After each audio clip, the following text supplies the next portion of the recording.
right at 8 or right before 8. So they were adamant about getting everybody out the door at like 8 o'clock on the dot.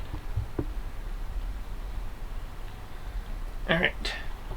So, where we left off, you guys were standing, some of you were standing on or around a lightly scorched bridge over a river of molten gold, having just fought a vampire beholder.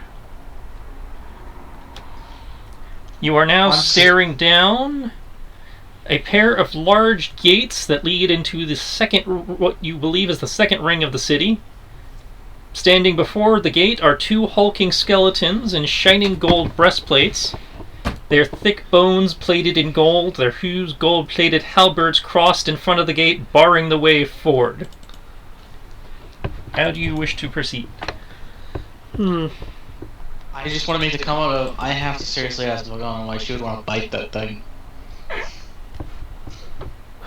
She may not have done it. And that's assuming they need to bite. Could have been magic. It's a vampire beholder. Someone bit that thing. She could have used magic to transmute it or something. You don't know. She could just find it tasty. She could have had a flunky do it. That could explain its power. Or lack thereof. And say she's a vampire sorceress. Who the fuck knows how her powers work?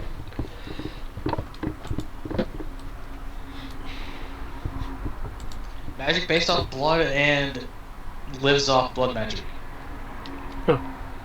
This reminds me, you still need to send these to me. Oh, right.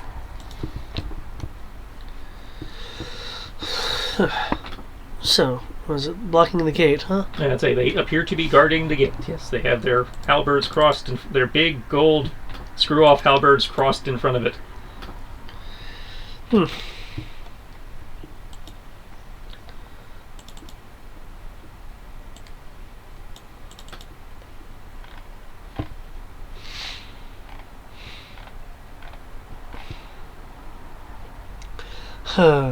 I can't use that spell for that because I have to be touching the ground. So I find that bugs me every time. Every time. You're warping space already. What does it matter if there's air or solid matter underneath? The good old death spell.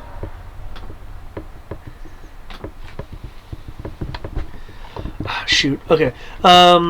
I think they look pretty heavy. They look like giant skeletons, yes. Gold-plated skeletons. Judging from their mass, they could have been giants, they could have been ogres, any kind of, giant humanoid creature. I take it they're just standing there as if a suit of armor, kind of. They are standing there with their breastplate in their gold skeletons, gold breastplates, gold halberds crossed. As long as you do not approach any closer than Tibbs, they do not react. Well, I do have a thing here. I'd like to cast and see if I can telekinetically move one of them.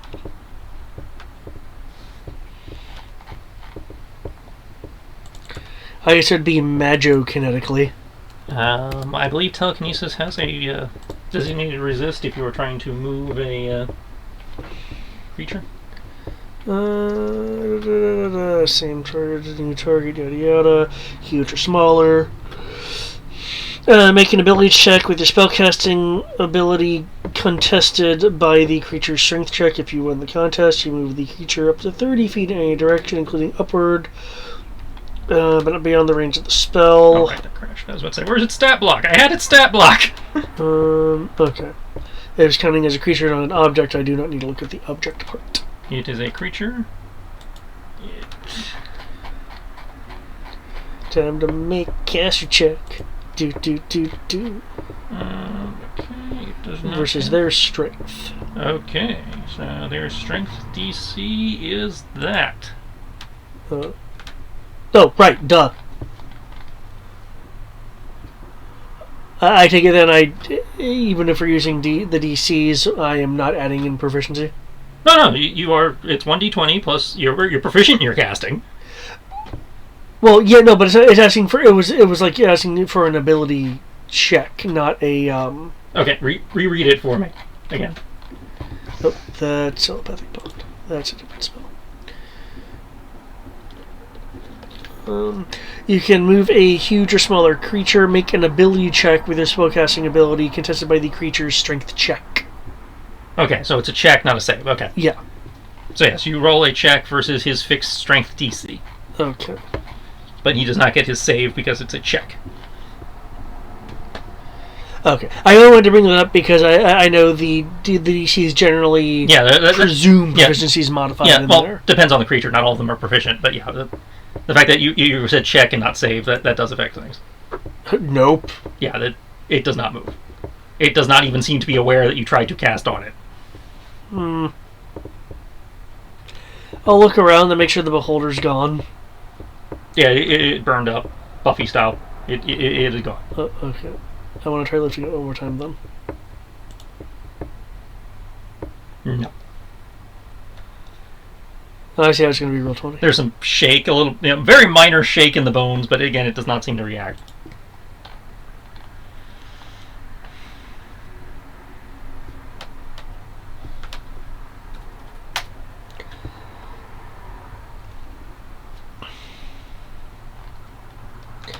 Kriv, I'm going to try to melt them. You go ahead and try. Kenshi will look around, like, do you think that'll work if they're not... I mean, they may not actually be gold based on what we've seen around here. Well, yes, I remember what we encountered when we first entered here. It looked like a statue, and we got too close to it and started moving. Well, yes, and we've seen these things move when Tibbs got in a position. That's when they crossed their weapons, but... We also know a lot of stuff around here is gold-plated, so they may not be solid gold. Which was more my point. I mean, I'm not saying don't give it a shot for all I don't know what you're trying to do, but... I figure if we get too close, they'll likely engage us. Well, I understand that. I'm just saying I don't know if they have a melting point. That was all I meant. Or if their melting point is within your abilities.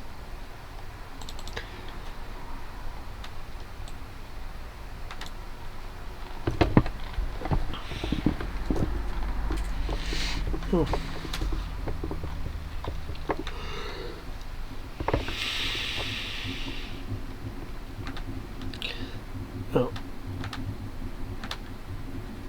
The way I say it, we can do one of three things. Attack them before they attack us.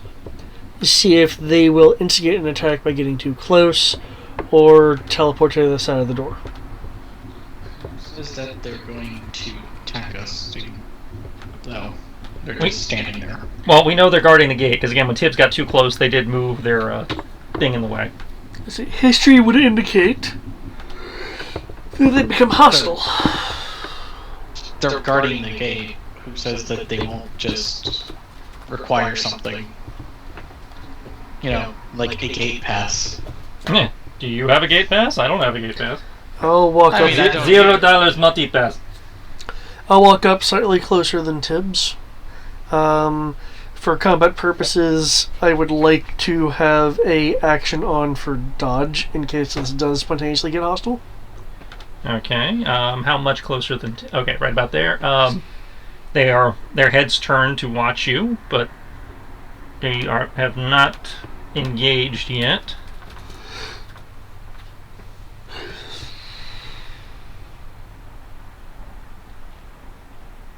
I'll get closer. At that point, their weapons uncross and point down at you.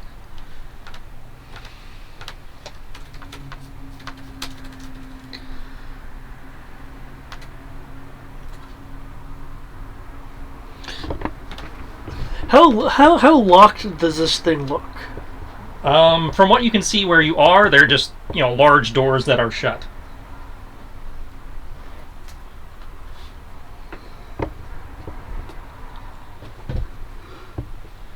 kind of hard to judge their material due to the gold plating.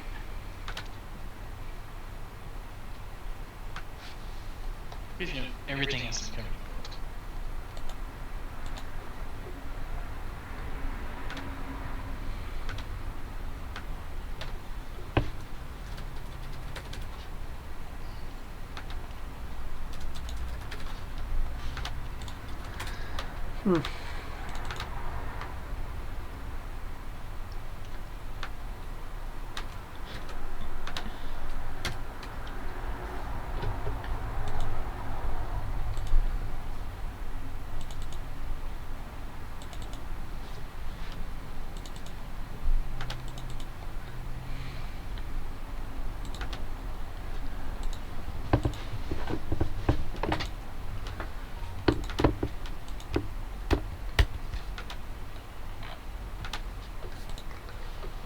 Oh, it looks like they'll certainly attack me if I get any closer.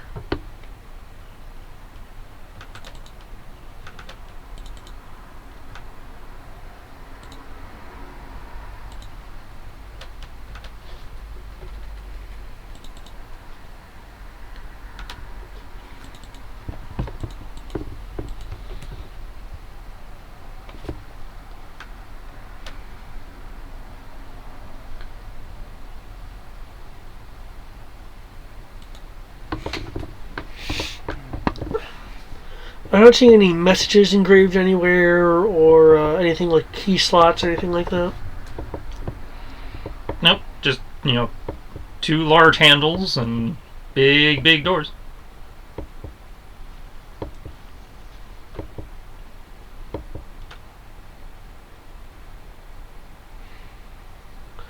Oh, what the hell, I'm ready to be attacked. I'll try to open the door. Okay, as you go to open the door, make me a defense. See? Told you. If we didn't touch the door, they wouldn't attack us. Okay, assuming the dodge action is in effect, it counts as advantage. Mm-hmm. Which means I knock 5 off their DC. And there's your DC. Okay, so this is that. 2 attacks, a 12 and a 25. I get it. The 12 I get hit. Yeah, the 12 definitely gets hit. The 25 gets hit as well. Oh, really? Mm-hmm. Wow, okay, their attack must be above a 30 then. Let's see, let me confirm they don't have any weird things here. Doesn't apply here. Because I believe dodge affects the round. Oh, right, I forgot about the dodge. So that does, the 25 would miss the due to the -5. Okay, that's why I was so surprised. I was Yeah. like, damn, okay.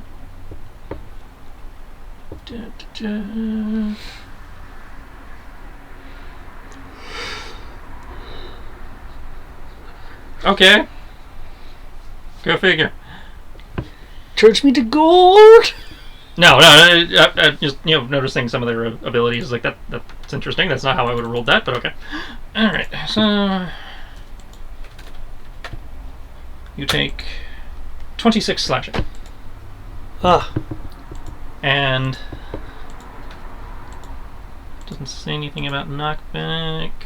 Does not say anything about knockback. So yes, you are hit. Okay, for 26 slashing. Gotcha.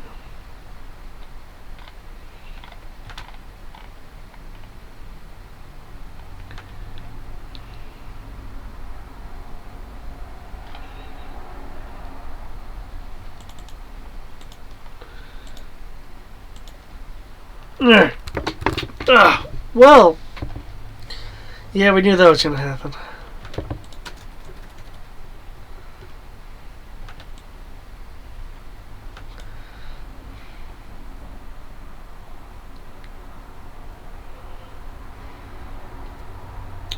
Even though I was hit, was I able to actually open the door? You didn't even get close to the door. The door is the next hex in front of you there. And they struck you before you were able to enter that hex. Okay. If you wish to enter that hex anyway, you may take your movement to do so, but from what you have seen, they will probably continue attacking you if you do that. Yep.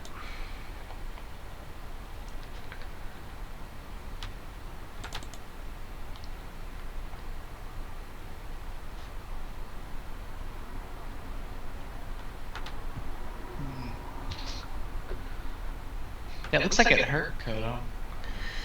Just a bit.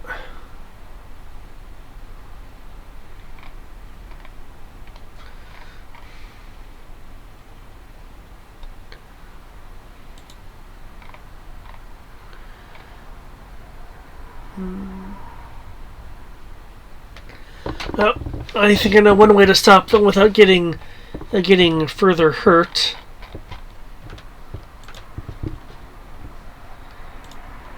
One second, let me look up this meta-magic right quick.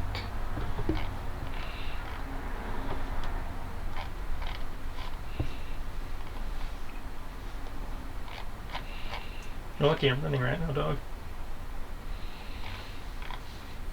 What you doing? Well, he's actually looks like he's asleep, so I might be able to get a little bit more trimming done on him before he wakes up. Because the only way I seem to be able to trim is I sneak up on him, get a few snips, and then he walks off. What I'm looking for. But I can't GM and trim a dog. So. There we go. I notice we're trying to equal the spell's level. Ergo, he is lucky. Okay.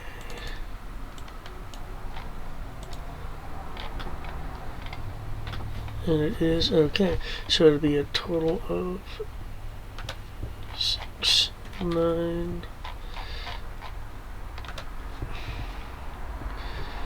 4, 15. Okay. Casting, and I'm double selling this so I can affect both of them at the same time. Okay. Flesh to stone. I know it says flesh to stone, but if you read the description, I don't think it actually requires it to Only be creature flesh. that you can see within range into stone. The target's body is made of flesh. The creature must make a Constitution save. Oh shit. However, you don't have to waste the mana points because you would know that.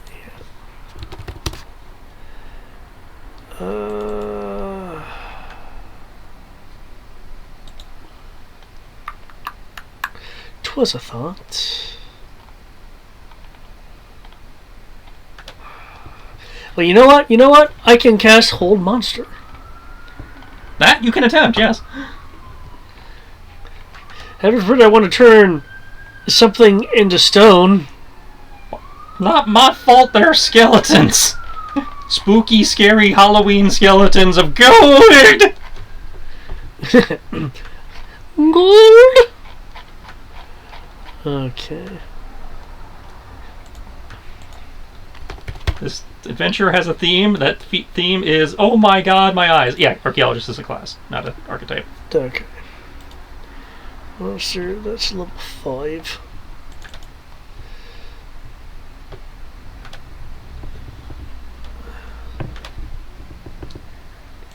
I'm the one who uploaded the file. I don't need you to scan it for viruses. I know it's... It's so unsafe! Don't tell me it didn't happen. I saw it happen.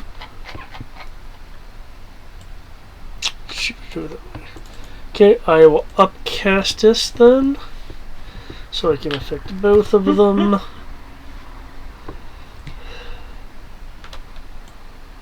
And David's like, I'm going to cast on these fuckers. Why? You can't stop me. This is a save versus there. It is a save. Creature must succeed a Wisdom saving throw. The spell. The spell has no effect on undead. Son of a bitch. They are undead plus, man. But again, you know that. At 8th level and whatnot, I do not need you to make a caster check to realize that this would not stick.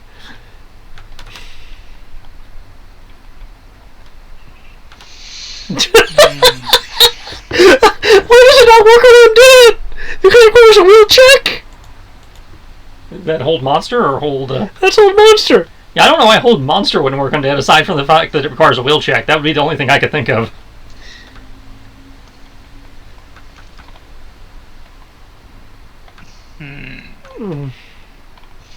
I would say Ray of Life Suppression, but they're undead.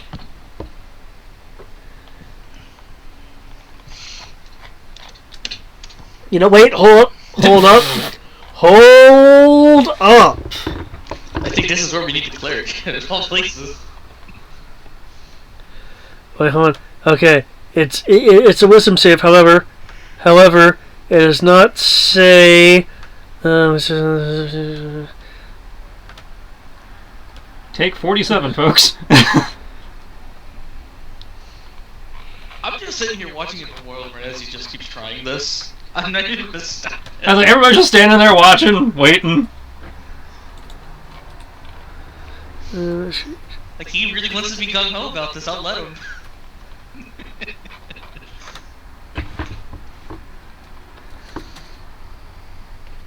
Okay. That's how I look at it. Gonna double cast this.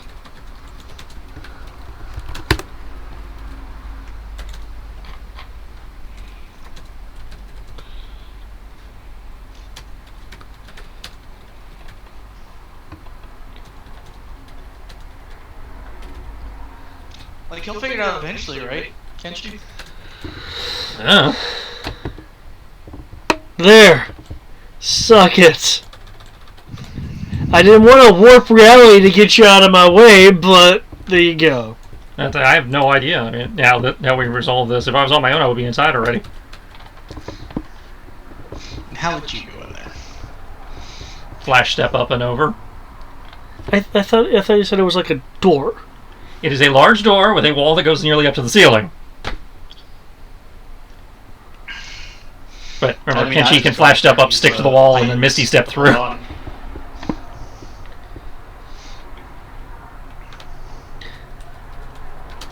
Okay, let me finish typing that real fast. Also, I could technically just thunder step through it. Thunderstep does not allow you to is not a true teleport. As I mentioned, we could just teleport all the way through. You banish a creature that you can see within range to the Lady of Pain's maze. The target for the duration. The target can use its action. Let's see. The target remains there for the duration or until it escapes the maze. The target can use its action to attempt to escape. When it does so, it must make a DC Intelligence. Doesn't say anything about a saving throw that you make when you cast it. Right to do this. You're right, it does not. That is weird. It just says you do it. And it is a player's handbook spell. Your first player's handbook. PHP. So I'm going to flip open this player's handbook that I have. It's a level 8 conjuration spell. Oh, you can see that. Yeah. It's a spell of fuck you. There is no save. You just go. So for the first round, suck it. For every other round, you'd be good. I mean, it is a closed spell, so that's probably... Well, I understand that. Just I don't normally see ones that go, you just suck it in that first round.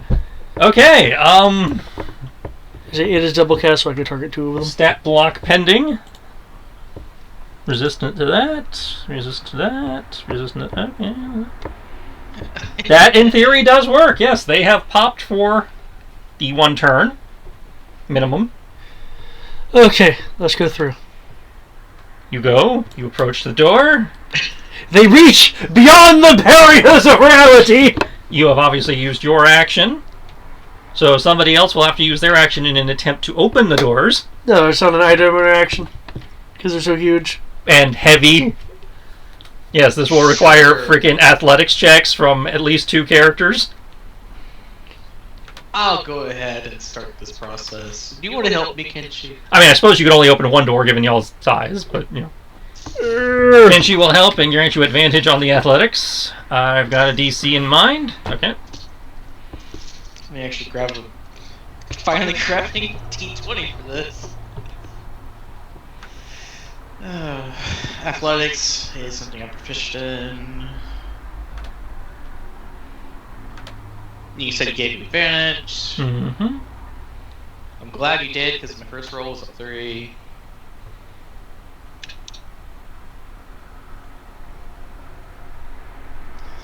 Second roll was a 16, so it's going to be 16 plus 1d12 plus 5. So it is 25 to open 1 door. It is straining. You feel, what might be muscles, doing minor tearing, when you lifted something that's just slightly too heavy for you. That little pain and strain in your arms and legs as you both pull and twist.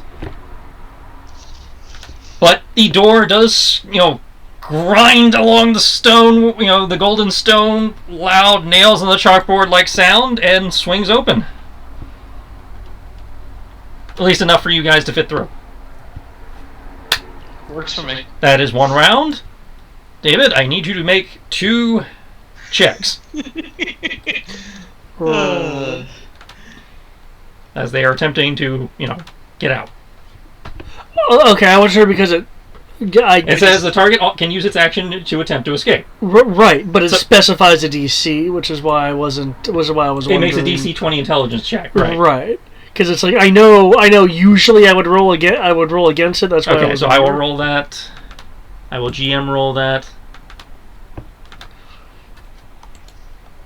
I know the spell is weird. Because normally it just says, "Hey, here's the spell save," but not go into this. And here's what the spell save is. Twice? You doing this shit to me on roll 22? What happened? They both rolled the exact same number again. My dice sync has continued. I mean, it's only roll 20. I don't think it'll last that long. But they stay gone. Yes. 2 19s. I'm just gonna go through the door. So yeah, everybody will shuffle through the door and shuffle off to Buffalo. Stepping inside. Let's make sure they don't have anything that they want me to read. The wall explodes. Okay, here we go. From what you can see from here, the second ring of the city is largely intact, except for 2 walled keeps in the southeastern part that appear to have been smashed open and shaken off their very foundation. Damn. Most of the buildings that you can see appear to be constructed of stone. The molten gold floods have long since burned away their wooden roofs. The golden flood line in here is only about 20 feet high as opposed to where it was in the previous ring, meaning most of the upper floors in this area appear to be, particularly those closer to the center of the ring, are free of the gold plating. Okay. The foundation of this area sits about 20 feet higher than you were in the previous ring, and it seems to slope upwards, gradually for what you would guess would be another 40 feet, but, by the time you reach the third, innermost wall. Floor-to-ceiling bedrock walls surrounding the section make it appear almost as if it was a separate cavern from the first area. But as before, 3 canals of molten gold flood are flooding in this area as well. All of which are flowing outward from the third ring at the center of the structure. In this particular area, from what you can tell from your vantage point, there appear to be only 3 bridges intact. Okay. Let's see. Just inside the gate, immediately ahead of you, you will see the gold-plated road will reach a crossroad and then which disappears beneath a mound of partially melted treasure. Gold coins, weapons, armor, and glittering gems cover the entire intersection in a mountain of wealth that reaches at least 10 feet high. Damn. Give me a minute to bring up my GM control sheet, because that got shut down. Where are my passive perceptions? Okay, to confirm. Passive perception, Koto 16, Crib 14. If I recall, that would be correct, because I have +4 in wisdom. Let me move out of my spells. Passive 16. Okay.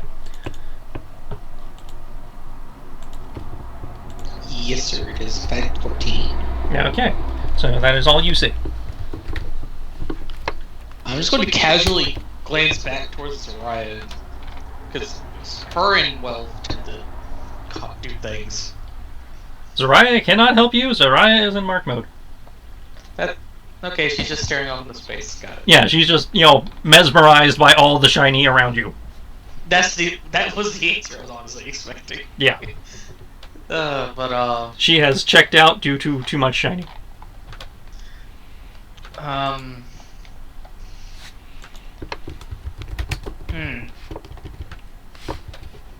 We have to go towards the center. We have a mountain of gold in front of us.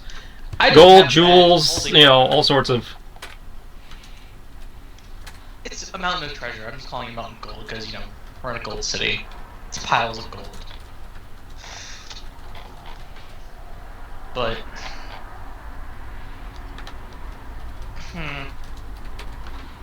I would say that we would need to go continue on our path where we need to be and worry about wealth and everything later, because the place will flood with gold. This place has flooded with gold before. I don't think a pile of treasure is going to go anywhere anytime soon. And just looking at the pile of treasure, how big is it? The pile of treasure, again, fills the entire intersection and is roughly 10 feet high. We ain't clearing that pile of treasure into anything we have anytime soon.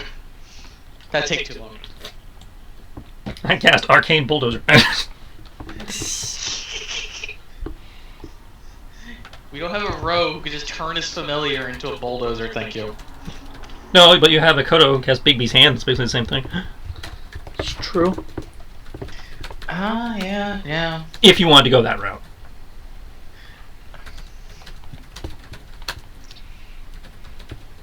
I mean, how desperately do we want to grab the wealth? Well, given the things we've been fighting, and will likely be encountering later, having supplies like, rejuvenation potions and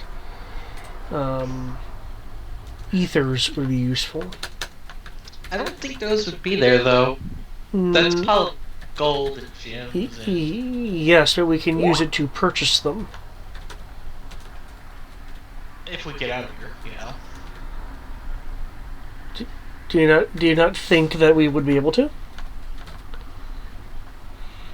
Being weighed down by that much crap? I start questioning it. Okay, weighed down, huh? Well, you and Dakota will give a little bit of a smirk at the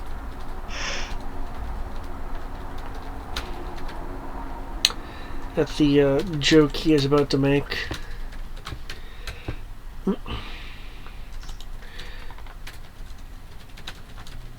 You are not thinking like a god king.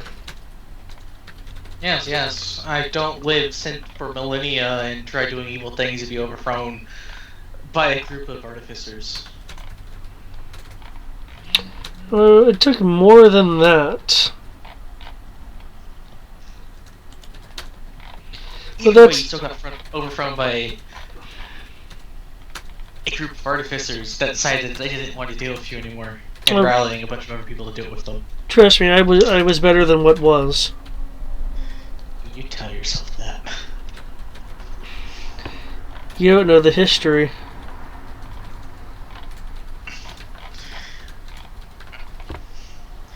I know enough that I'm not that concerned about it. Unless it hasn't affected you. Yeah.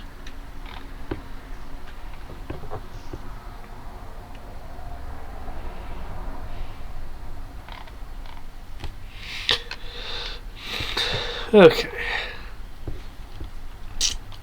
That being said, okay, so basically, gold's on our way, kind of thing. Well, I mean, you could try to make your way around it.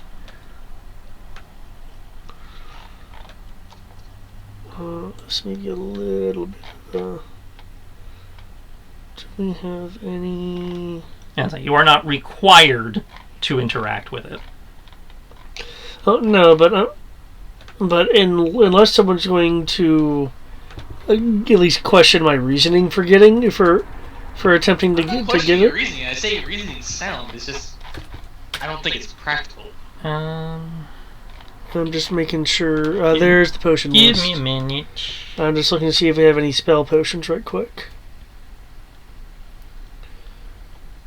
Sure. Which it looks like we get your healing.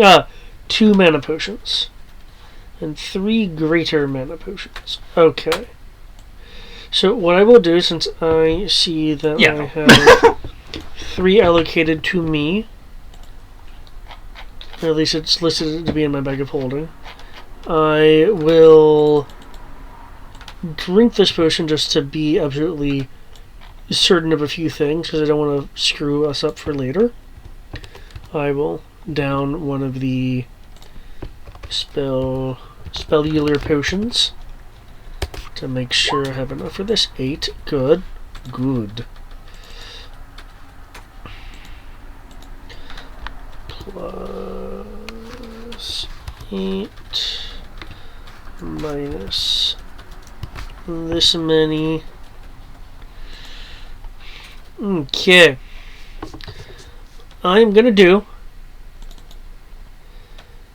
is, and let me note this in my bio here.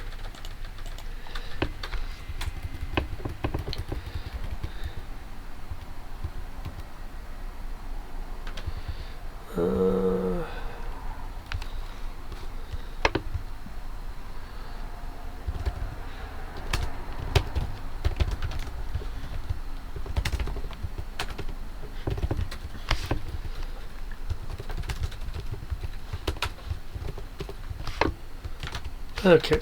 I am going to cast Demiplane to a new plane, which I will note to myself as the Demiplane of Gold. And with the rip in the Tower of Space-Time open, I will start using, like a Mage Hand, and I think Gust is a cantrip, I think. Yes, Gust is a cantrip. And things like that to start just putting the material that's at least in our way into okay, 10 feet high, 20 feet wide. That's what I was looking for. The dimension. What for the pile. Thing? Oh, okay. He was asking how big it was. That's a pretty big pile. Yeah, covers a huge portion of the intersection.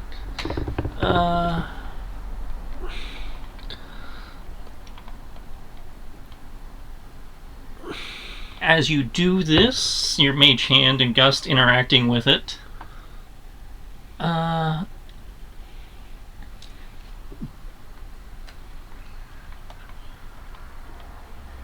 the pile seems to erupt in a burst of molten gold, covering the pile. You can actually see some of it, further melting. Wait, is this a fabled golden slime? The molten gold goes up again, partially melts some of the pile, and then seems to flow off into various drains around the intersection. So I uncorked something that was under pressure. Okay. Make me an investigation check. Do.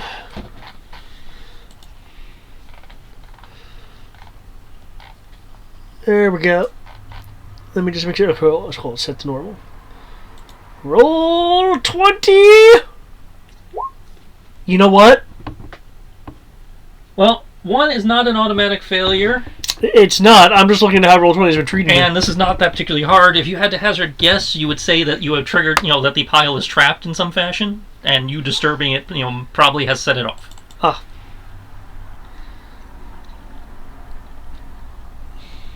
There's some kind of geyser-like device underneath the pile, that has been partially melting the pile with every time it's gone off. Okay.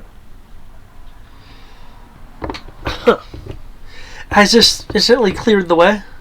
No, the pile's still there. Okay. When you mentioned it erupted, I wasn't sure how much erupted away. So, okay. It erupted cool. from the sections where you were messing with the pile. And then it seemed to shower down over most of the area. Specifically a 20-foot radius burst. Okay. Meaning if you do disturb it, it will get... Well... I think I have a map for this. I do have the map that they recommend using for this. Ignore that. Oh, you guys skip that. we can keep doing this, and just keep an eye out for the molten gold. It not only helps us later, but it also makes the path easier to traverse, provided that trap eventually traps itself out. Give or take roughly that size. Oh, are you drawing on this map?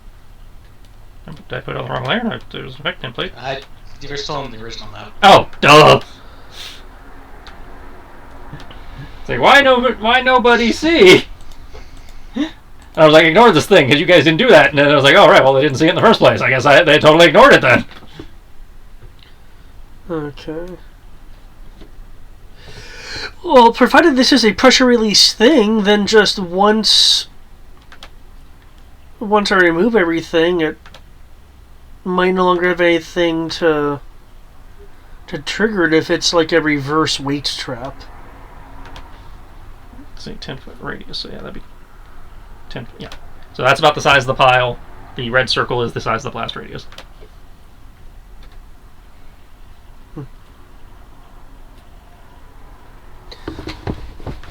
No, unless someone is going to stop me, I consider my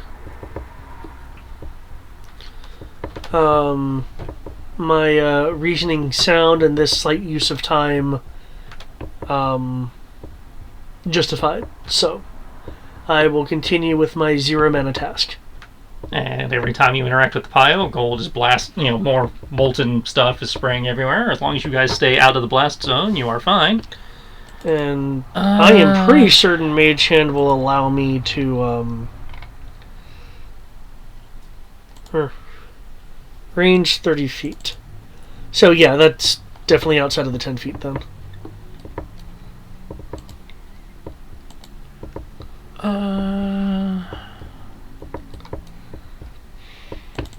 Okay.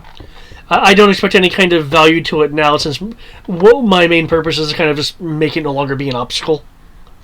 For the purposes of this particular moment, make a note in the loot crate that you have gotten 3,000 gold.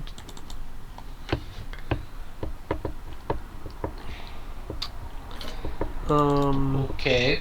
Do you mind since this is a temporary thing, if I would just make a note on my sheet? Or make a note somewhere that you have collected 3,000 gold. I will explain further later, but... Okay. 3,000 gold. Because obviously that number sounds off based on how much... Yeah, that's why I said I don't need any of it, because I'm just pushing it away into a... God, how frivolous does that sound? I'm just making and holding open a dimension just to store this stuff in. You sound like a player. I sound like an asshole of a wizard. It's like, that's just me propping up five-dimensional space so I can have my coffee in peace. I mean, yeah. Remember that if you ever run Witcher again. That you nailed it. Okay. I guess with that eventually clear, I'll have to keep an eye out just to make sure that didn't that the weight distribution wasn't just a coincidence. Don't want to have this molten gold affect us. Kenshi, are your senses sensing anything in terms of pressure plates or anything now that the gold's gone? Basically, I'm asking, anyone want to look to make sure the trap isn't still going to be I'd say you're triggered? asking him to actively make a perception check. Well, as I understand, if I remember correctly, Kriv doesn't have that kind of skill set. Well, this is in 5th. It's just anybody who wants to find the trap makes a perception check. Oh yeah, I understand that. But he will I can do that. He will happily make the perception check since you asked him to. Just so you know, I have a real D20 here now.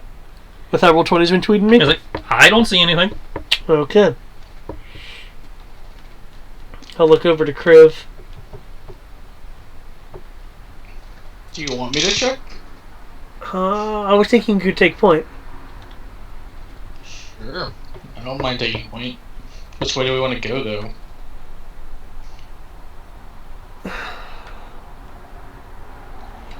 Well. Besides, obviously, towards the center. Well, from what we can tell, we've been heading closer to the city's core this entire time. You've been heading towards the center, the third ring Yeah. at the center of the city, yeah. I know there's been various, I guess, evils wandering around here. Would going straight take us to the next point? That we want to go to? Straight-ish. Due to the destroyed bridges, you would have to navigate through the city a little bit to get to one of the working bridges. Okay, makes sense. Which would take you closer, probably, the closest one being towards the destroyed buildings that were mentioned earlier. The ones that had fallen off their foundation and everything. Okay. That would be the direction I would head. Okay. If no... Because I'm going to take the simplest path. Now, as Kriv has taken point, I will follow him. Okay. I will do the necessary perceptions. Alright. You guys being sneaky or obvious? I will attempt a stealth roll. I will attempt to be sneaky. Okay, roll them stealth rolls, and if you are being alert, roll them perception rolls. Now, I do recall that, that we do have a time limit. I believe it's, I know it's like over I think it's once every 24 hours for a reset. It takes 24 hours to reset once it has already gone off.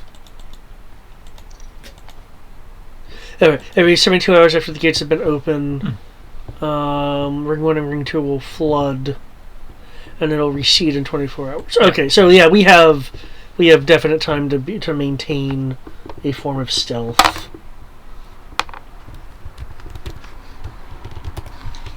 Is that a 1? That is a 1. Yes.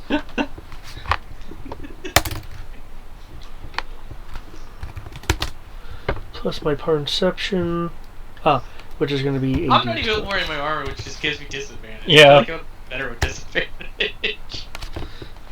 Well, y'all feel stealthy. Dun, dun, dun. I don't feel stealthy. What are you Dun, talking dun, about? dun, No, you think you are amazingly stealthy right now with your black ass walking through this bright gold city. Quickly, Kudo, change my color! You feel like so invisible right now? I appreciate you trying to feel better, but I can tell I'm not. No, that is the... Is it because usually one does not know if they have botched a stealth check, so I just feel like I'm tripping on everything. you I'm are perceptive enough to know I'm fucking up. It's like you're tripping and you're not being the most agile with your but you feel like nobody sees you. Okay, I'll go with that. It's like it's not graceful, it's not pretty, but you're pretty sure you get undercover before anybody looks back to notice what that crash was. As you knock over like every weapon rack within a 3-mile radius.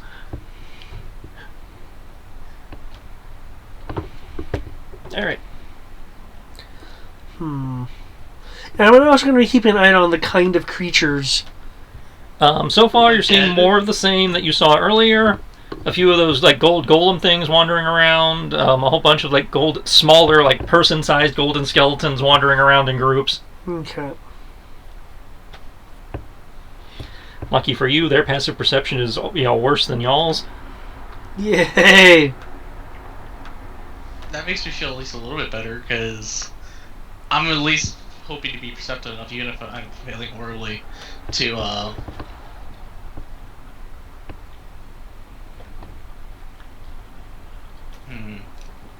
Eventually, you make your way into the remnants of one of those large structures that you have to pass through to get to the bridge. It's architecture very reminiscent of from a player perspective, kind of a Greek Greco-Roman type design. Building constructed mostly of large columns, most of which have collapsed. The roof long since burned away. The odd smattering and remnants of walls and what might have been a watchtower of some sort on one side. As you make your way through the structure, a voice calls out, "Lay down your arms, heretics and traitors, and we shall spare you. You are surrounded. Hundreds of the faithful beg me to kill you, but I will spare your lives if you surrender to the living God. Make your decision."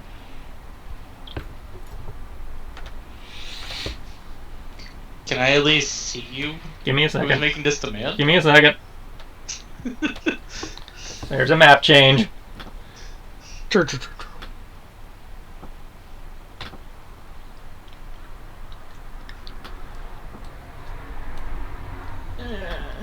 Oh shit, I think I recognize that pog. I recognize all these pugs. I think most of these have been used before. The only one that I don't think has been used... Wait, no, this one's been used in a different game. But... yeah, I recognize these pugs. They're old, but they check out. You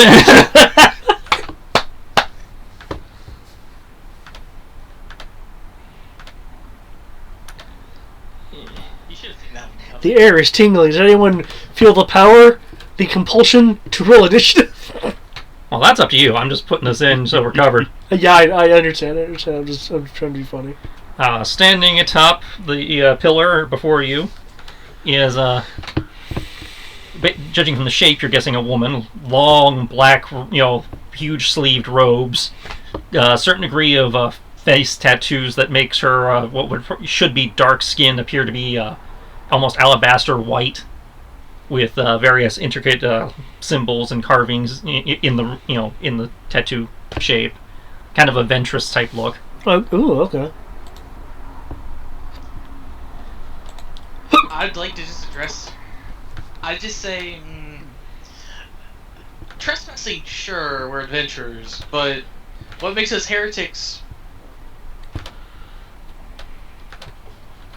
You might just be unwittingly unknowing of whatever you decide to talk about. We know who you are. Okay, Ah, fine. well then pray tell, who are we? You are the Alos Vala. You are the ones who stand against the living god and, her minions. But You are the ones who carry the items of light, who seek to steal the orbs. Ah, skill orbs? Lady Velgana has warned us of your coming and sent us here to prevent your advance. is Vagana so frightened of us as to attempt to stop us, considering what happened last time we encountered each other? Yeah, it's not like we You ran away? Her. Is that the GM or the NPC? The NPC! That's actually was even my comments. Like, we didn't really fight her, so how are we And so dangerous to y'all? Besides looking for random cities of gold. You are here now attempting to stop us. Ergo. I want to lie and say I just found a city of gold and I'm exploring it. I'm not saying you I just found this it's a plane different shifting aisle. You can attempt to make a deception check. place. Like, I was just planes walking this morning, and I just wandered up here.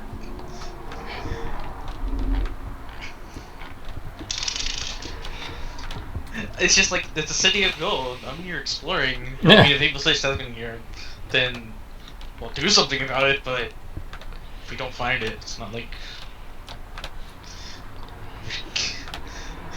I'm totally not here to stop the evil plot of doom. What is lying, anyways? Deception. At least I have a 4 in that.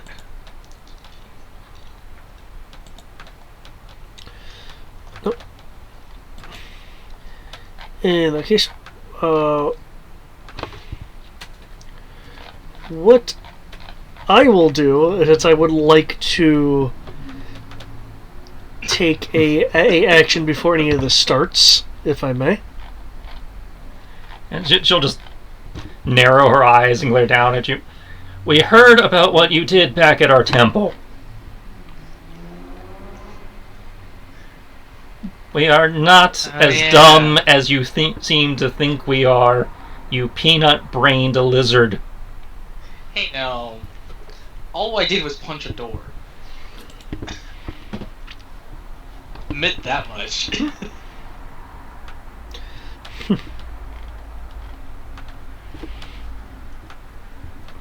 Okay. Okay. If I may take an action. Just be aware, taking an act, if she is right, they have you in her sights, so taking an action will probably start something. Just be aware.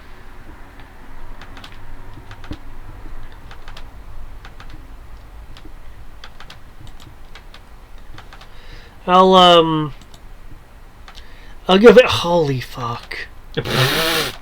I'll give a look to my companions as if to ask, are we ready for this? I mean, fighting and assholes is kind of what we tend to do, so I'm up for it. Okay, in that case, I will. I just feign being nice and say that I'm not here to just go ahead and murder them all, but they just want to get straight to business, then we can do that.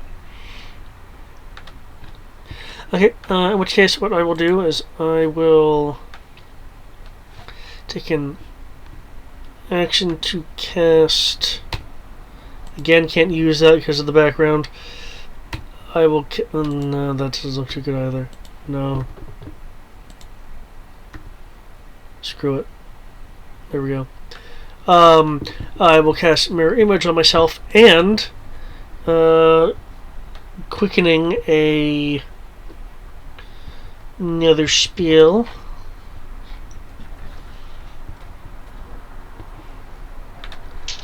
I guess I should roll my initiative now.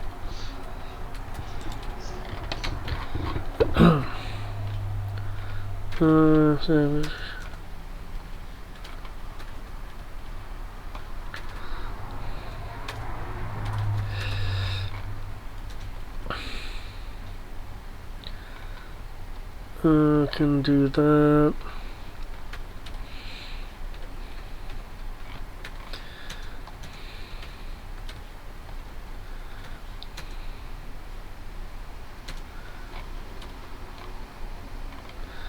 Okay.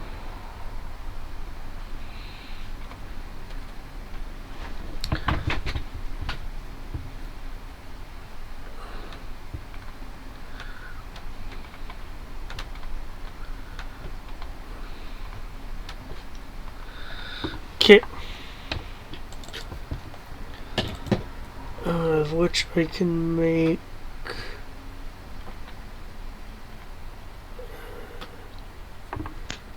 6, 12, 18 for a total of that many.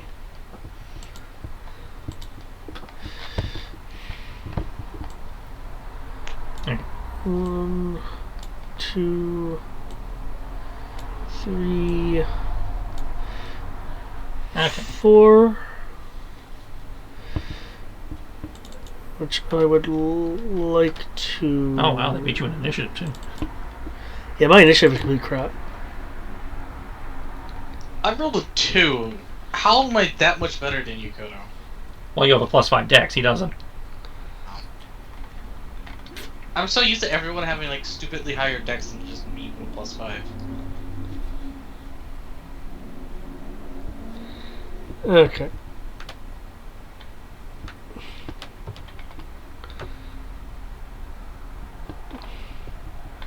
Yeah, I'll need to move it on my next turn, but I am prepped. Okay.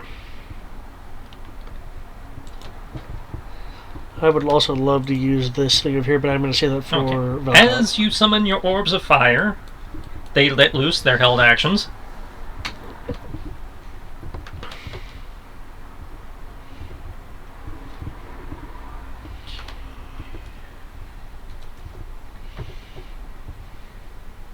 So count 4, 6. So we'll call that 2 apiece. But we have multi-attack, I believe. They do. All these ranged attacks. Oh boy.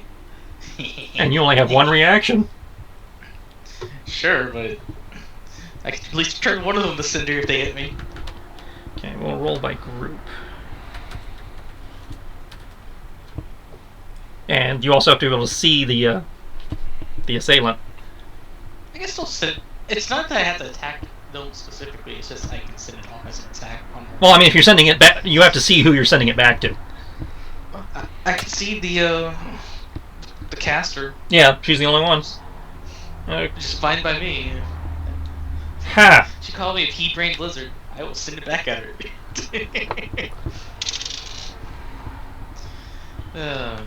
Okay. So, starting clockwise, I guess. So, that's 2 attacks to Kriv times 2, so 4 defenses for Kriv, 4 defenses for Kodo, 6 for Kenshi. Works for me. I'll start going to his now.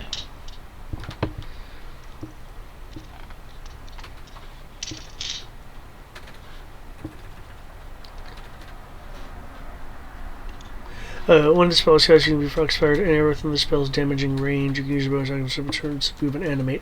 Okay, so I actually could have moved it when I cast it. Oh well. Yeah. I'll remember that for later. I mean, there's only one person I can see right now, so. Okay, so despite the fact that we see them on the map, we do not have LOS. You will have LOS following their surprise action at the start, Okay. actual start of combat. Well, considering what was going on, for all I know, they could have been using her via telepathic link to be able to do arcing fire. Okay, Kenshi is dealing with them. Okay, so hit 1, hit You 2, said hit 4. 3. Okay, he has hit 4 times. Ouch.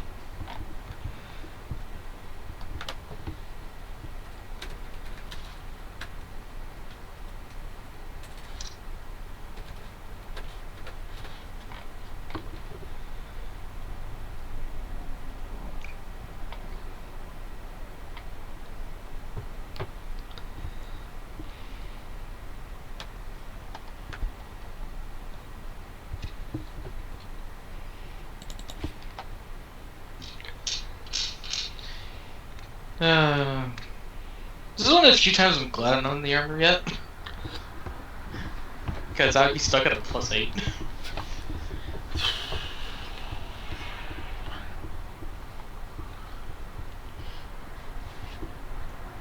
Yeah, they're going for maximum output. Kenshi, stop dying. I haven't died yet. Kodo.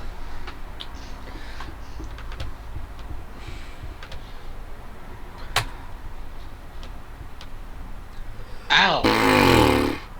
You sure they aren't trying to kill you? That's literally a just under half your HP there. No, it's just under half his HP. That's a Kodo killing move! Half his HP would be 90. Yeah, that's what I said, it's just under half. He is just bloodied as he gets Boromired. You and Boromir have something in common. Okay, now we're looking at Kodo, who had to make 4. Yep. And he's versus them. Did you roll a 1 on the last one there? No, the 8 doesn't count because that's number 5. Oh, okay. Oh, thank God. What? Kodo is hit twice. How much health does Kodo have? It's hiding under a ball. Oh yeah, you have mirror illusions. Yeah. Okay. Let's see. Image. Each featuring must roll 2 or 3 duplicates. 6 or higher. Okay, that attacks a duplicate. With 2 duplicates, you must roll an 8 or higher. That attacks a duplicate. So you only have 1 mirror image left. Yep. So you only got hit once then? No. The 9 beats an 8, so 1 hit at 1 and sorry, 9 beats a 6, and 11 beats an 8. So both mirror images were hit. Okay. And I don't. There's a Kriv. Okay. Kriv is able to successfully evade all of them. Actually, no. I probably should give them advantage for the surprise. Okay, with advantage, Koto is still hit twice.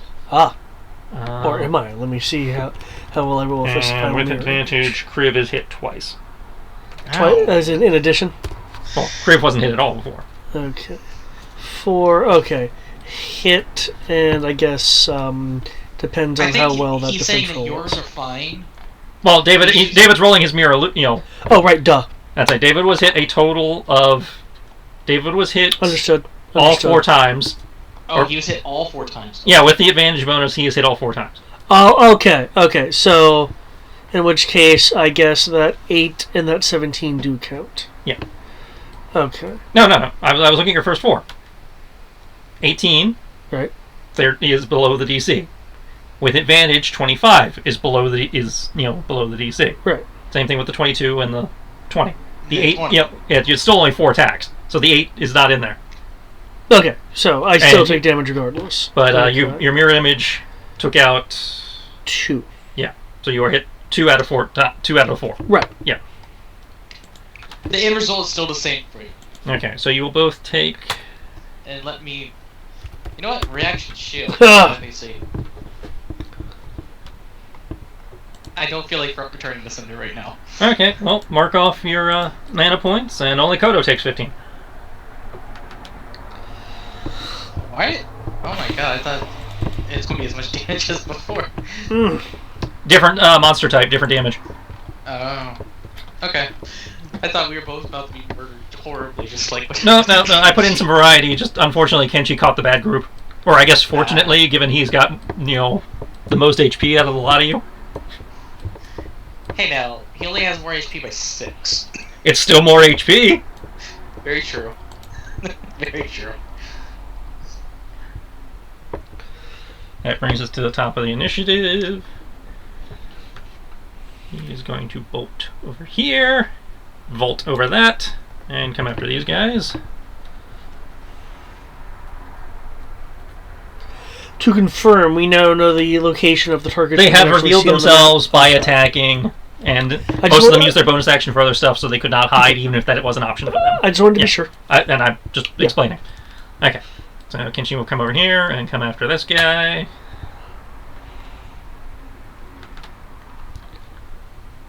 Lands 2 out of 3 attacks. So does 35 damage. How high up are the pillars, by the way? Or the base of that pillar? Give me a minute. Yeah, finish what you're doing first. I'm just posing the question. It's pretty high up. I think they said 50 feet. Nope, well, that was way off. 10 foot. Oh. Wow. I was going to be impressed that she got such a large pillar that doesn't have stairs or a ladder. Oh, great. I have an initiative of balls. That's cool. I'm ready. I'm ready for this. Well, I have these arrows in me. So that group's going to engage Kenshi. So I will roll for these 2 groups over here.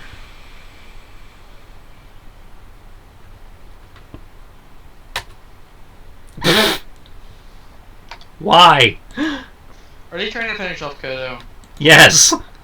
I like to spend hero points to Oh, take it. You can only do that for one attack. I'll still do it. Okay, so their movement is that. They don't have any of that. They could do that, but I'm not that sadistic.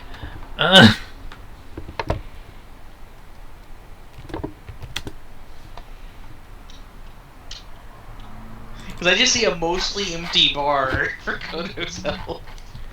So these two come charging up with their hand crossbows. Really? Only hand crossbows? Man.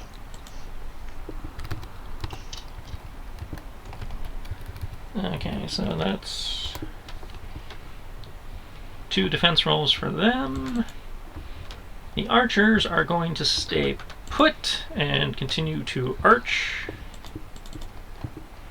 Come on, go after me. See, they know about you guys, so... Yep. Isn't it fun when your enemy actually has intelligence on your player group? Demetrium arrows for everyone. Alright, Kriv, which attack are you intercepting? You have 4 hand crossbow attacks and 6 arrows falling. Holy fuck. Oh my god, both groups are going after him? I rolled 2d2, they both said fuck Kodo. That's just my luck. That's just me. They knew what I was about to do, and they're about to get pissed about it. That's what was going to be up. Okay.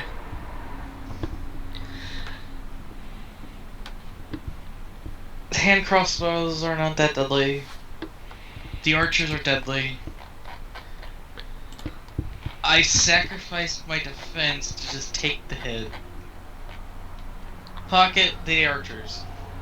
Okay, so you are blocking one of the archers. Oh. So David has to make 9 defenses. And I guess I could drink a potion later. Well, no, 72 hours since the gates open. Okay. Okay. 3, 6, 9. I am casting shield. Okay. They no longer have advantage. Oh, cool. I'm right on the threshold. Okay. I'm casting shield, which increases all those by 5. Okay. Roll Kenshis while I'm standing here.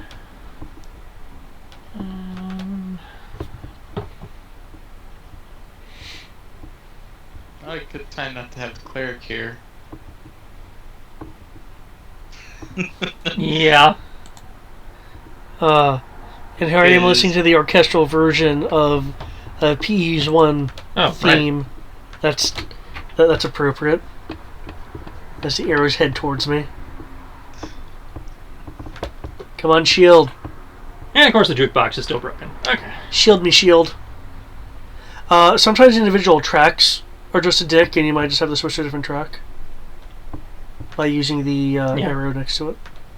Looking at this, you're probably being hit at least 1, 2, 3, 4.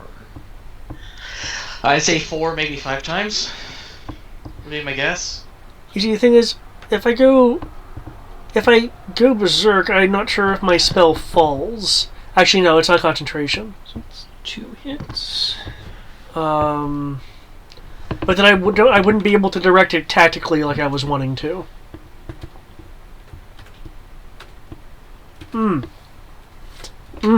Let's see how this goes. Me and my ba. Okay, so Kenshi takes 45.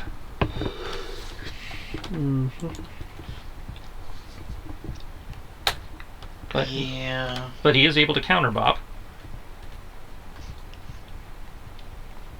Or 26.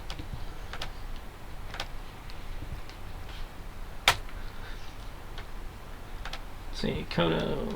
has 9 defenses. Yep. And I believe in both cases we have the same DC. Okay. Okay. And you increased it by 5. Yep. So miss, miss, miss, miss, hit, hit, hit, hit, hit. 5 hits. Yep. Oh.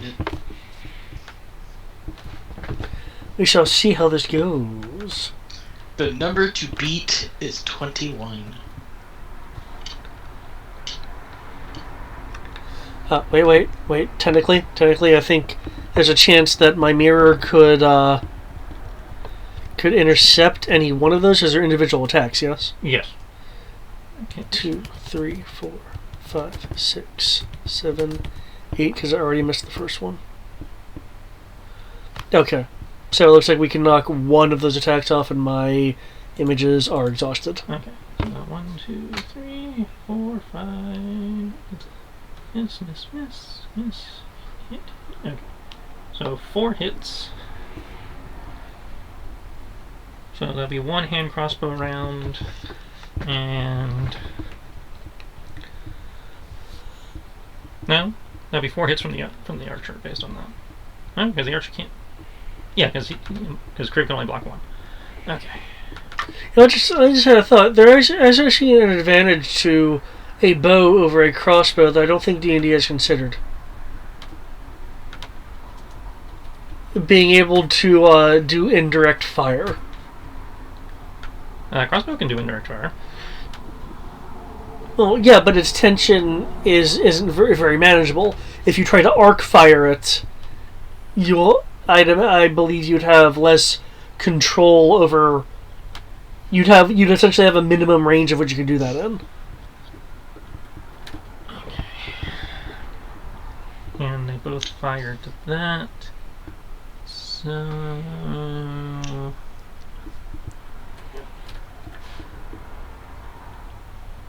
I tried. Sorry, did. Kodo. Oh, is that to me? Yep. Oh, fuck! So The archers are the deadly group. So the last 2 numbers are what's important, because I'm sorry, last 1 number, because the other one's just enhanced damage. So the last 17 of that is acid, if that matters to you. As the arrow shatters and a sticky alchemical goo envelops you and starts burning. How much do I take? Make me a defense roll and we'll find out. No notes on that. Guess what? I crit failed. Oh, Of course you did. have I I'm rolling low. berserked today? No. Okay.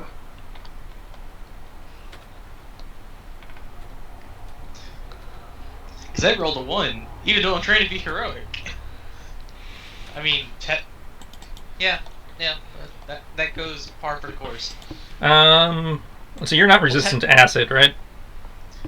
I believe I actually am as a black heifer. Well, look into that for me, would you?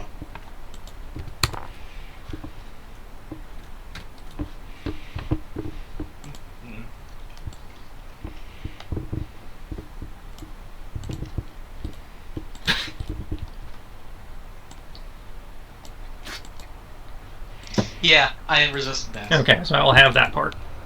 Here we go! I get normal damage for the acid at least? Well, I have the damage for the acid for you. The halving is included in the roll. So I just take 23? Okay. No, I'm rolling. Oh wait, no, that's his. Oh. Yeah. After acid damage reduction, you take 80. Round it up to 81. From one arrow? Oh, it's a You said you rolled a nat 1, so they did critical. So they doubled all the dice. So they doubled their longbow damage. They doubled the once per turn extra damage they can do, and they doubled their alchemy arrow damage. The alchemy arrow damage you then halved, but yeah, I'm just gonna say no. I'm expecting the party to be dead. So you're saying it's a once per turn thing they can do? the extra damage is once per turn. Yeah. So that's usually their first attack. Just gonna call it now. That's exactly what's gonna happen. Doesn't even matter. saying this.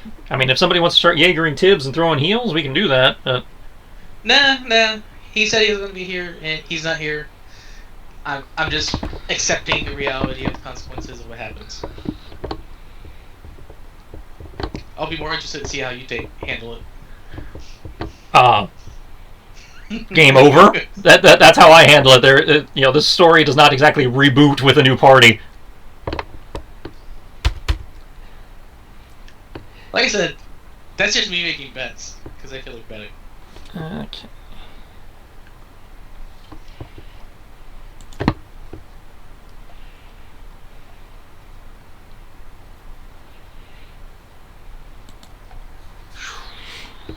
So they've taken their turns. That brings us to Kriv.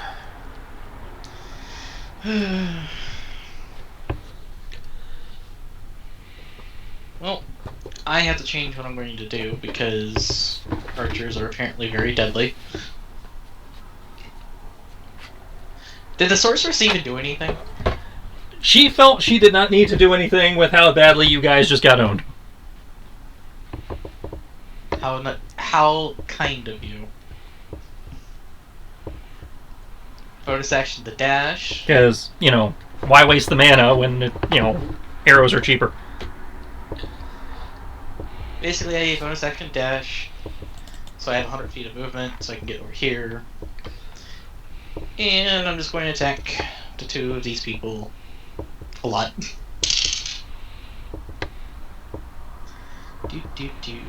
Do.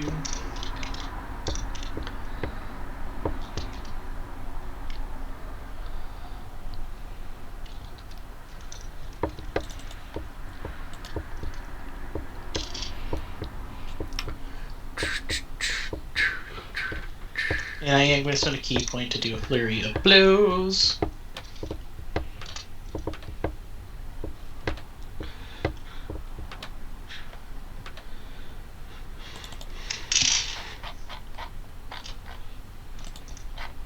That's what I thought. Why is it not showing up?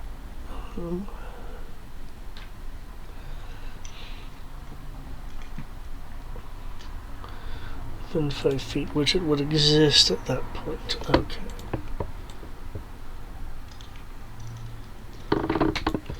Cool. Entropy and control. Things about to get rough.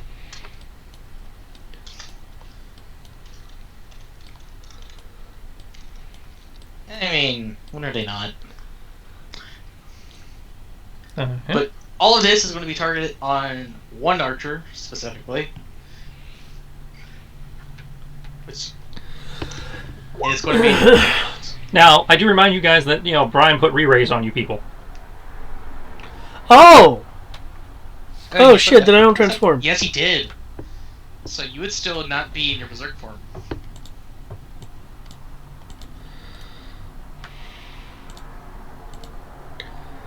Sorry, thank you, because I totally forgot about that. Boop. Though I don't see it on his sheet, so I don't know how he did it, but... I'm not going to question the gift horse in the house right now. Specifically for poor Kodo over there. So I'm still at 1, though. I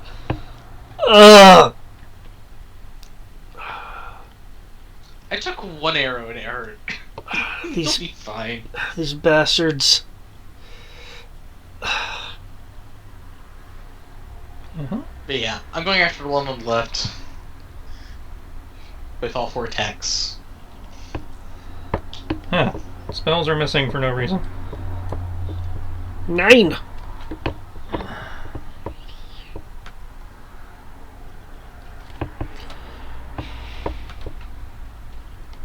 Key point, so I hit 15.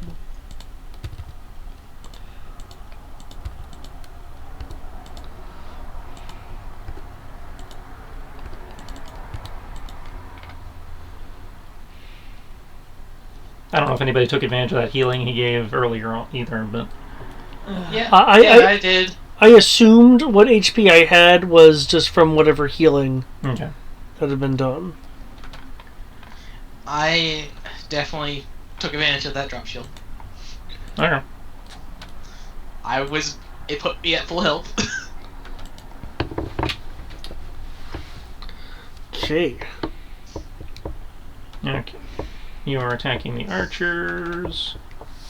That definitely beats their AC. Which one are you hitting? Go. Left or right? I can be Left. smart. Okay, so 20, 27, 42. Okay.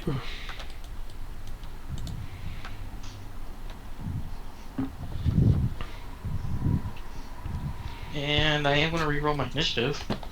Well, feel free, but it's not your turn. You know, obviously we're not there yet. All right, Kodo. I know. I'm just making it known because I'm going to update it. Okay. Which group, assuming if I could tell, contained the acid volley?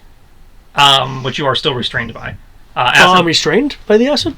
Um, Sorry, I thought it was just burning. I didn't realize it was... your target takes acid damage and is restrained by a sticky alchemical goo. Oh, okay. As an action, the restrained target can make a strength check to attempt to burst free from the goo. He can also be attacked. Okay. In which case... But again, you are purely restrained, so you would just have no movement. As, you know, it is... Yeah. So that happened to him, but not me. Yeah. Okay. In that case, can I still tell which group... No. If you got hit by it, you are restrained.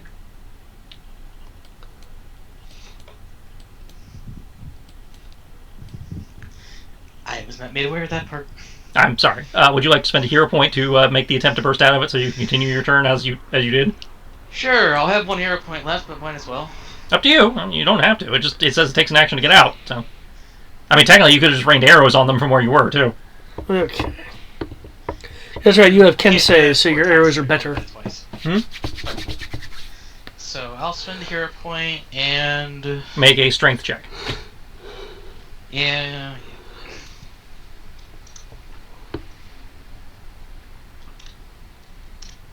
23. Okay, yeah, you are successfully able to break free and do what you did. Okay. So... I'm going to need more alcohol as I prepare for the inevitable. Well, the fact that your big caster is still up is a huge... Oh, yeah. and the fact that you guys have your re-raise. I am looking for the source. Except Kodo. Yeah, I'm just... You saw the source of the archer. You know, again, that was the longbowmen. They are over here by Crit. Okay. They had to stand up and reveal themselves when they rained fire upon you. I will use my bonus action... Well, I guess rain acid upon you. For the following. One for you. One for you. Man.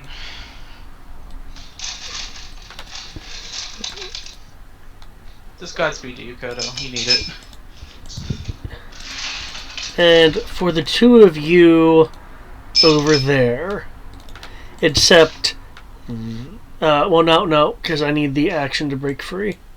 In which case, I will... Okay, there we go. I'm not directly attacking all of them. However, due to that proximity, Blaze comes into effect.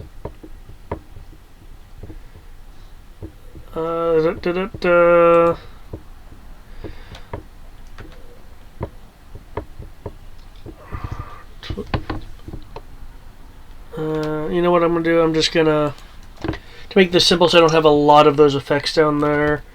I'll say... Blaze versus Dex.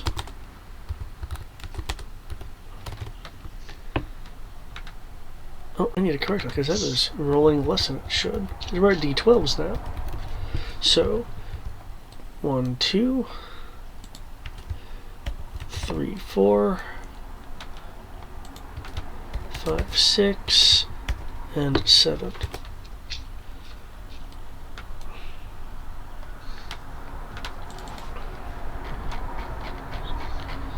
And I will use my action to make... It's a strength check, not a save. Yeah.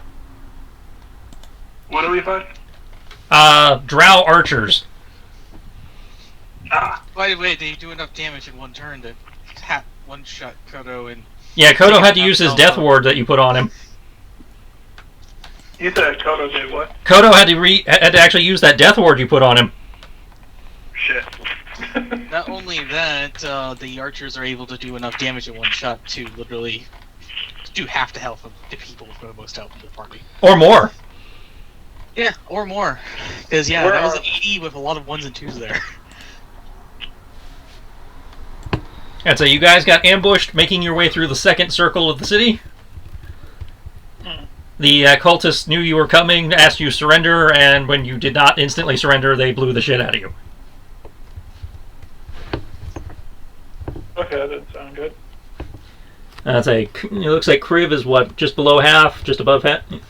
Just above half still, because I'm at 190, figure out 174. Kenshi is at 1/3, and Kodo is at 1. How are they, how many of them are there? There are a total of 6... Seven. There are 7 bad guys, and they did all that before the first round of combat even started. Yeah. No, We are wrapping up round 1 now. I took a single arrow for Kodo. Yeah. For one arrow, granted this was on a critical hit, but one arrow did 81 damage to Kriv. Okay. If it was 2 arrows, that would be what you get normally. Yeah. Okay. Okay, so Is that 15 off the break free? that's what I gotta do. No. Okay. You are just shy. Cool. In which case, hopefully some of them are on fire. I see your effect roll. What am I rolling? What am I comparing this to? Dexterity. Okay, and you went after... It should affect everyone. Okay, I see the ablaze. I was looking at the effect roll, not the ablaze versus dex. Alright. Well, the 12 counts as number 1 since I rolled that first. Ablaze is for the remainder of them. Okay. Because with how everyone's positioned, it'll affect everyone. 12 is not enough to set the archers on fire? Oh, I'm sorry. I'm looking at the wrong thing. Okay. So, okay, they have the same dex. Never mind. Okay. They're actually proficient in dex. Okay, so that is... Okay, so the 12 and the 17 go to the first Shadow Blades. That is not enough. I will then go clockwise to the archers, which would be the 17 and the 35. 17 is enough, 35 is enough, so they are burning. God damn it. So I'm going to have to move these 2 to the side for a minute so I can put the status effect on them, because Roll20 is a dick. Now that's why they were standing there specifically, because they have little... It tells me exactly where I'm supposed to have put them. That's great.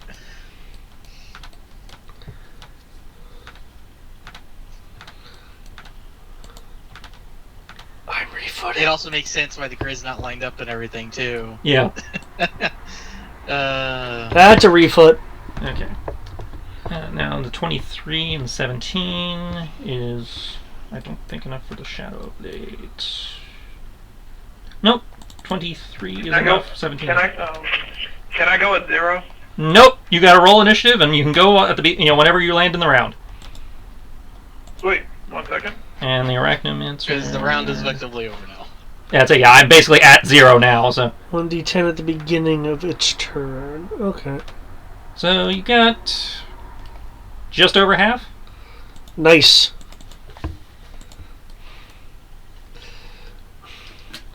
Ball needs to be moved back to you. I get you for my tail, you bastards. Of course, now that Brian's here, I can actually start using people.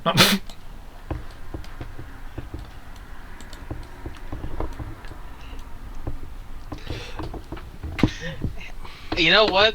I could believe that if it wasn't for the fact that with one arrow they could do...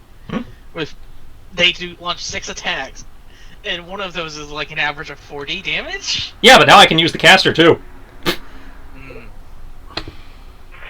I'm done. I know. I'm waiting for Brian to roll his initiative.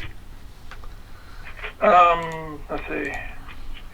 That's I believe my initiative bonus is 10, so I think it's 25. 25? Okay. It's 15 plus my thing, so I believe it's plus 10. So Yeah, that sounds right. And that brings us to round 2. Sort.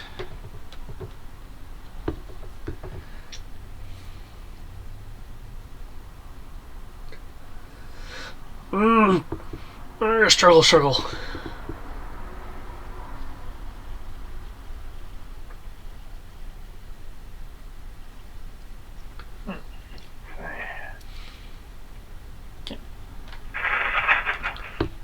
So, top of the round is Kenshi. Good. Gives me enough time to actually figure out something. 1 hit, 2 misses. And that hits a crit, too. Okay. Ooh. So, plus another D. Get going. I need some time. You know, it's Ro that fails on a 2 with a crit fail, if I recall. Isn't No, that's Kenshi. Oh, that is Kenshi too? No, Ro doesn't have that. That's just Kenshi. So yeah, Kenshi. Yep. You crit fail Yeah, I know. I see it.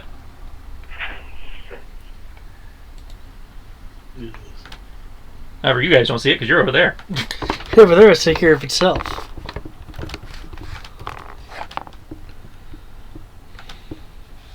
I think I'm going to give the archers an application of Icy Hot. And he's gonna go up to 5th level. Back.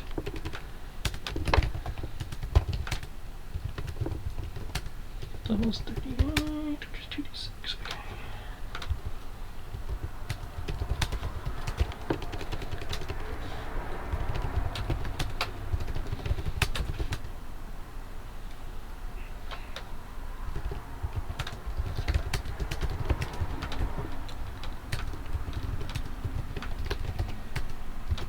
Aggressive typing has begun.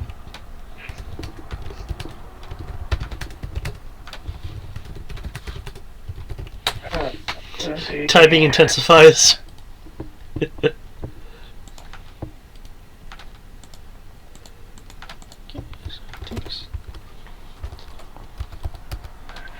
8 plus 2.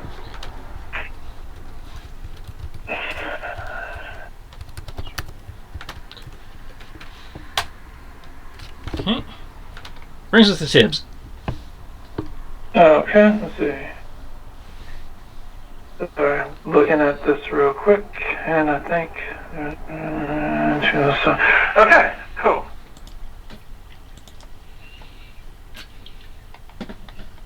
Okay, cool. I'm going to... You said the party is relatively fucked at the moment, right? 1 Kenshi HP. was completely fucked.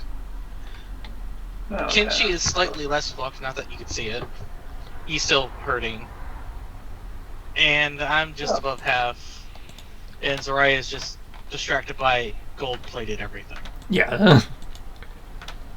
Okay, let's see. So let me re-roll this real quick. Oh, Lord.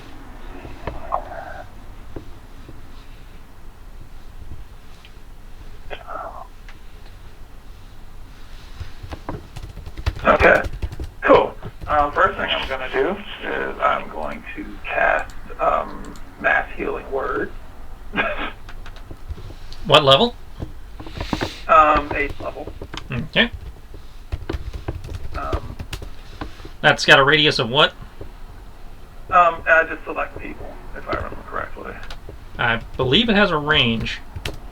Let me see. I will let you know in a moment. Mass Healing Word, 60 feet. Okay, so yeah, anyone you can, so they have to be within 60 feet, which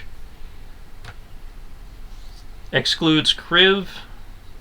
Can I move close enough to... If you move, you will have to choose between Kriv or Kenshi. So I can't reach all of them? Nope. Jesus Christ, how far did we split? Kenshi is 50 feet away, Kriv is 80 feet away. You said, so in 2 different directions? Yep. You guys were surrounded, they went to deal with different groups. Okay. Did Kenshi go off on his own? Kenshi is on his own, and Kriv is on his own. And Kodo is where? Kodo is still in the middle of the map where you guys started. He's right next to you.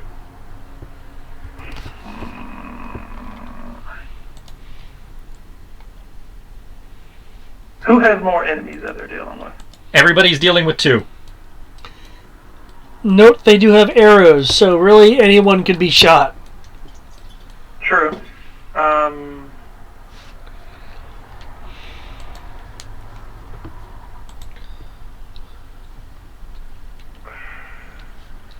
Here. While you log in. Okay, cool. While you log in. So what I'm gonna do, mass healing word. I'm going to use it on Kenshi and Kodo. Okay. Very basic image has been posted in chat of the map for you while you get yourself together. Alright, I'm going to cast that on Kenshi and Kodo Okay. for a grand total of, let's see, that's 12, 18, so, alright, you guys recover 52 hit points. 52. Oh god, yes. Okay. That means you can now only cast up to 2nd level. Ugh. I can cast up to 2nd level. Alright, let's see what I can do for 2nd level spells. Not much.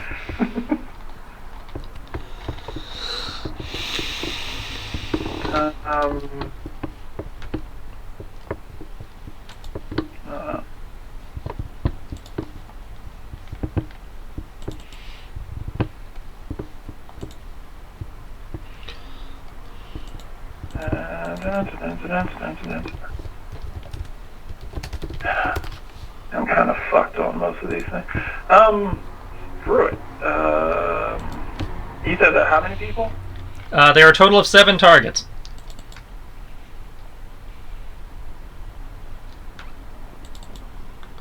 The furthest one is 75 feet away. The closest is 35 feet.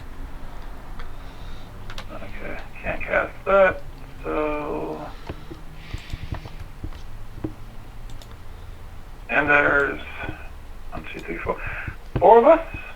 MFA is me, Kenshi, Chris. Yeah, there are 4 active characters. Fuck it, bless. I think somebody's out of range of bless.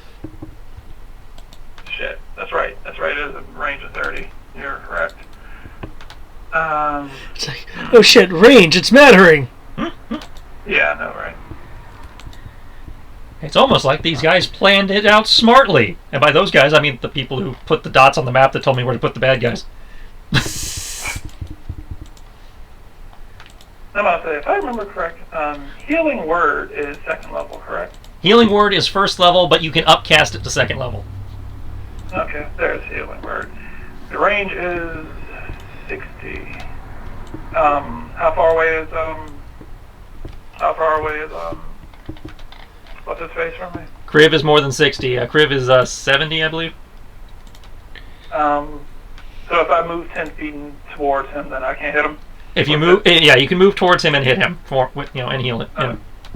Cool. Then I will go close enough to be able to hit him with a 2nd level Healing Word. Okay, he is 80 feet from you, so you'll have to move 20 feet. That's good. I have 40 feet of movement. I can pull this off. Alright. 3d4 plus all of this. I just realized my headset's muted. But Mass Healing Word takes a bonus action. You won't be able to. Oh, he's right. Mass Healing Word was also a bonus action. You only have 1 bonus action. Wait, Mass Healing Word is a bonus action? Yeah. Yes. I'll say Mass Cure Wounds. That's not what you said, though. You said Mass Healing Word. And Mass Cure Wounds is a touch spell. I don't think Mass Cure Wounds is a touch spell. No, Mass Cure Wounds, because Mass Cure Wounds is my 5th level spell. Mass Cure Wounds has a range of 60 feet. Yeah, and that's what I use. Okay. I'm sorry, because Mass Healing Word is... Oh, it is. It's also 60 feet. That's 3rd level. Shit. I probably should have cast that instead. Well, you upcast to level 8 anyway, so... Yeah, that's my bad. I cast Mass Healing... Both of them can be upcast, but yeah. Yeah, I know they can be upcast. I was doing the 3d8. Okay. That's what I rolled for, 3d8. Then why'd you say you casted at 8th level? You said you casted at 8th level. Yeah, But I'm gonna say mass healing word does 1d4. Mass cure wounds at 8th level would be 6d8. Yeah, that's why I rolled 68. Well, you said 3d8 a second ago, man. He was looking at the base of Also, mass cure wounds has a 30-foot radius, so you wouldn't be able to reach anybody. You said what now? Mass cure wounds has a range of 60 feet, but it only works in a 30-foot radius after that 60 feet. You can choose a point within 60 feet, and it has a 30-foot radius at that range. So mass cure wounds would have reached nobody. Or one person. Choose up to 6 feet. Okay, then why the fuck does it say a range of 60? Because you can choose a point within 60. You can choose a point to put that 30-foot radius within 60 feet of you. Oh, okay. Oh, okay, so I can just drop it. Okay. Yeah. Oh. So everybody take back those whatever hit points he just said. I'm just back at 1. Hell. You're back at 1, Kodo. What a walk. You might just want to cure wounds, Kodo. What was it? 52, I think, was it? Yeah, 52. Yes, it was 52. You know what? Fuck it. Kodo, we're fixing this. We are fixing this. I'm about to say, Kodo, stop dying. 1. But this is not new for Kodo. Kodo, how many? I'm about to say, Kodo, I'm about to say, your max amount of HP is what? My maximum amount of HP is 110. Oh, Alright, oh, fuck it. God. Cool. You So updated. what we're doing right now is I'm just going to do like something really simple, and I am going to just cast heal on him. Okay. Heal is 6th level. I'm casting it at 8th level. I don't think you can upcast heal. Yeah, you can actually. At higher levels, if I cast a spell using a spell slot 7 or higher, the amount of healing increases by 10 for each slot above 6. Yep. Okay. All So 8th level So would be 90 hit 90. points. Yep. And then plus my blessed healer, enjoy 100 hit points. Yum. Yummy yum. Thanks, Back to Tibbs. 101. And then if you want to go to do healing word like Kenshi, that'd probably be the better thing to do. No. Yeah. I mean, healing word whoever he wants, but True. You have less health. I'll say, there's different stuff I can use for Kriv. There's different stuff. I'll say either of you, if you guys go down, your death wards will bring you back up. So, and there's other things I can use on Kriv to make sure that he doesn't fall down yet. So I will healing word you for the time being. how much? Let's see. 2d4. 4 and 3 plus that. Recover 16. Okay. So recover 16, and that is the gist of all I can really do at the moment. Okay. That brings us over to Crib. I'm gonna spend this round and the next round pretty much healing people, and That might be all you do, I'm not gonna lie. That's it, with the amount of damage these guys can do. That's Well, all the it's damage not you can this. do. well, I'm a cleric. That's pretty much what I signed on for.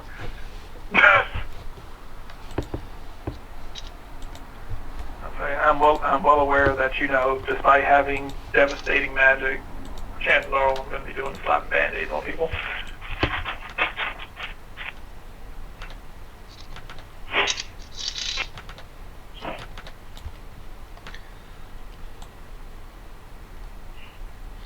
And verse is just going to be the same as the second verse. And the same target. Okay. That is strangely very consistent numbers. What the hell? Yeah. All beats his AC, so 27, 40. Hey, He is bloodied, but still up as you twirl your naginata, carving into his flesh. Drow blood spraying the gold pavement. That is my turn. Koto. Yas. Kodo's no longer dying. Or is he? He's still restrained, though. Let's see. Did the archers take their... They have not gone yet. They go after you now that you rebooted. Okay. Okay, so they all move on the... Okay, gotcha. Everybody move. You know, that's how I keep initiative simple. All bad guys go at the same time. Okay. And he just rolls the initiative based off the one with the best initiative? Yeah. Whoever's got the highest initiative bonus is the one that decides the AC. So I'll attempt to break. You flex and are able to break through the alchemical goo. Good. That is your action.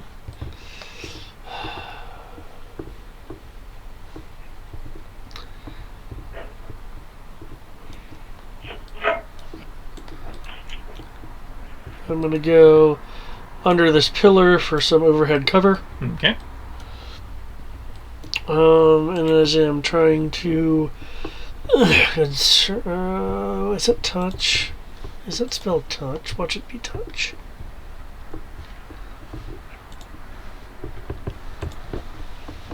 Of course it's touch.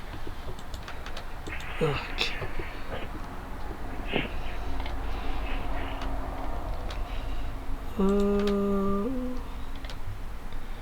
Range 20 feet.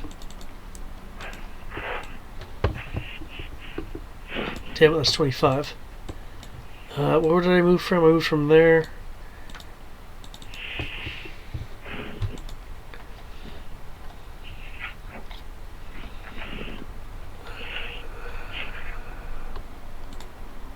Haha. Okay. I'm gonna Ray of Frost a dude. I'm gonna Ray of Frost this guy. Okay. Hang on. I have a sheet open. Ping again. Okay. 20, I believe, beats his AC. It does. And... okay. Takes 18 cold. Winces as frost forms on his armor. And I've reduced his speed. By 10 feet. 65.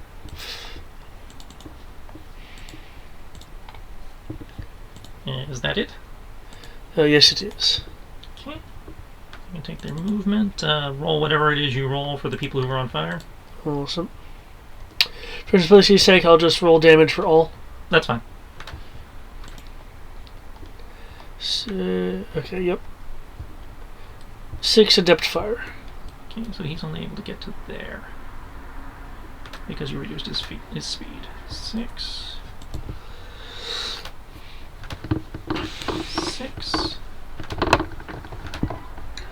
6. 6. And they made it. Okay, so what they're gonna do is they're gonna continue engaging their current targets. Alright, so the dude behind Koto drops his hand crossbow, and a blade of darkness forms in his hand as he swipes at you 3 times. Oh, shit. The hand crossbow guy is also firing 3 times. I'm sorry, twice. So it's 4 attacks for Koto. The 2 archers with Kriv drop their bows and draw scimitars. That's 6 for Kriv.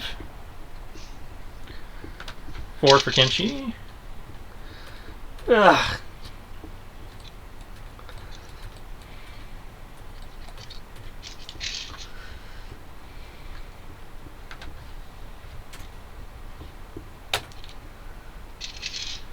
Kenshi gets hit twice.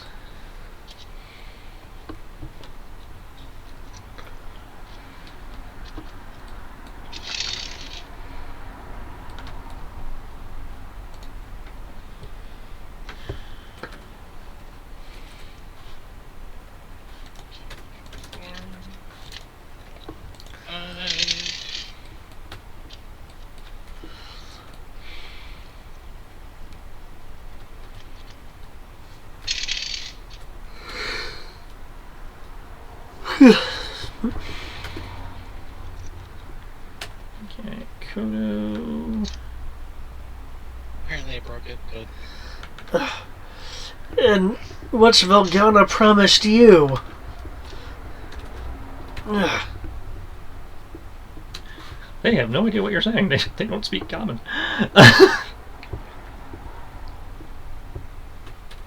No, but if I ask them something, they'll at least understand me. Let's see, Kodo, we're going to take 4 times. That's 1 hit. 2 hits. Okay, so we'll do it this way. I'll use 1 each.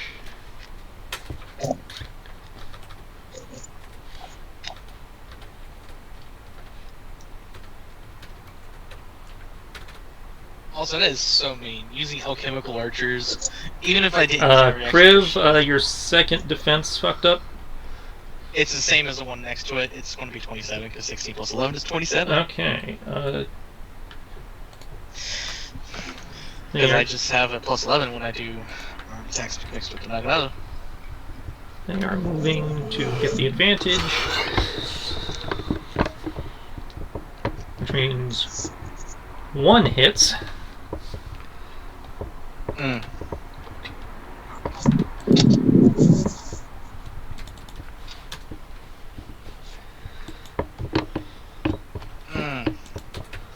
I don't know if I want to use my reaction to shield or not. Whatever. They're not using arrows. How bad can I'd say they're using their scimitars. And how bad can it be, I say? Also, they need to roll their fire damage. David already did that. Ah. Yeah, she's going to use that. She is going to cast.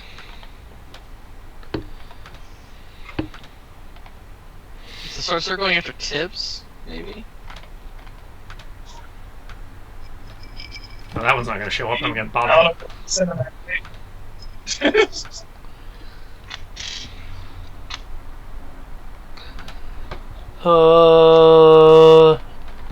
Nope. You can't see her from your position.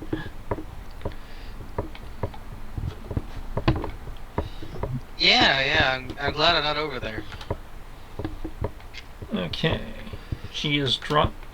She gestures, and a swarm of biting insects materializes within the sphere, attacking everyone. It's one of those again. I need Koto and Tibbs to make Constitution saving throws. Ah! Oh. I am good at... Maybe I should start rolling my d20 again. Oh, you Yes, Because using roll 20, it kills you. Awesome, because as a cat, I have amazing constitution. Cough, cough. I mean, how else do you have 9 lives? Well, I mean, this might suck, depending, but let me check. Alright, I'm gonna need somebody to roll my proficiency die, but on d20? Woohoo! Okay. 16 plus whatever, you know. Con modifier is, so... I don't have a con modifier, I just have proficiency. Okay. So you have Nothing 0, that affects so- that. So. D20 plus 0 plus proficiency. You get a 27. You get 16 plus 1d12 plus 0. Okay, so Oh, Roll 20 gave me an 11? Yes, roll 20 gave you an 11. Yay! Thank you, Roll 20.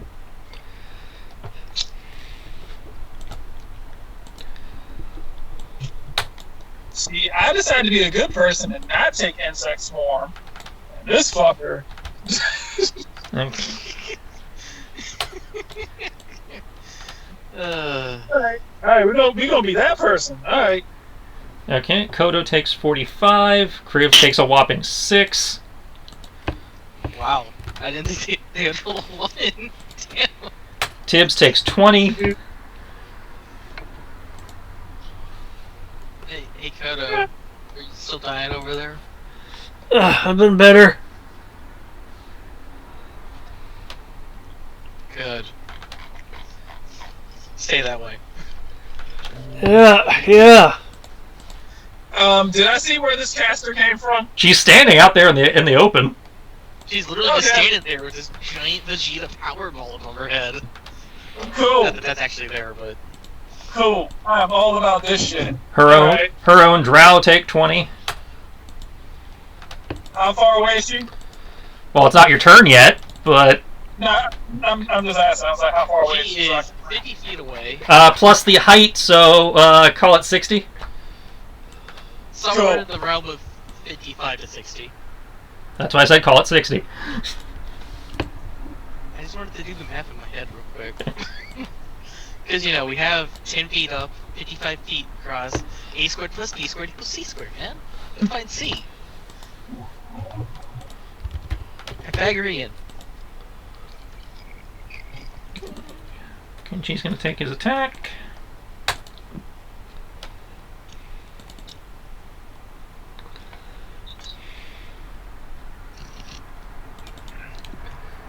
Two of which actually land.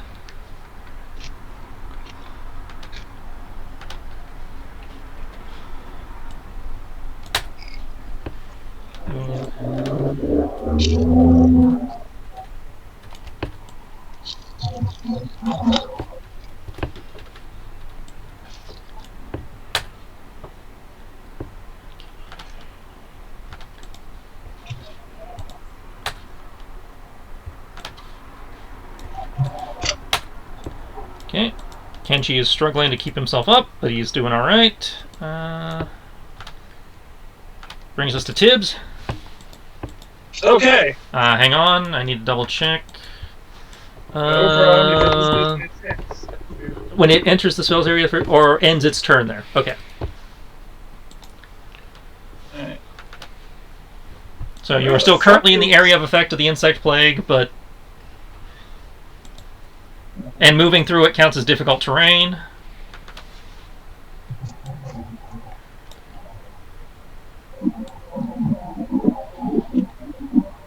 Does this count as a magical effect? Yeah. Cool. Fuck it. Let's see. Let me see. I have this spell, so technically, let me take a look and see if it's concentration or not.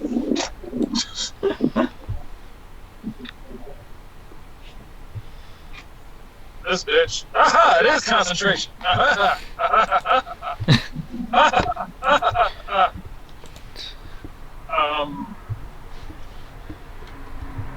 Where the fuck is that? Wow. Tristan, guiding bolt. What's the distance on it, and what level spell is it? Because apparently, D&D. The D&D website does not have that listed on the cleric spells. Yeah, I've noticed. There it is. It's like shit started breaking. I think Guiding Bolt's first level though. Yeah, Guiding Bolt. First level. It's first level. It has a range of 120. Okay, cool. And 40.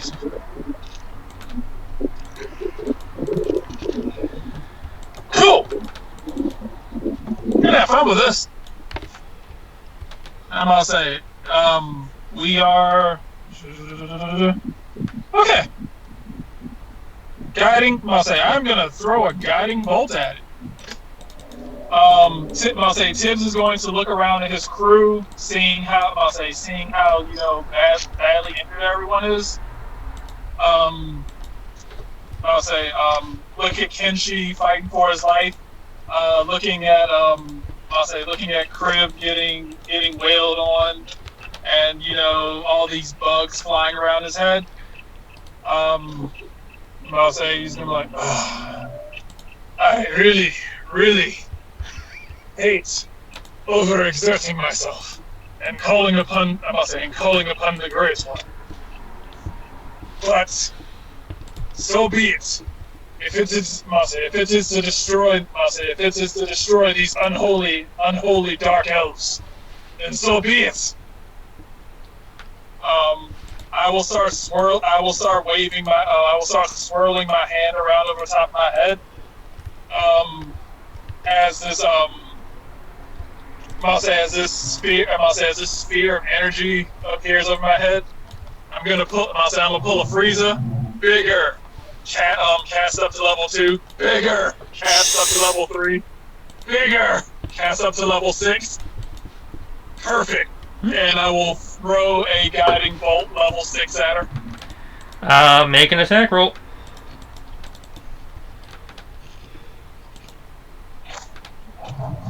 Let's see.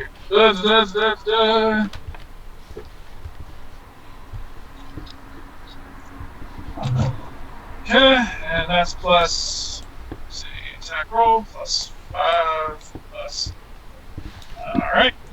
Go, D20. Oh shit, I thought that was a natural 20, but it's 15 plus 5. 15 plus 5, 20, I need someone to roll me a proficiency die. Someone roll you a what? Proficiency die. So D12, here we go. 2. Ah. So 22. 22 does hit. Okay.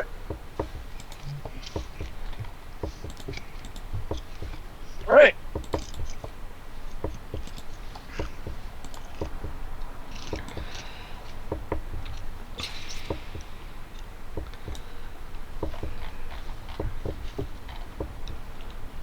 Alright, and that will hit for 33 points of radiant damage. 33 halved becomes that. She is able to maintain concentration. Okay. I will look back. But she looks really rough. Huh? But she's looking really beat up. Okay. As your bolt impacts and she has to step back a little bit on the column she's on, bracing herself. Okay. I will move within. I will try to move within range of. I'll say. Chris, how are you doing? Let me do some math before I give you that answer. Yeah. See, how are you doing? I've been better, but I'm holding my own. Which one of them looks worse? That's why I was doing the math real quick. I am exactly at 50%. And Kenshi is at 33%. And Kodo. I think looks like he's around 50. I've been better, but I'm okay. Another healing word to Kodo. I mean, I'm just fine. Are you taking any movement? There's no real point I can think of to do it. 20-foot circle of fuck you. That's it. If you are not moving, you'll have to. If you do not try to move out of the circle, you'll have to save. The spear. Yeah. I would like to leave the spear. What direction are you going? Toward. I'm gonna cast a spell at Kodo, and then I'm going to head towards Crib. Okay. I would say you might want to go towards Kenshi because the two yokai are dealing with people that are using necrotic damage weapons. Okay, moving towards Crib will put you just at the edge of the circle, so you will still have to make a save. Do I know that? You really can't get a good look at Kenshi due to the cover. No, I mean, do I know that they're using necrotic weapons? No. I can't tell. I'm pretty sure you can see the ones that were fighting Kodo. He can kind of see the guy with the crossbow. He can't see the one with the shadow blade. Yeah. So if I can't see it happening, then I can't. But yeah, if you move towards Crib, you'll be just at the edge of the circle, so you'll still have to make me a Constitution save.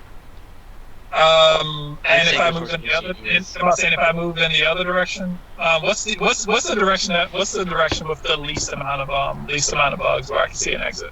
That would be map north, but that would be moving away from the party.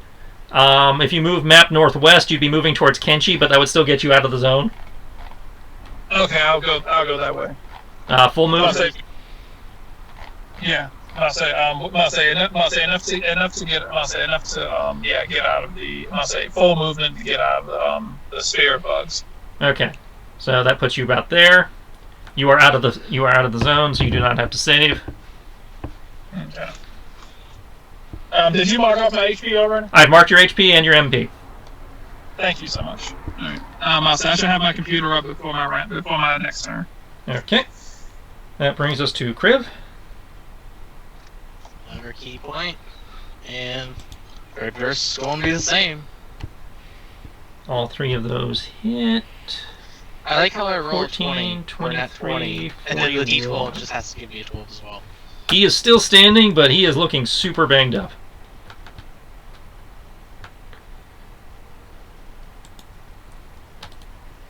And I will move to where I cannot be attacked from two different angles easily. So where would that actually be? Now I'm looking at it. Nowhere. Yeah. Wait, no. I can force myself into a corner against the wall right here. That is a wall, right? That is a wall, but you will take an attack of opportunity. It's a broken wall, so they might be able to get up on top of it. Maybe. They'd have to make a check. Yeah, I'll take that chance. And I'll take the attack of opportunity, so let me roll my defense.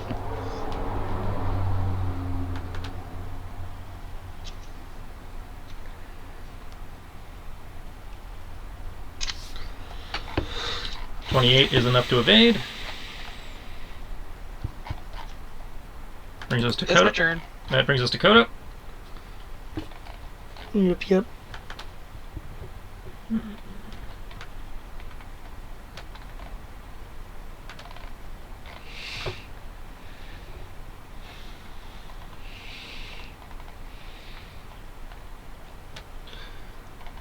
Okay.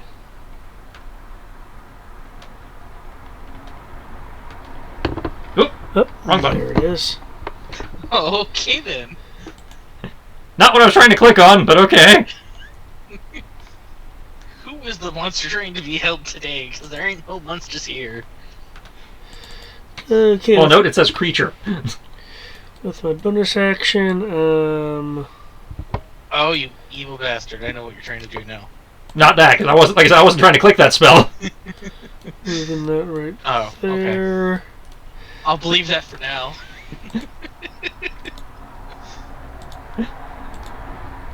I'm evaluating my options while I wait my turn, because it's like trying to figure out what saving throws I have to work with. 22 actually and not 16 trying to to make them ablaze stop these two up here. You said 22 and 16 to what? Blaze these two up here because they're so right next to that foxfire. It's Dex. Yep. Okay, so that'll get 1. Okay. Let's see, a 25 to get to the guy behind me. Since I moved that. 25 does get him. Okay. And for the person in front of me, I will grit my teeth and then make a upward clawing gesture, blasting him, hopefully with... Not with a 14, you're not. Okay. Especially since I think that's a ranged spell, isn't it? No, it's... It's a melee. Well, I think it's a melee. Let me check that real quick. I mean, either way, a 14 missed. But Make a melee spell attack that has a range of 20 feet. yeah. I was trying to figure out if that disadvantage or not. Okay. Okay.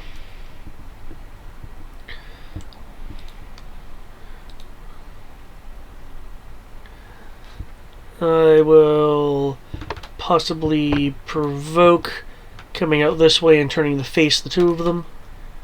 I think you're still next to him, aren't you? No, I'm like 5 feet away. Yeah, you're 5 feet away, so yes, you do provoke. From the one. 25, you don't have advantage or anything, so you are able to evade, ducking out of the way as he swipes at you with his Blade o' Darkness. Okay. Okay, that'll be it, and I will roll my fire for all.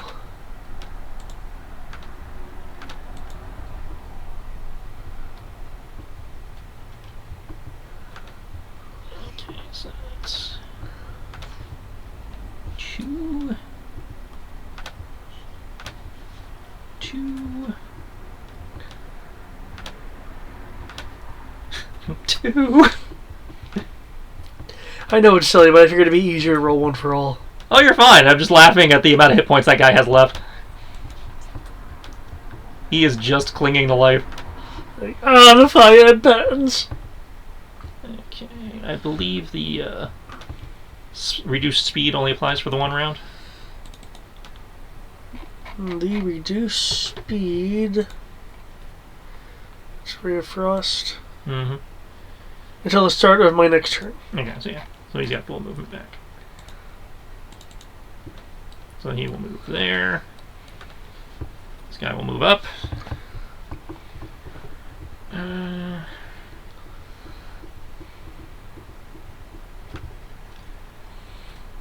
guy will move. He'll pick up his bow and back up.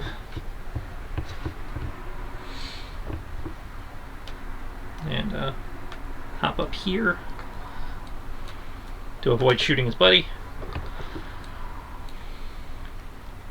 Okay. So 4 to Kenshi, 4 to Kodo, 6 to Kriv. I assume 4 of those are ranged attacks. 3 of them are ranged attacks. Okay. Are you doing them in a particular order? Because I want to know.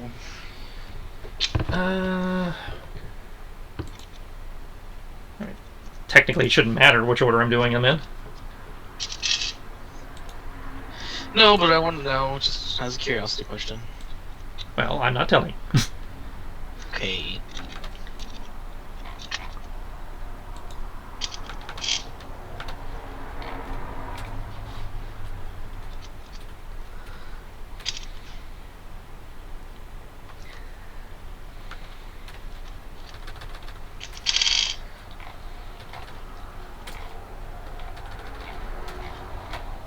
Yes, that's 6. So that's 1, 2, 3, 4, 5.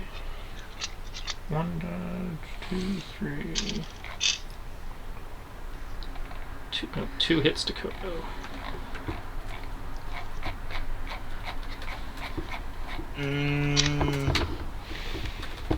Yeah, I think I'm fine.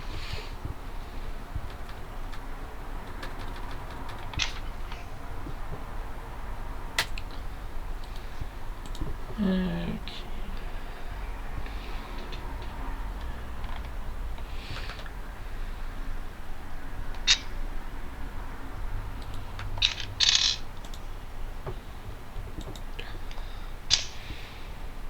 Please don't horribly murder me. Hmm? Because I expect that 22 to hit me. You seriously overestimate the 5th edition ability to hit things.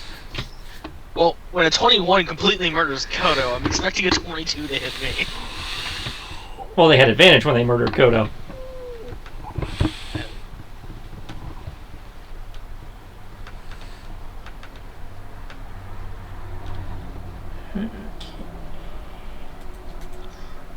Also, how bad is that person on the left that decides to want to use their bow? Because they've been on fire for a while. He's looking really, really horrible. Okay. Already factoring in the extra damage, just for the record, David. Okay. Kodo goes down. Do the math. He might be okay. Well, he had 101 HP. He did 45. He did 60. So that's 105 to his 101.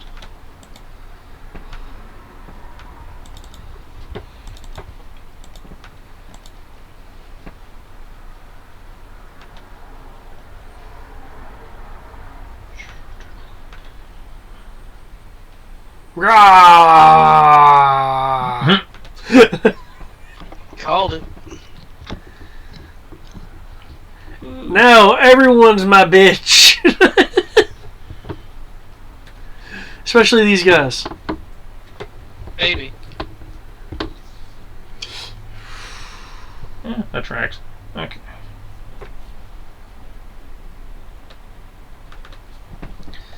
Is it greater or regular? Let's find out. No, it's regular.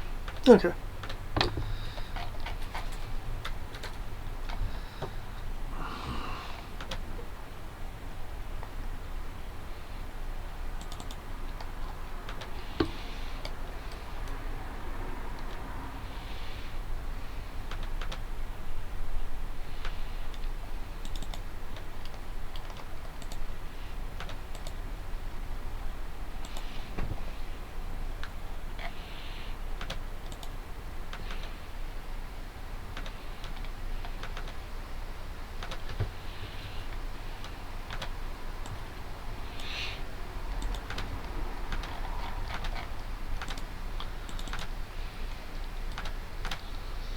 The caster morphs into a giant fuck-off spider.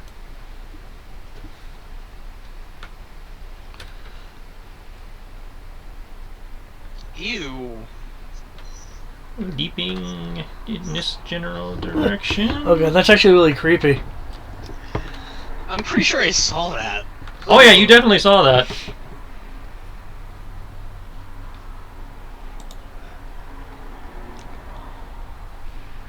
As she leaps, she sprays a blast of webbing towards Tibbs.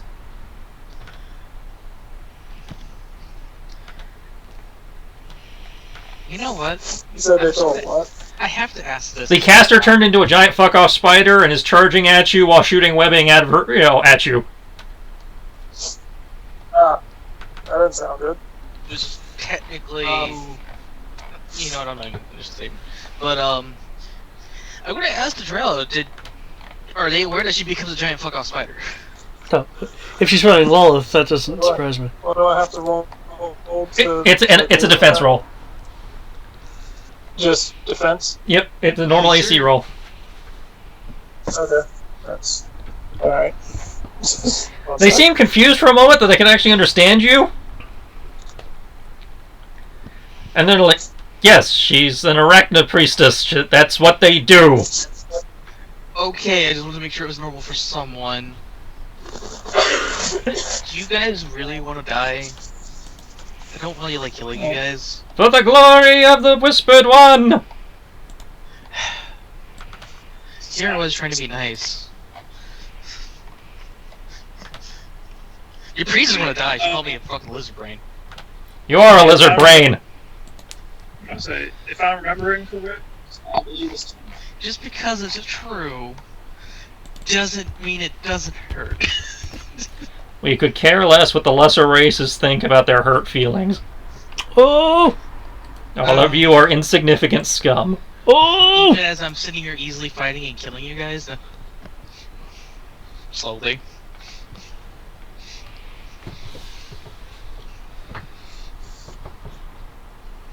Like, do you not have any, like, will to live? All will be brought back when the Whispered One reigns. Death is merely an impediment.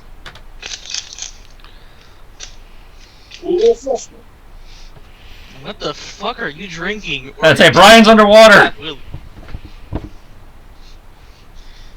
Yeah? Like, please tell me, what are you taking to be that devoted to death? Brian, I have no idea what you're saying.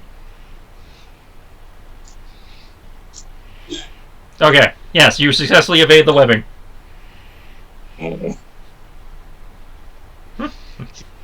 That is a serious question at this point. They're cult fanatics, man! What do you... There's usually something involved for them to be okay with death. Yeah! Stockholm. They're convinced that they will be brought back. That's what... Though, if they're what they think they are, they're probably raised on the belief, so... Mm.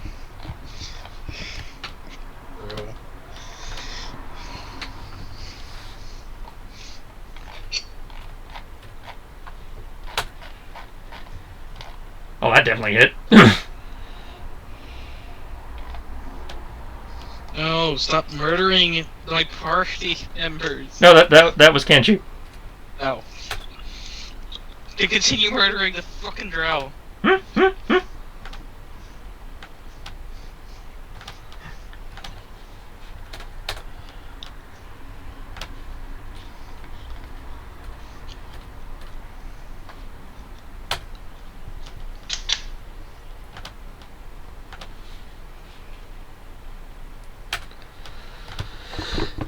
That's good stuff. There we go.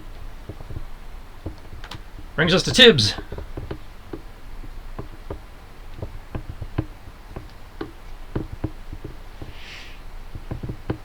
You have a giant spider leaping columns at you. I think it needs to be killed with fire, like all spiders should. I didn't know Sierra was in this actually here this week. What? Aaron. Hey, just because I share the same opinion when it comes to giant fuck-off spiders. Aaron's like, all spiders must die instantly now. If they're the size of the priestess, yes. No, it's actually bigger than the priestess. It's a large creature. There we go. That's what I mean. The size of Is it on fire? It needs to die. It's still burning from when Kodo lit it up, yeah. Yup, yup.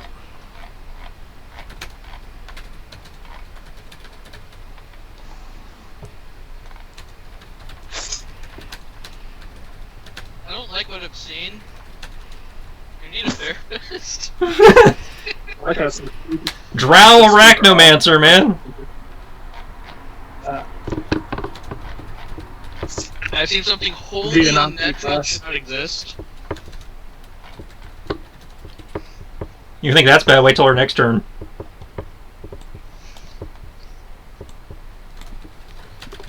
so you So saying should it's we my shut turn up now? spiders?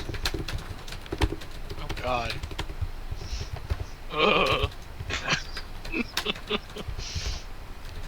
Okay. Cool. Let's see. There's a giant fuck off spider. And yes, Tristan, I'm a bit of an arachnophobe when it comes to things that are bigger than a quarter. When it comes to spiders.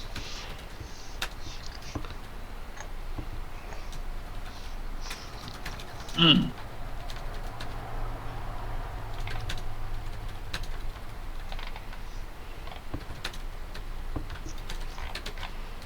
Don't feel like doing that. So, Banish it. he said banish it. It does not deserve to be at this point of existence. I'm like, I can't banish her. It should not be. Tell that to their There's- entire religion. And Kodo has gone I nuts. think I need to put it into Velgana if this is her religion. Oh, this isn't her religion. This is a Drow thing. Because remember- damn it, Kodo. They they worship Lolth, the giant fuck off spider god. He said they worship LOL. Lolth. L-O-L-F. Drow worship Lolth, the giant half spider queen. I thought he said they worship LOLs. Yep, they worship lols. Apparently,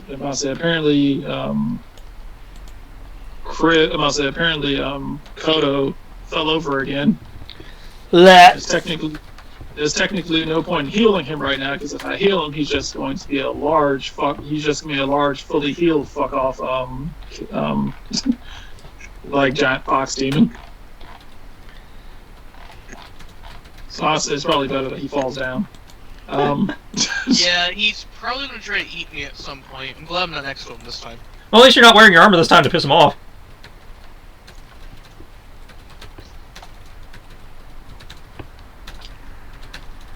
But he's tasted my blood, so I inherently think he's just gonna come after me anyways. Okay. Shit. Fortunately, I don't It's have like that when many. Nomi tasted human flesh for the first time. I don't really have that many spells available, so shit biscuits. Okay. Yeah, I did not come here prepped to murder people. Sacred Flame. That's a dex save, I believe. I believe deck save, so yeah.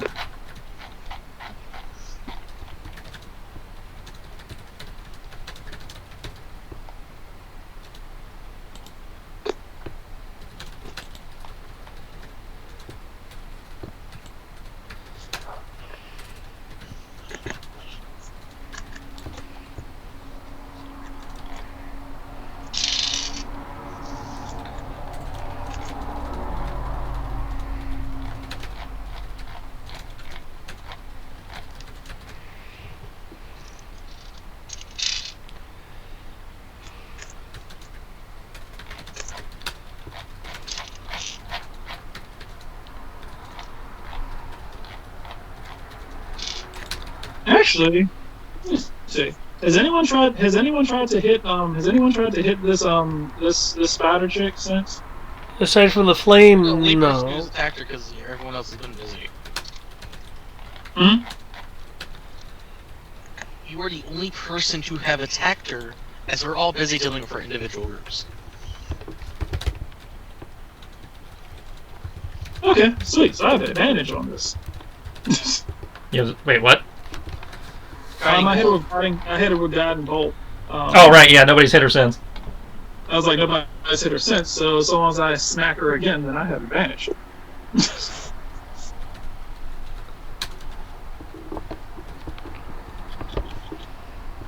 Go! Okay, that's slightly better. Never mind. So I went from 12 plus 5 plus d12 to 16 plus 5 plus d12. Let's see. And Sacred Flame does how much damage? I believe it's d8s. D8s. Okay, sweet.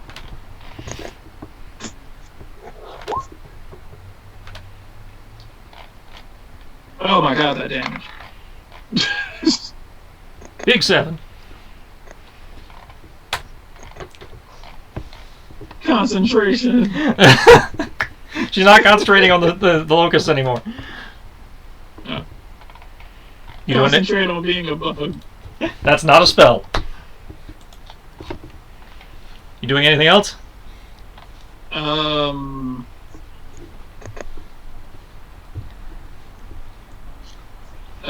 Take a quick look around. How do these people who are fighting look so far? Well, you're logged in. Oh, you mean the bad guys?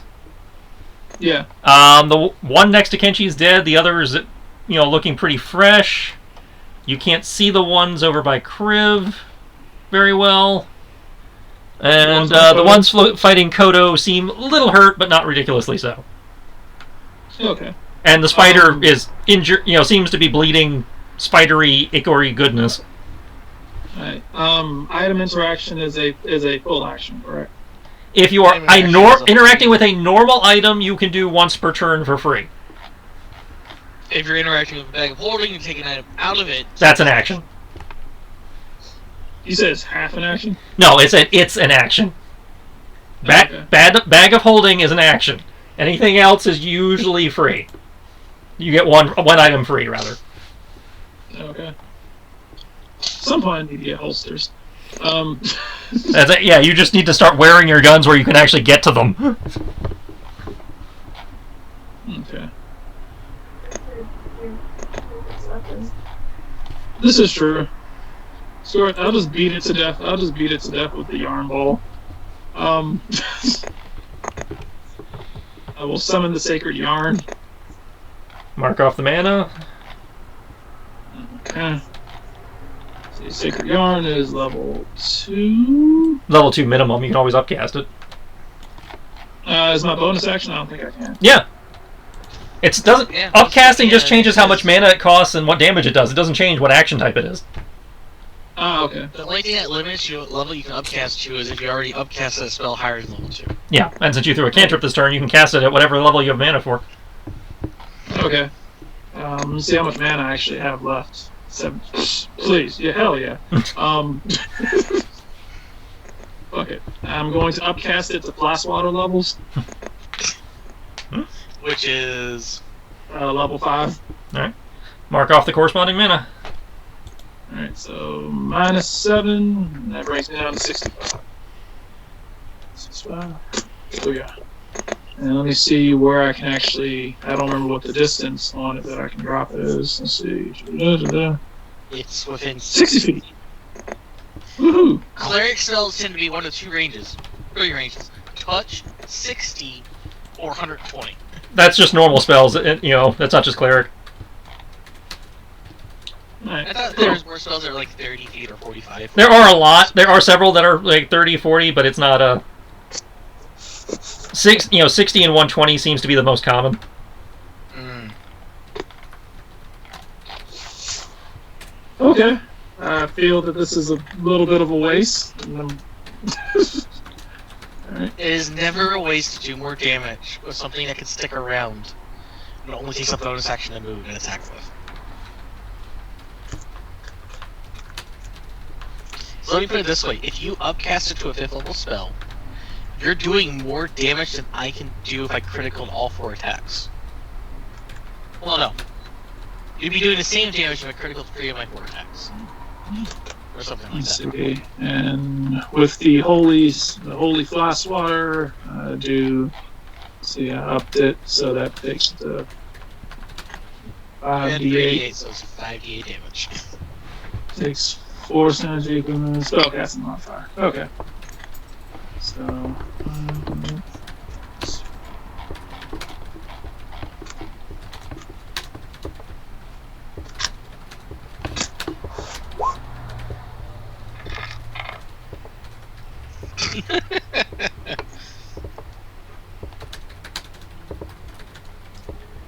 That does hit.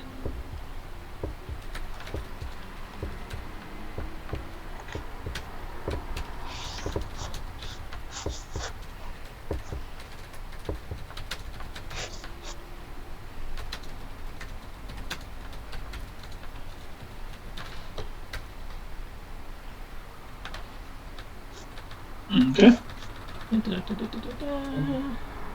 Technically, all I got. I will make my way over here. Slightly closer to. I can be slightly closer to Kodo if need be. That's all.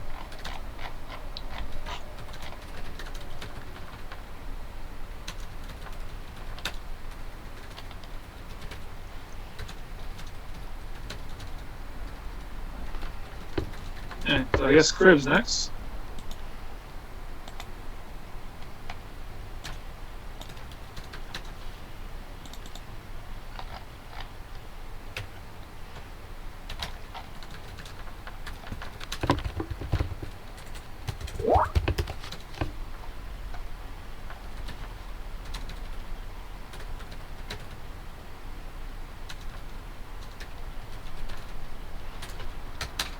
Okay.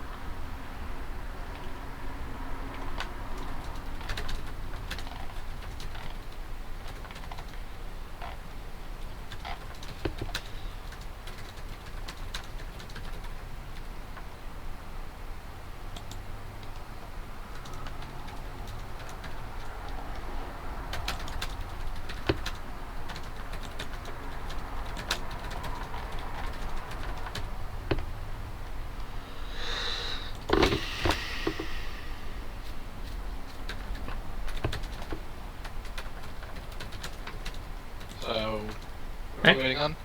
I'm just finishing typing up something real fast.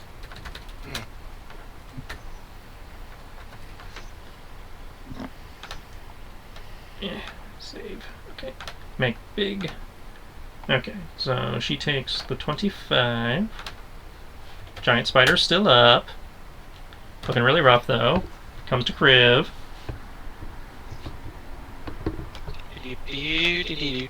Who may or may not have his stuff pre-rolled. I'm gonna go here, attack the person I've been attacking. Okay, he's got a little bit of height on you, but that's not. I will be able to move up there. The first attack takes him down. Then I will move here and then just do the other 3 attacks on this person.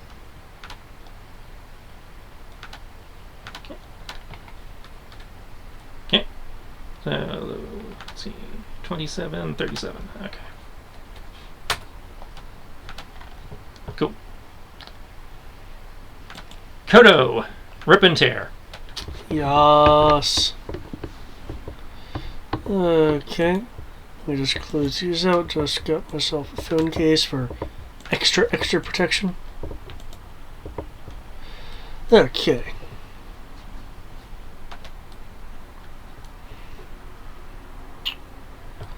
Unfortunately, both these take an action, and I cannot do it twice. Okay. As I'm in the process of going for a bite on the person in front of me. The person behind me is whopefully going to get whacked by this foxfire.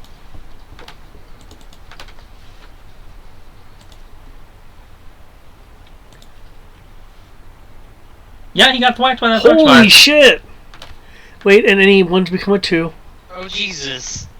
Any one's become a 2. Okay, that 22 becomes a 23.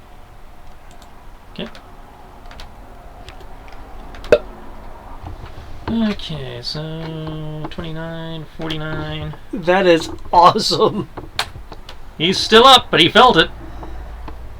And I don't see your normal attack on the other guy. That was more of a description, Okay. as using the foxfire like this takes an takes an attack to do. Okay. Takes an action to do. Okay. That'll be it for me. Time for me to roll a blaze. That's how you roll that burn damage.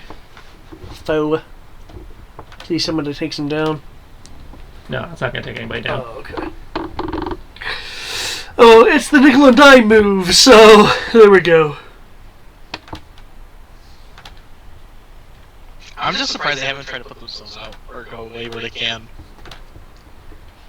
They don't want to take the action. Are they too busy trying to murder instead of save themselves? Okay. Well, I mean, death doesn't phase them. They don't care. Okay, so This is why I think we should just, 2 to Kenshi. Chaz, you need to become a 9th level cleric. He's a 10th level cleric. Sorry. And capable of casting. Yes, downgrade your level. Kenshi's hit once. However, this. Like level 17 cleric to be able to cast 9th level spells or something like that? Yeah, 17. We need you to become a 17th level cleric, Tips. Because we have a solution for this problem. Alright. It's called Wish. So that is. Solution for what? Ron? Does cleric get wish? I think the cleric is Wish. Okay, so that's no. 4 attacks to Kodo and 3 to Kriv. Okay. You said what? Do I get do they attempt to attack me? I'm getting to you. I haven't gotten there yet. Okay. Oh, 20. No! Oh no! Let's see, they have advantage. No, So stop dying. those both hit.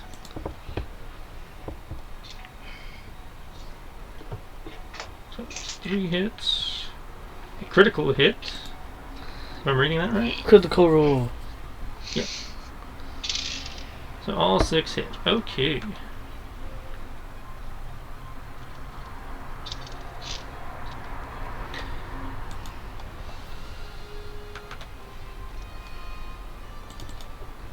Yeah, Kriv is fine as usual.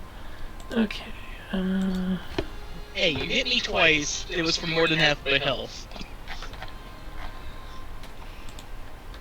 I want to keep it that way. Well, again, that was when I had advantage. Honestly, I'm just glad you don't have advantage anymore. I was expecting dead before I got rid of one of them.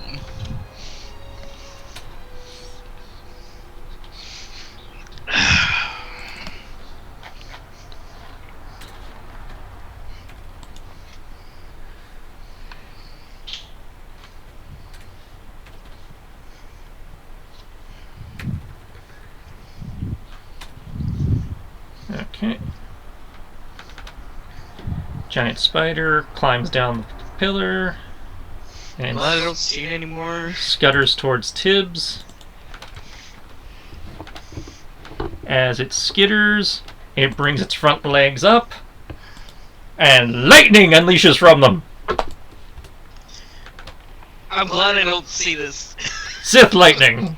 I need defense roll from Tibbs. You said the son bitch shot lightning at me? She has cast Witch Bolt. She is doing Sith lightning. I have unlimited power. I want to appreciate this. Spider, spider, spider, spider. Spider lightning. Okay. Unlimited spider. You know what? That is better than what I thought you were going to do. So I thought he was going to say maximum. I was half expecting him to say maximum spider, but this works. No, I just half expected him to just do some type of spell that summons more spiders. I could drop Insect Plague again. It doesn't count. Or she could cast Giant Insect to transform normal spiders into giant spiders. But there aren't any spiders for her to do that are under her control. They don't have to be under her control. If she wants them under her control, she gets to do conjure animals first to get to summon the spiders and then make them bigger. Oh, Lord. Please don't. Let's see, her to hit is that. So Tibbs has dodged the lightning. You said what? You dodged. Oh, sweet. Okay. If only it was a Mace Windu instead. You Mace Windu did that. That requires him to have a weapon. Shame, I'm not there to do it. It requires it to hit me to do that. Yep. I mean, you can describe your defense as parrying. That's not a... if you're trying to send it back, then yeah, you gotta... So yeah. Yeah, so I'm not sending it back. I see, was it 189? Yep. I need that split into attacks due to Blood Frenzy. I thought you were going to split it into different... No, I've been totaling it the whole time. Ugh. All you know is how many attacks I'm receiving. I have 1 HP, man. 6. Okay. It's 6 attacks. And one of them was a crit, but I don't think that matters. Okay. No. I mean, I apologize. I did the math wrong on that. It's 4 attacks. Okay. And the damage doesn't matter from what you just said. So yeah. 16... So yeah, it's 4 attacks. 19... Will you survive? Or will you go down? Failed. So I'm down to 2 failed death saves. Okay. So Koto is dying. Here. He's one save from being dead.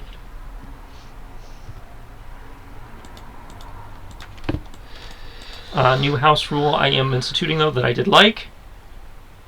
When you are in the dying state, you are not unconscious, you are just unable to move or take any actions. So you can still talk or call out or... Oh, I assume I'm still frenzied. Well, yeah, I'm just letting people know as you are the first one to go down since... Okay. You were the first person to go down since the last time you went down.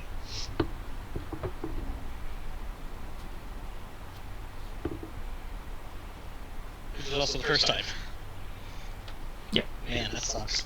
But, I would at least make the effort to make it Tibbs aware that Koto is currently dying in the corner. Tibbs can see it. I mean, I can see it. There's a giant fox that just fell over. It's kind of hard to miss.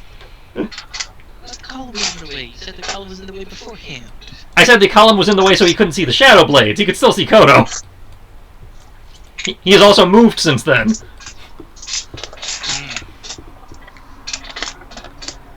As in, you can see the guys Koto was fighting, and he couldn't see the shadow weapon.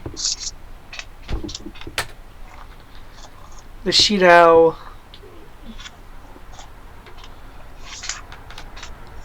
Also, wouldn't you go back to your normal form? Wait, no, That's technically... that's not how that... Yeah.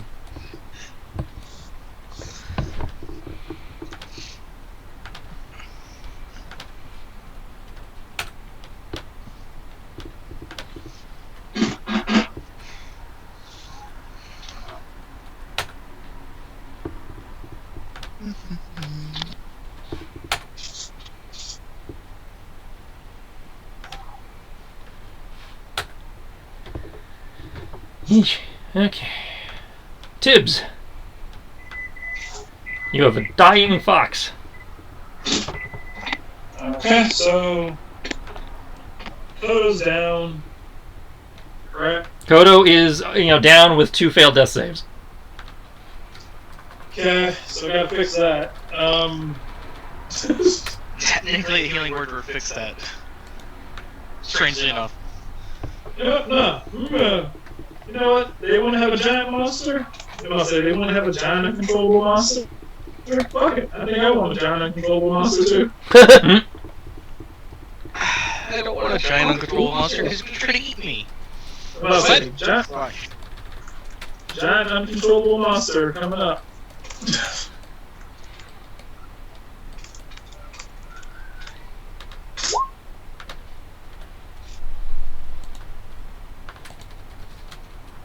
There you go, Kodo. Have fun. Ah! If he bites me, Tibbs, I'm going after you. I'll fix it later. I'll fix it in post. What I'm gonna fix now, giant spirit yarn to the back of this thing's head.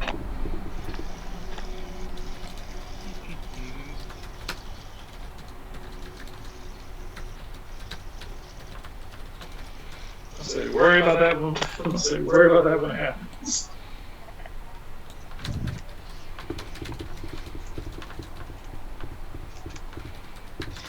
This might actually. I know what I'll do. If he goes after me, I'm gonna throw you at his mouth.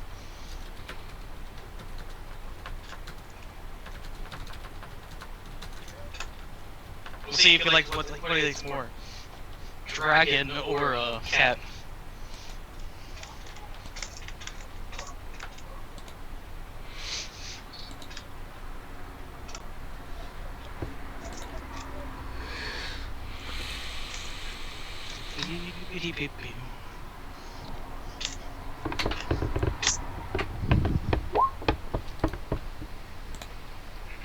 Oh shit.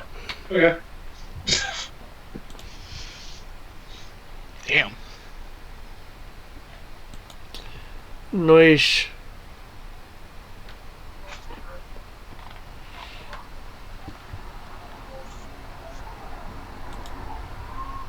Okay then.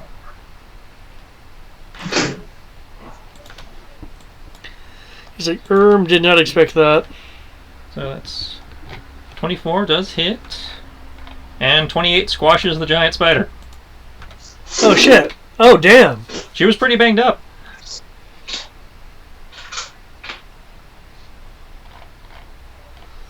Brings us to Crib.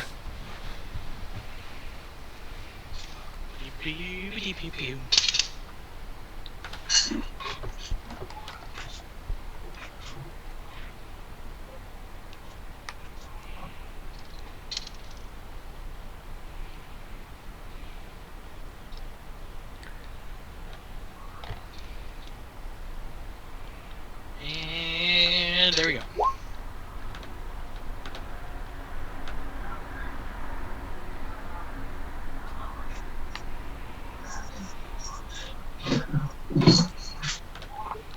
Hey, what's turning Grace? I'll say what's turning gray, bro. Do you know something about him? What? Alucard. What about it? His butt's turning gray. Yeah, it is. Notice I wasn't sure if that was new or he's always been that way. He was like jet black when she first got him. Now he's turning gray. Such a young age. Okay, all three of those hit. Let's see, 21, 38. Looking pretty rough, but he's still there.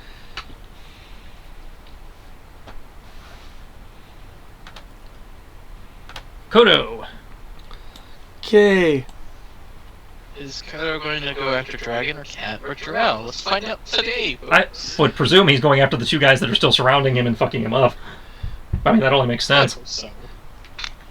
But we saw what happened last time with Penance. Going Well, that was because you were in the armor. Run this way, provoking, leap off of that to pounce this guy. They do get up attacks. Yes, on me. I need 2 defenses for the op attacks.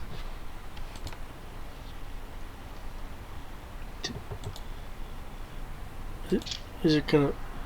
I'm sure it'll roll eventually. I can close the Arachnomancer sheet.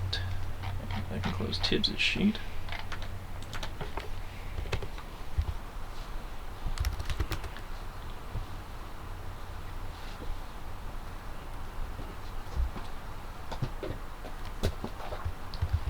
Ooh.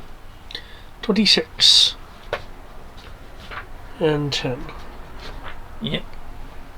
One of those hits you. Does it do 100 damage though?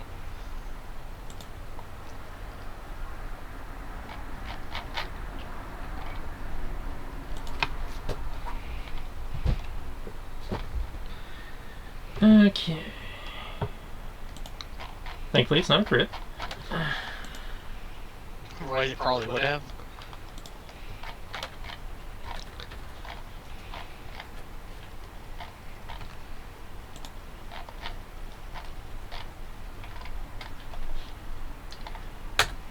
$25. Oh, technically I should. It needed to be freaking straight, didn't it? You mind if I expand my motion by 5 feet to that turnaround thing? Yeah. Okay. 25? Wow, that is still more than I expected. Okay, coming in with a roar, I will pounce on that guy.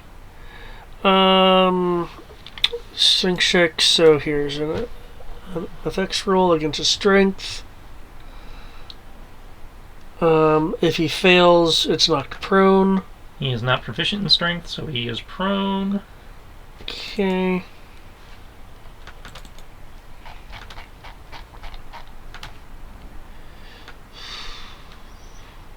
You did remember it took half your movement to get up, right?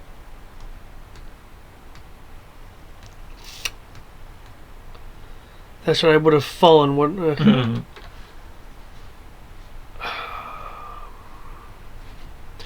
Which leaves me with 20. Which means That's how you went 10 wouldn't- and then 5 back. So, No, but I need to do 20 in a straight line. well, bouncing off that thing would have counted as a straight line anyway. No, that's why I asked for if I could retroactively add in that extra movement. Okay. However, okay, so I guess I take back that 25 because I would not have been able to do that.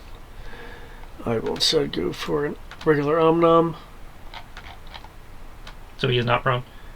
The chomp Right. does hit. He is so, not prone. So that's 11. Their turn. Okay. 4, 2, 3. So same rounds, folks. 3 to Kit to 3 to Kriv, 4 to Koto. Kenji actually dodges both this time.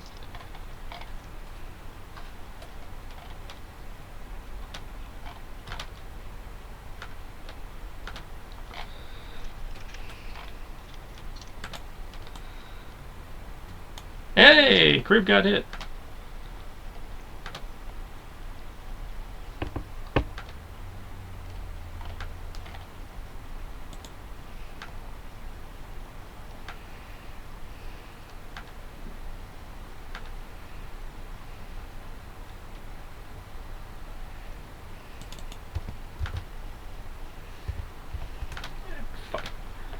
Okay.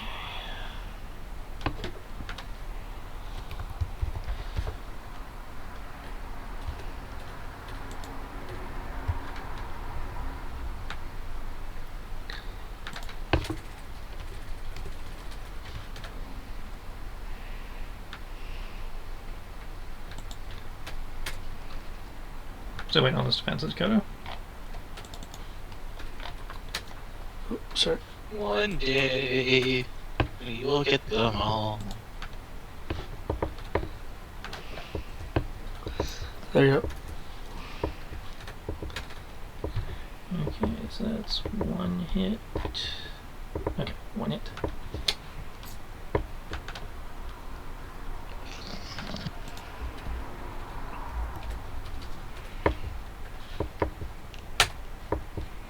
So Koto takes 28, Kriv takes 6.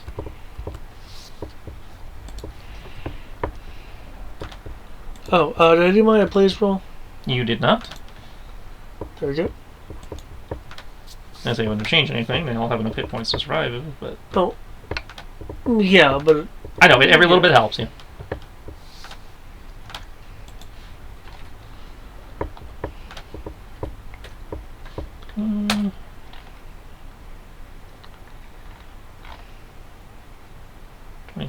and 14 is 41.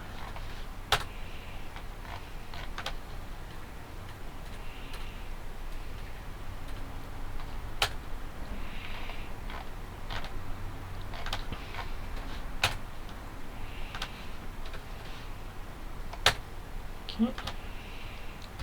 Tibbs, you're up.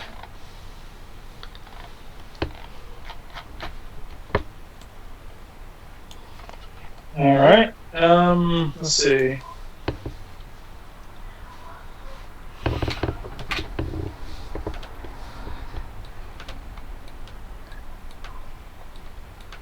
Oh yeah. Hmm. And then kapow.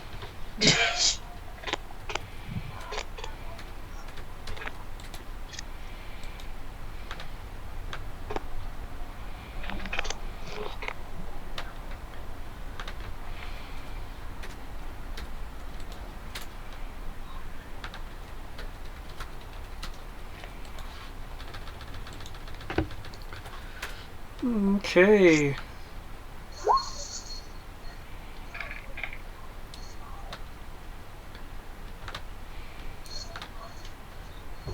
Okay, 30 definitely hits.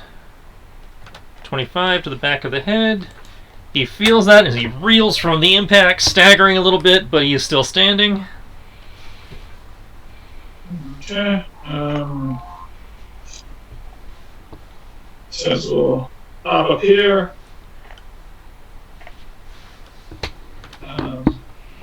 This guy. We'll throw a sacred flame at him.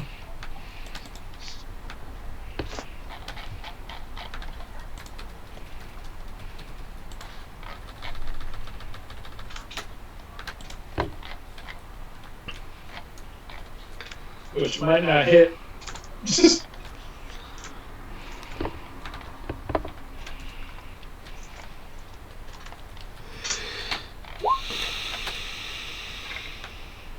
Nope, that hits. I rolled a 12, and I was depending on that D12 to actually make the rest of it. Alright. And 17 damage to The second this guy? Yeah. Yeah. His armor bursts into flame a little bit, and he staggers back a little bit. He's still standing, still swinging. Okay. That's all I really have. Right. Mark off. No, you didn't cast anything. You used mana. Okay, Crib, go. Alright.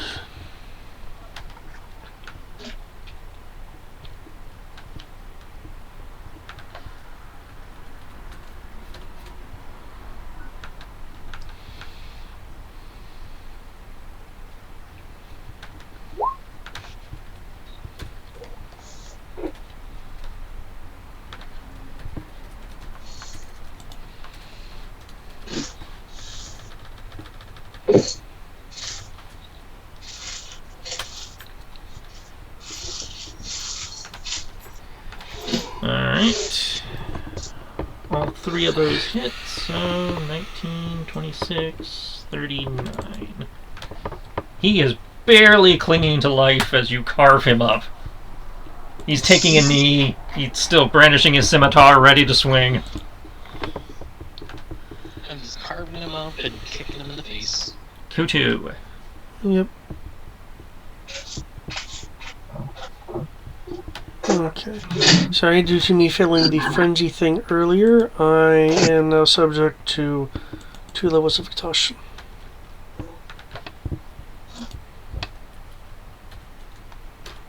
One moment as roll 20 catches up with me.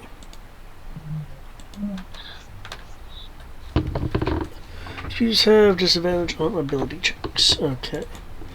As I'm trying to gnaw on this guy, suddenly the Foxfire next to Kriv will zoom over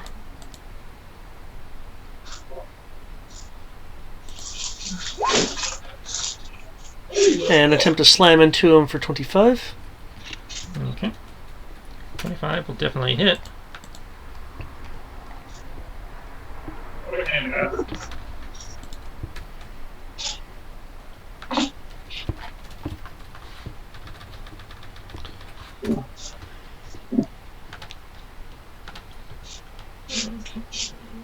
You said hitting who? The guy I was attempting to answer this guy. Okay. He was hit for 20 adept fire damage. So he takes the 20. Looking rough, but still with us. Okay. That it? That is it. I will roll a blaze since it's their turn. That's roll your burn bright. Okay. 8 to all. Well, not quite all. That one guy up there in the corner still. Oh, right. No, and he's still right next to it, too. Yep. Oh, shit. However, Eric's dies. The fire consumed him.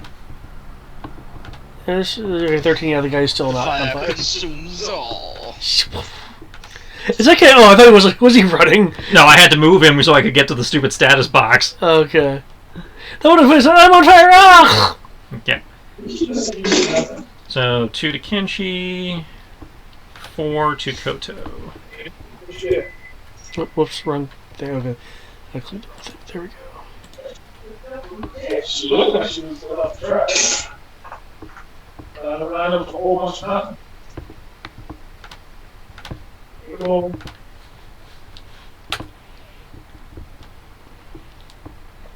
Okay, Koto is hit twice. Hey. Put me in the chair. Hey, what's up? Go here.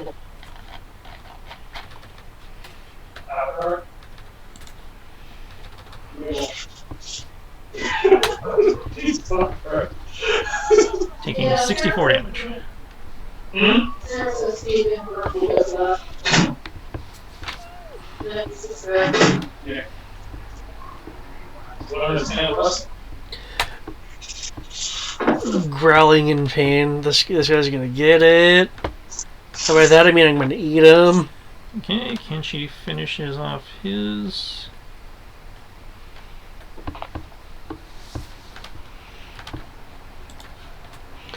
So I'm like barely on my legs. And he's going to take his movement to move to assist Daphne. Alright. Tibbs. There are 2 targets left. oh, that cycled around quick. Well, that's what happens when almost everybody's dead. Okay. Alright, then going to. We're gonna put this in roll 20 times. Because I'm in the middle of moving stuff. So. Alright, we're gonna put that in roll 20 times, see how this goes.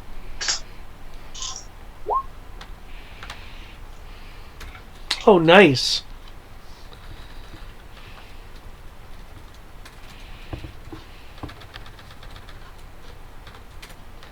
And we're going to Sacred Flame.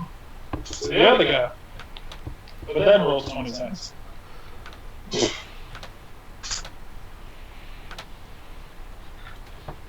I need to put this in roll 20 times more often. Apparently. First guy is looking really rough, like he's barely clinging to life. He's taking a knee as he's, bringing his Shadow Blade around, but he's still up. Other guy's not looking much better, but he is still on his feet. Griv.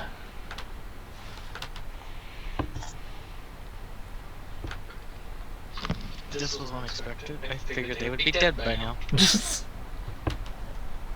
Never!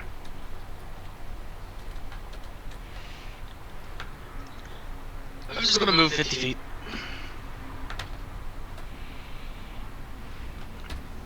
And use my action to dash. Then I will go right here so that Kodo has advantage. Alright.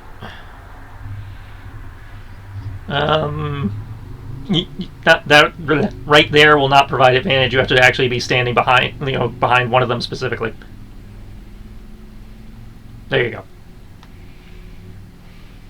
Alright, that brings us to Kodo. Okay. As we continue to attempt to gnaw on the guy. Oof. Yas!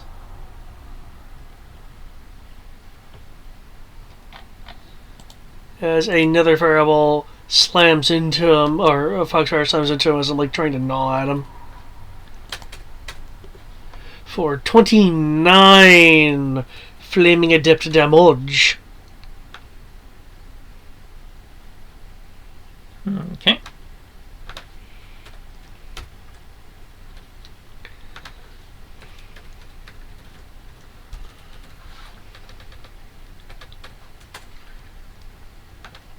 And because I know it's coming, everyone takes an additional 5.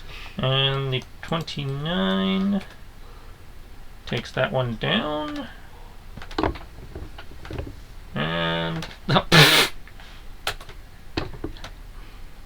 that dude is hanging on by a thread. He's gonna take his 2 attacks.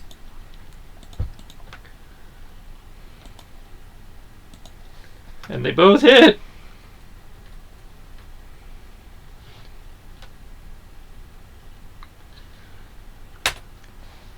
$63 to Kodo. And this is between 2 attacks? Yeah. Failed 1 save.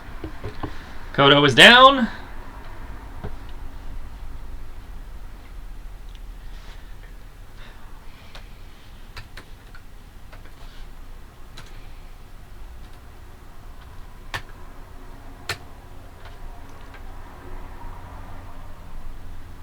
And because this guy's an idiot, Roll 20 has said he's moving to engage Kriv on his next turn that he probably will not, definitely not get.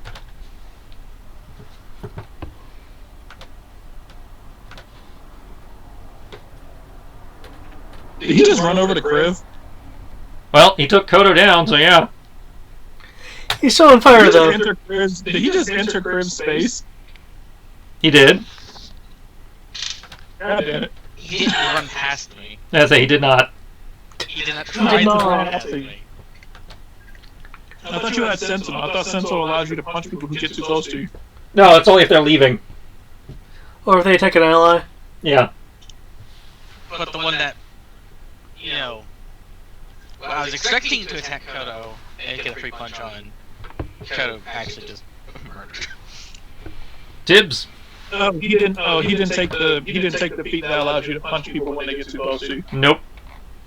Oh. I don't want to be that broken. Although I kind of want to take that feat now. Sentinel, you gotta run away from me. No. Oh, you got too close to me. No. I have too many things that use reactions as it is.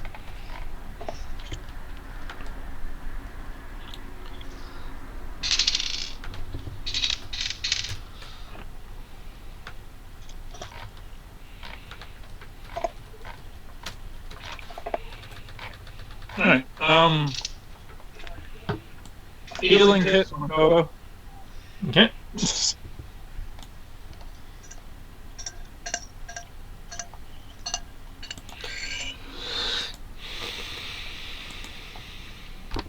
Kriv, have fun. Let's see how much healing I get. That means you're not dying anymore.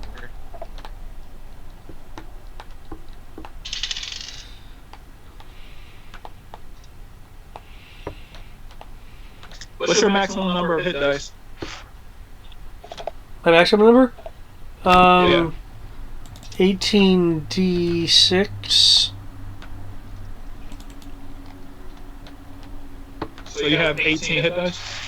Yeah, all of you have 18 hit dice because you're level 18. Yeah, that's my maximum amount of hit dice. I currently have 10 left.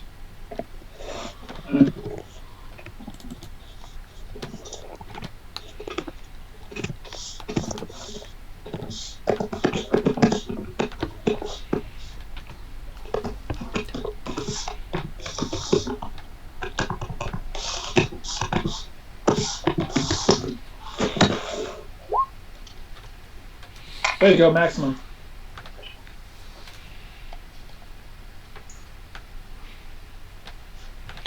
Cool. 28. Boop. Man, I'm like a yo-yo today. Stop being a yo-yo. You say that like he has a choice with the way his luck's been going. I'm also going to back the fuck up.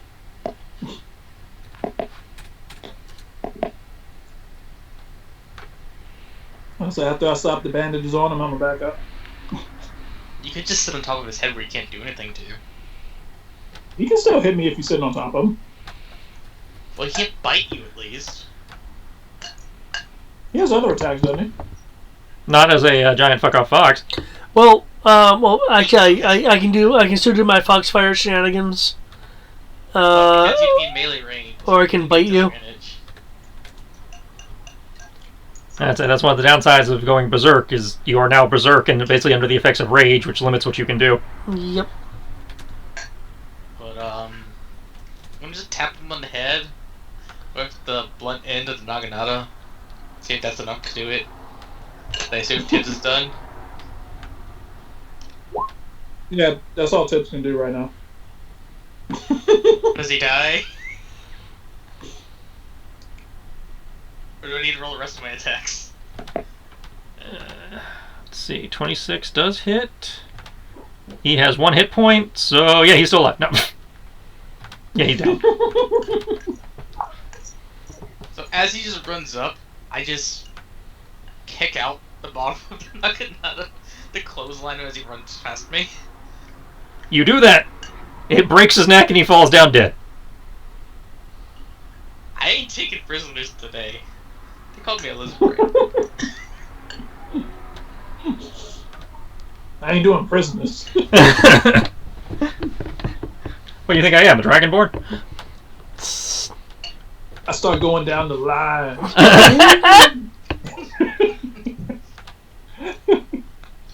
Yeah, so combat is officially over. They see in our faces, man.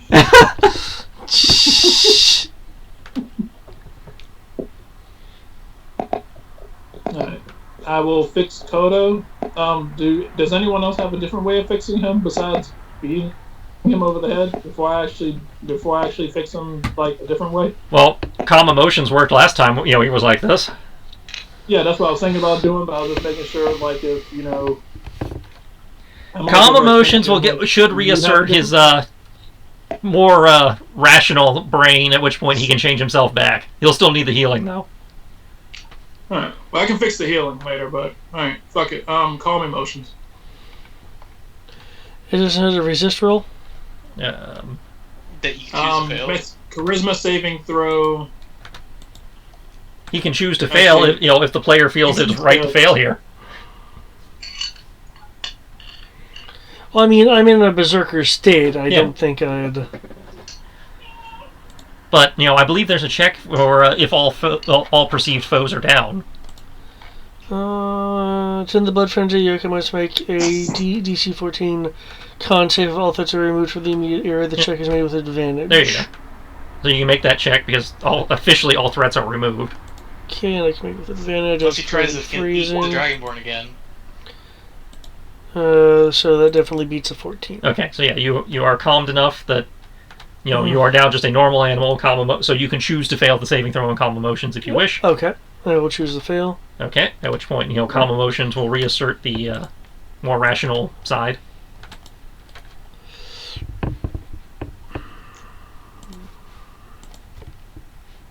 Now he's just a giant Kodo. Yeah.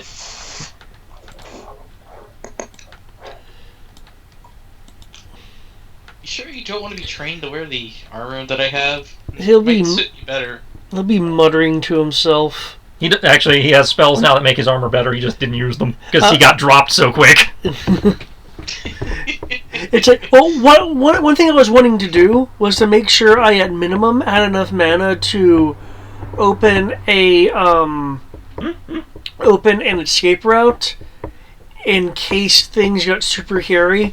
Now, admittedly, my intent is in case the gold levels rise and our numbers are off. Yeah. So I was like, because I was looking at that one thing and I'm like, yes, but I need to cast that at level 9. I won't be able to. Yeah. Well, You have cleared the fortress of baddies. It being a former fortification, it is a easily secured place. If you guys want to rest here,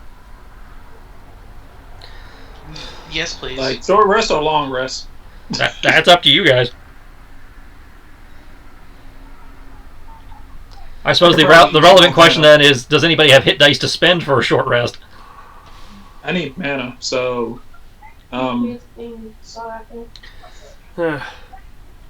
That's because there is a ticking clock, but you know that ticking clock is potentially in the manner of days, so taking an 8-hour rest is not necessarily unreasonable.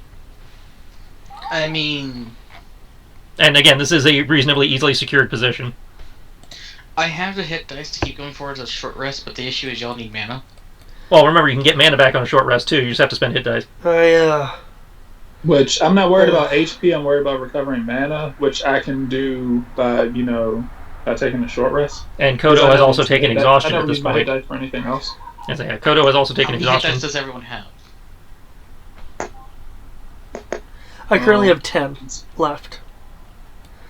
I still have all 18 mana. I don't want to slow everyone down, but I could... Tibbs, you said you spent all 18? I said I still have all 18. Oh, okay. I have all 18. Okay.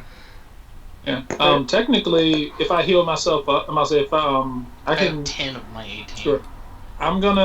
So what I'm gonna do? Let's take a short rest so I can. So that I assume Kodo needs some magic back. Yeah. I'll everything back. Yeah, I can use a few minutes. So I'm gonna heal folks. I'm gonna place down a drop shield and just. Hold up. Oh, that's some bullshit. Oh. Is that how much mana you get back? Yeah. Well, remember, you can spend more. No. I know it. This is me spending the last of my hit dice. No. Which, I mean, if I'm being healed already, might as well do. I need to reroll.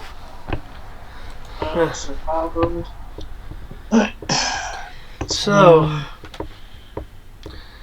do you think the fact that we met these people mean we're closer than she'd like? That's a reasonable assessment.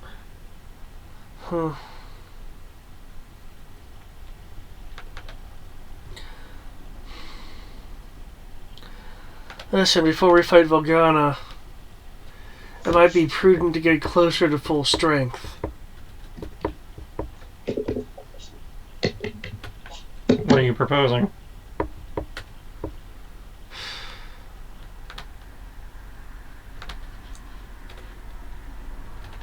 Well,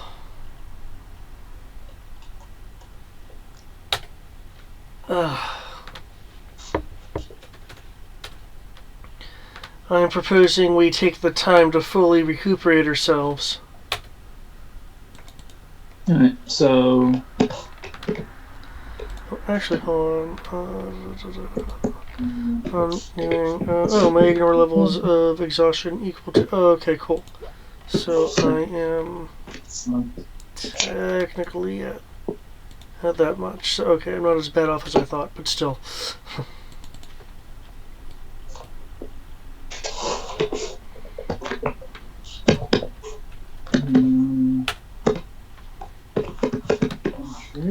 Anyone opposed? What'd you say? Anyone opposed? That was intentional. I think while you guys are talking, like Kenshi lays a hand on you, and you feel your reserve replenishing. Huh. Oh, that changes how many hit dice I was going to use. So, Did you just give him mana, or did you give him health? Kenshi has transferred transferred mana to Koto. Okay. Okay. However, you'll notice Kenshi's hair is showing several white streaks as a result.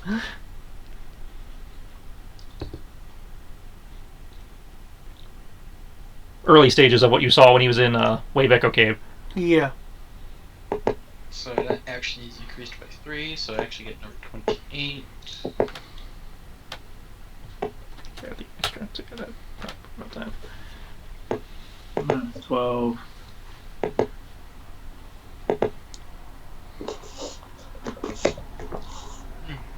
ended up needing all 6 of my normal. Anyways. I say it's up to you. We're getting close to the center of the city. This may be the best place to take a break if we choose to do so. We don't know what's going to be in that final area. I mean, if we're going to take a break, then we don't need to spend hit dice. You're suggesting a long rest, correct? Well, everybody's agreed to a short rest already, which is why you're spending the hit dice. Yeah. But you're saying take a long rest. Kodo was suggesting taking a long rest. Kenshi is, pointing out that if you are choosing to take a long rest, this would probably be the best place to do it. Yeah. Because after this is the third ring, and you have other than knowing Volgana's in there, you don't know what else is in there, and it being the smallest of the 3 areas, for all you know, it may drop you right on top of her. Fair enough. He's not advocating one way or the other. He is just going as like, if we choose to do that, this is probably the best place to do it, because it is so easily defended, in case something comes up. If the big bad is up ahead, it would be nice to have some different spells available. Okay, I'm okay with the long rest. All right. Except. Which we decided that before I did that transfer, but I mean, won't you recover it all? not the point. I still appreciate the gesture. It's physically taxing. I know, but technically, storyline based, we could say that, hey, in case we get ambushed during our short rest, you can have his power back. That combat was really 7 rounds long. Yep. Man. I'm not saying it was a waste. I'm just wishing that we had made that decision before I had to make the roll to make sure I didn't fuck it up. Transferring life energy is not easy. Yeah, you were more. It's fine. One of these days I'll be able to get more hero points. Sooner than you think. I'm considering changing how I'm doing hero points. There's a rule in the DMG that, makes them a little less, of an issue for me to track, and then I can just focus on cards. They replenish with level as opposed to being awarded. That would be nice. Because I've been slowly just going down since the beginning. Yeah. Doing okay, so relatively heroic things with them, but still. Yeah, and you get them, and you usually get the option of a hero point or a card when I feel it's appropriate. Very true. All right, so you guys are opting to take the long rest. Yeah. Okay. So you guys settle in, make camp in a probably off into the side, fully closed side room over here. Yes. Since it's the easiest to defend. Time passes. Relative ease. It's hard. There's no real day-night cycle in here. Because molten gold is bright. Well, between the molten gold and the luminescent moss on the ceiling. But you hear the sound of movement, outside the fortress, the clacking of the golden bones and the large metal things that have been clunking around. You hear it outside, but they don't come in. So you're able to you pass your rest period, unmolested. Also, question. Mm-hmm. With where we're at, does the molten gold actually get into this place? Like, is this place gold? The wall, the area, as you can tell by the map, has been dipped in gold. Yes. Okay, I just wanted to double check. Because I feel like some places are constructed with gold, other places are just they get flooded. From what you have seen so far, everything just seems to have been dipped. Cool.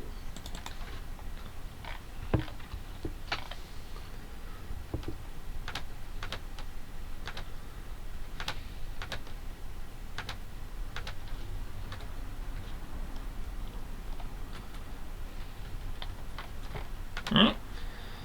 So, your 8 hours pass. You are free to advance if you so choose. During the night, I would be trying to guess how long it would take to get to the final area. Well, we figure so it's the final area, considering how the ring. It's the innermost. It's the innermost ring. innermost Yeah. ring. Again, you don't know how big it is on the inside or anything. Yeah. Would I be able to guesstimate how Not long, maybe, depending on how stealthy and stuff you're being, an hour or two, maybe. Okay. Really depends on what you run into, because it's not that far. This fortress is basically on the other side of the bridge that you need to cross to get to the gate. Okay. In that case, then, I guess when we get closer, I would like to basically cast some preparatory spells, because it sounds like the estimate you're giving might reach the outer limits of if I cast it now. If you can, yeah, if you cast, if you want to cast it when you first get up in the morning, you'd probably be fine. Oh, okay, because if you say 2 hours, then it'll wear off by the time we get there. Again, it depends on how fast you guys. Yeah, because if you guys are being sneaky, you're going to travel at half pace, which means it'll take longer. Right. If you guys just bum rush, it'll take you maybe 20 minutes. It's not. Okay. I'm okay with bum rushing. In which case, first thing I'm doing is... Actually, I can do this as a ritual. Holy shit! I can do it as a ritual. Never mind. Blah blah blah blah. Can you meta magic rituals? It's a spell that you're casting. I don't know why you can't. It's just as I casting a understand. ritual, it Let me takes look 10 at. minutes. Let me look at sorcerer real fast. My interpretation, assuming the book does not tell me otherwise, is the whole point of meta magic is things you can do when you cast. So, to my understanding, when you meta, you would not spend spell points, but you would still have to spend the meta magic points. Yeah. That is my understanding. So, At which point I would figure this would count as a 0th level spell for the purposes of my thing anyway. however, spellcasting, spell slots, spells no. Sorcerers can't ritual cast. Oh, they can't? Normally, there's a section on ritual casting. Oh, really? That makes sense, though. Clerics can ritual cast. How? As I may double check, because. Yeah, you see, like wizard, that's a little area called ritual casting. Oh, snap, okay. So yeah, sorcerers cannot ritual. Oh, neat. That's neat to know. Okay, cool. Unless you pick up the spell from another source. Right. That can ritual. Okay, interesting. That makes sense considering the origin of their magic. Yeah. Okay, cool. Okay, in which case, and I'm doubling that duration. So we don't have to yell out our attack plans.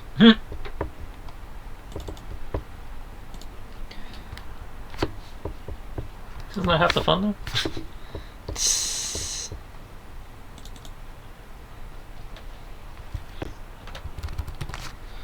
Okay. Funny thing is that yelling out your commands would have worked in the other fight, because with the exception of Kriv, they couldn't understand any of you. Apparently those guys only spoke Elven and Undercommon. Oh, damn, okay. Yeah, the only reason why they understood me is because, well, I'm a monk. Yeah. So if I direct my conversation at them, they'll understand me. Yeah. It's like, okay, stat block. Okay. Here we go then. Okay. Realistically, I probably should change that, but I find it funny, and given who these people are, they probably wouldn't have bothered. Except for, the spider lady thing that just needs to burn fire. Well, yeah, but, she's higher level, so she gets to actually learn English. Okay. Next, I will layer upon luminescent magic barriers on my self-mage plate. So you have the equivalent of what the armor I can just hand to you is. Not that I would do that. Unless you desperately needed protection. Because I understand Mage Plate, it gives you an AC of 18. Oh, actually, I'm upcasting it to its maximum level. Okay. But yeah, it gives a base of 17.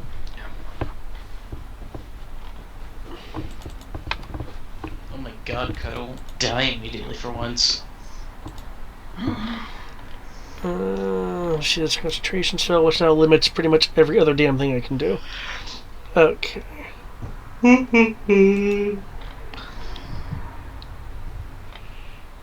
That is the cost of wanting armor protection.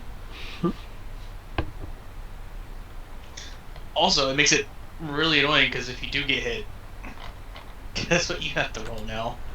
Oh yeah, but I'm really good at that. No, I'm just saying it in the sense of just at lower levels when you just have Mage Armor. So AC 12 plus Dex. Okay. Without the arcane spell failure chance. Okay, does anyone else think of any other preparatory things we can do? Tibbs? I guess before we Prep your spell. I'm gonna prep my spells and cast Death Ward on us again. Mark off the mana. I feel like Death Ward's a ritual spell. Like, or Nope. it should be at this point. It should be, but it's not. Probably for balance sake.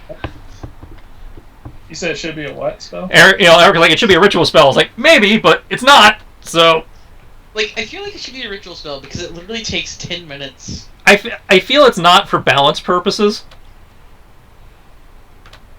Because if you could cast that on your entire party for free by just taking an hour, some people might feel that's a little broken. Yeah, it kind of True. is.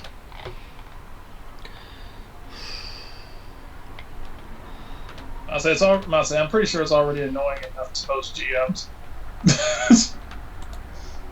That's kind of get the reason why we didn't die immediately. This It was like specific fight. I'm about to say, and technically the fact that the moment that you die and it falls off, all it need to do is just touch you and it happens again. You're not wrong. Yeah, it's kind of shitty. So, Still not as bad as a monk at high levels. As a person will eventually chime in about. No. Everybody's heard the rant. I don't need to do it again. I'll say, technically I can turn off Monk.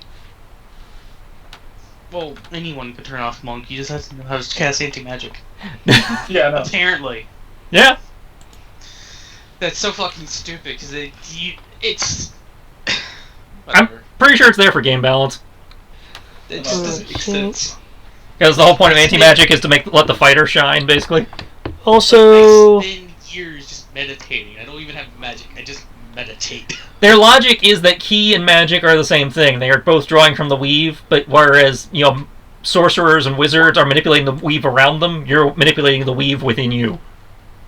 You're manipulating your own mana versus the mana around you. I'm about to say you're basically Rock Lee. Yeah. also this. Hit Trimmer Sense, okay. +5 to Perception and Survival. Okay. Bonus perception, survival checks, equal to your spell to more likely to scare areas. So all I see is don't use my debuff spells. Got it. Oh, sorry, that +5 should be a +4. Let me change that to be more accurate. Yeah, don't use my debuff spells. Got it. Just go straight for damage. Alright, so woohoo! So I get 3 out of 4. Please don't go straight for damage. That's not nice. Right. So, I like get being able 3 to out have an action to say, no, you don't frighten me. Also, I've also doubled that duration to 2 hours. Okay. You want to throw a Hero's Feast down while you're at it? No, I'm good. I mean, that's up to Tibbs. knowing our luck, I ended up using Hero's Feast, and then I ended up using Hero's Feast, and then they use some sort of anti-magic bullshit, and the effects just wear off. It's almost like you've seen that episode of Critical Role. Wait. How ridiculous should we get with this? It is Valgana, and by herself she was able to nearly defeat Kenshi, and for all we know she's gotten more powerful. If anything, the City of Gold she seems to be way ahead of us in, so maybe she's prepared it with things. I'm pretty sure the Vampire Beholder answers that question already. I just love saying that. really- Vampire Beholder.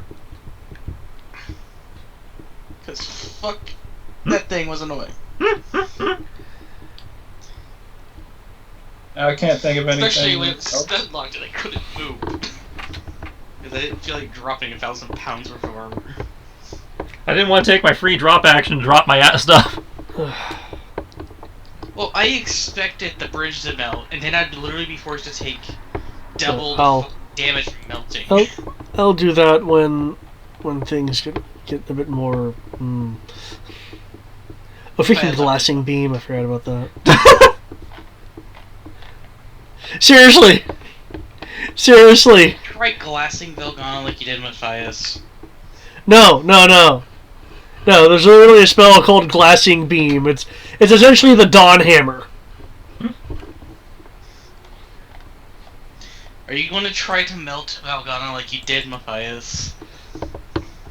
Only if she, is really close to killing my friends.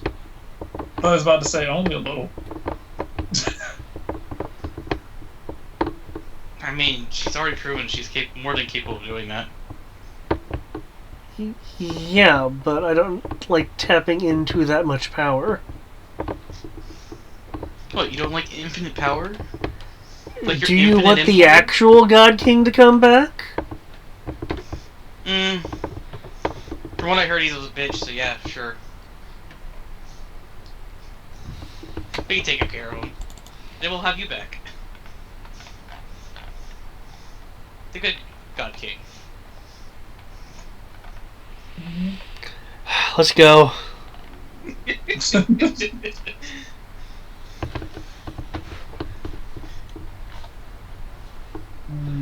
You guys could have contemplates putting Kriv in a eternal maze, only to realize that he can't maintain that kind of level of power with the other abilities he has running. Okay, so how are you guys approaching? I am in no mood to stealth, so I'm gonna walk my happy fat ass down there. Walk or run? Are we going for normal or swift? I see normal. Okay. That way we can notice anything important. Okay. At a normal travel pace, it'll take you about half an hour to 45 minutes. Awesome. Perception to make sure that we don't run into anything too deadly. Okay. Okay, as a note, that +5 is really a +4. I mistyped that. I thought my charisma was 1 higher.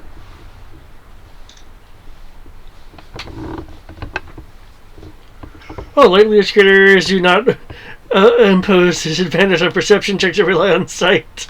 Mm-hmm. And this is a really nice spell, actually. Yeah. Oh my god, removed everything that penalizes me. Like I said, I guess I don't need to go for the debuffs. They're all negated. Just gotta go for raw damage. Like, damn. You literally removed everything that would debuff me and make me do everything at disadvantage for life. Cool. That he I'm going easily threw to. at me. I'm going to be riding on Crib's shoulder. Okay. So 20 plus 4 plus 4. So there you go. I'm also pull out one of my guns. Okay. Ah, ahead of time. That's real preparation. Also, Yeah. Kodo, it wasn't an insult. It's just that back then you were a bitch. We took care of you, and now we have you. So we'll just do the same thing again. History will repeat itself. What's so wrong about that? Because I don't think we have an army for my closest friends and Arya. Arya's Arya. She'll show up wherever she's needed. Most likely. I mean, how is she in all these random places? She has her ways. Admin privileges. See, so history can repeat itself pretty easily. And it won't be a problem. Because we won't let you get an empire this time. I wouldn't be interested in the Republic anyway. Good. Maybe it's libraries. Was you can burn them so that any record of you being horribly evil is gone? You haven't You haven't looked at, well, I believe it's the winter solstice, have you? Oh, Winter's Crest. Yeah, you haven't looked into Winter's Crest, have you? I read that thing like 4 months ago. I'm not gonna lie, David. Oh, this was Kodo saying that. No, I'm telling you as a player. I haven't read that in so long. I can't even give it a legit answer to that.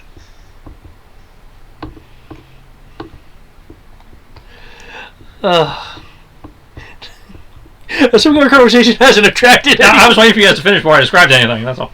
Oh wait, that's right. We still have the telepathic bond, so Yeah. never mind. You funny, man. With that perception check, you are able to get enough advance notice to avoid any undue encounters, Awesome. making it to the next bridge.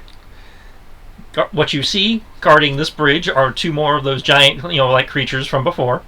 Okay. These, however, seem less skeletal and more statuesque in design. Okay. Hey, improvements. I guess we are literally going up in the world.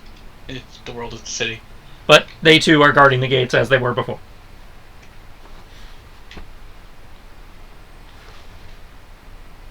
What, do you want to make them disappear again?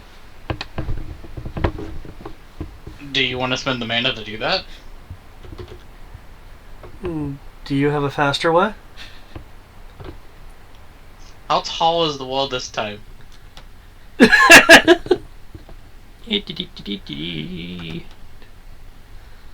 This is the third ring. Wall of the third ring. It is 40 feet, but it reaches up to the ceiling. Oh, damn. Well, at least I can get to the ceiling this time. And to get to the wall, you would have to cross the bridge and get next to them anyway.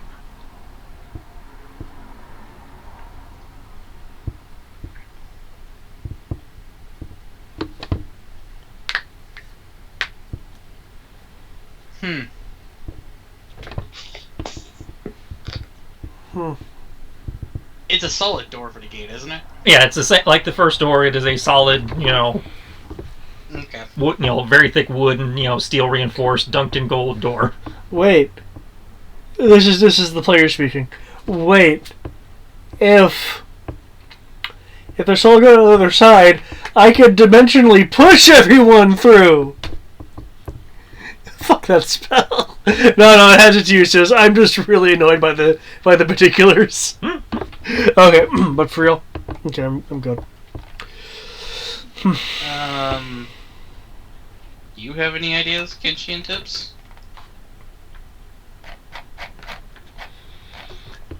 I'm not exactly the idea man. Says for how to get over this wall type thing. No, to how to get past the two giant, gold guardians that are guarding the door. We can't get past the wall because it's floor to ceiling. Of course, we could fight them. We could. Are they similar to? Are they similar to the ones that were at the door last time? Similar, however, in this case, they're not skeletons. They appear to be more like giant gold statues. What does the wall around them look like? Solid Stone, solid stone wall dipped in gold. Until for at least 20 feet up is dipped in gold. The other 20 feet, not so much. Mm-hmm.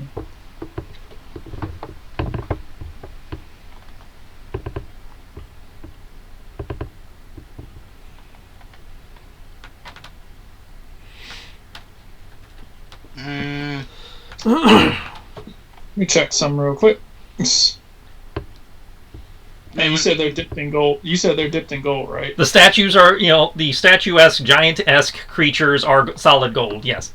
Or rather, appear to be solid gold. Walls.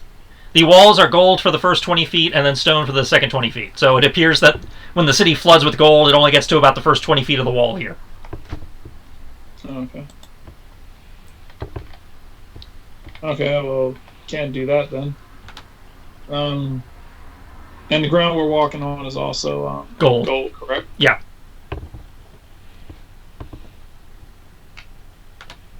Hmm.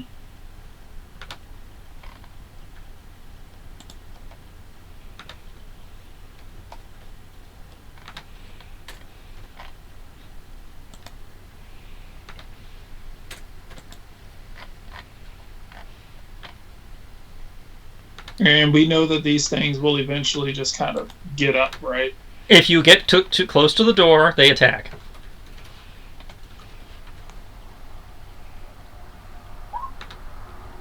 So we basically came here to kill them, right? They're more just an obstacle in the way. I mean, theoretically we could kill them, but it takes time and resources. Technically... Wait, I have an idea.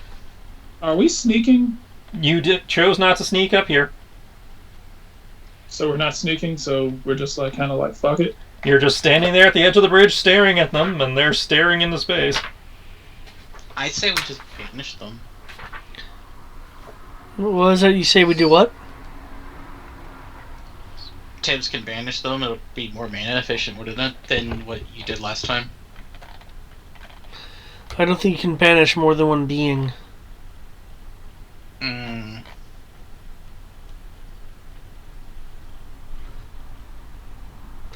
Besides, I won't be able to concentrate on forcing them into another realm with everything else I'm concentrating on. So are we trying to sneak past the gate, or are we just like, fuck it? Well, unless we can figure some way to have them not react to us, then we're going to have to engage them. Okay. Well, I'm gonna say I have a way to deal with them, but I have a way to deal with them, but I don't have a way to get past them. I have a way to deal with them where we don't have to get near them, because I can technically attack them from here.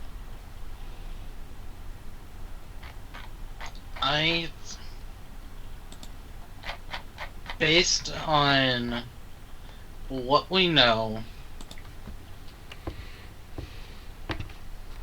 I'd like to make an insight check to see if by chance there is something that the Drow would have that would allow them to get past. That's less insight and more investigation. Okay. Let's see if a +2 does anything for me.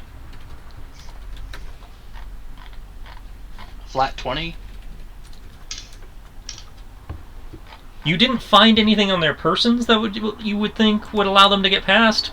But if the other part, if the rest of the group is inside, they may have whatever the item would be, if such an item exists.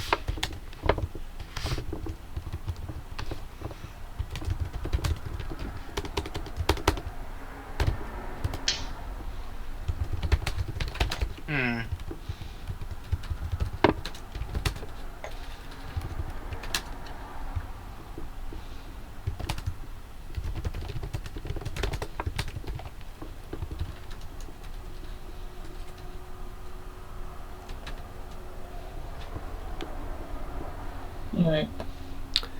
Well, from the sounds of it, we should just engage them and be done with it. Does no one have an idea? Just making sure. I'm limited by what magics I'm currently maintaining. You said you're limited by what magics can do what? What magics I'm currently maintaining. Okay, cool. Then guess it's up to me. All right. Though I could. I'll say Tibbs is going to say, well then, I guess it's time to. I'll say now is no time to shy away from evil. It's like, let us go, my friends. He will hold his paw up towards the sky. Oh, Heavenly Father. I'll say, rattle the foundation of their evil, and carve a path for us to destroy those who stand in your way. You're praying. Shake the heavens. Man, I love it when Tibbs gets like this. Oh, Okay, man. so just to confirm, you're creating an earthquake underground in an area with a river of molten gold within a few feet of you. It said that, let's see, 100-foot radius circled center on that point. Yeah. How far away is that? Less than 100 feet from us. I don't have a map to look at. Hang so on. I can't tell. I will show you the same map I have showed you every time. Because it is the exact same setup. Okay. That would help. That would help a little bit with what I'm trying to do. The map itself is 145 feet. Oh, we're There back is right molten here. gold for 60. You are not back here so much as this area looks is the exact same setup. Ah, Is 60 okay. feet by 90 feet of flowing molten gold. Okay, so it looks exactly the same. Okay. Yeah. This Okay, this I is the thought- same I thought this we were- same type of area you have had to pass through every time you've changed areas. Okay, I only remember this once. Well, that's because you weren't here when they did it the second time. Okay. So I was like, wait, what? Okay, then that changes that. Never mind. I thought we were at like a different thing. It was like some sort of castle stronghold, and they were. I'm not saying this thing. The stronghold is on the other side of the bridge through the gate they're guarding. Okay, then yeah, no. Okay, then yeah. Okay, I cannot do that then. I was about to say, please shake all the molten gold all over the place. Technically, everyone would die, and we'd all win. Can we see through this, or is it too opaque? See through what? Well, I've heard gate or It's door. a giant door like it has been each time. It's a giant solid door. We can't see through it, Mhm. otherwise I'd thunderstep. Oh, so yeah, I can't safely teleport through that then.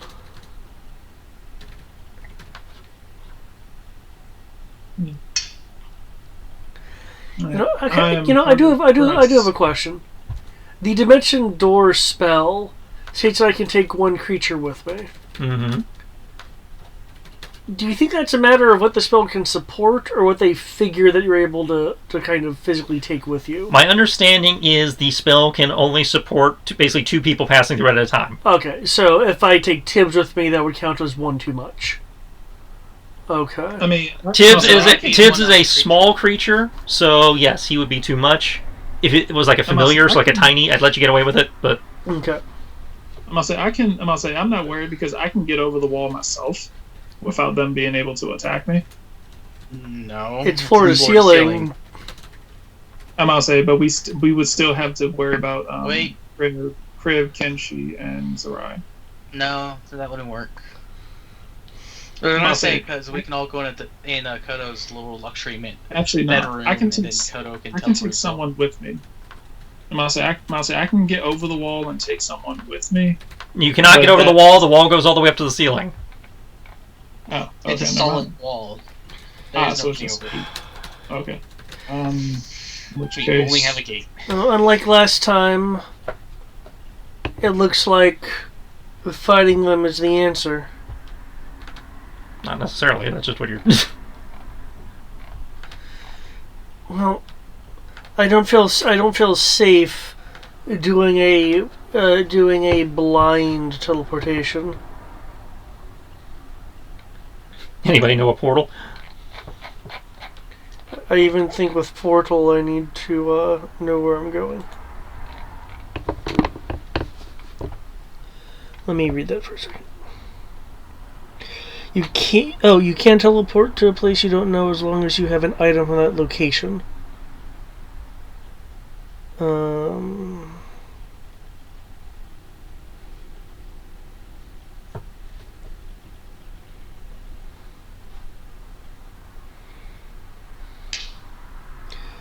To a location you know.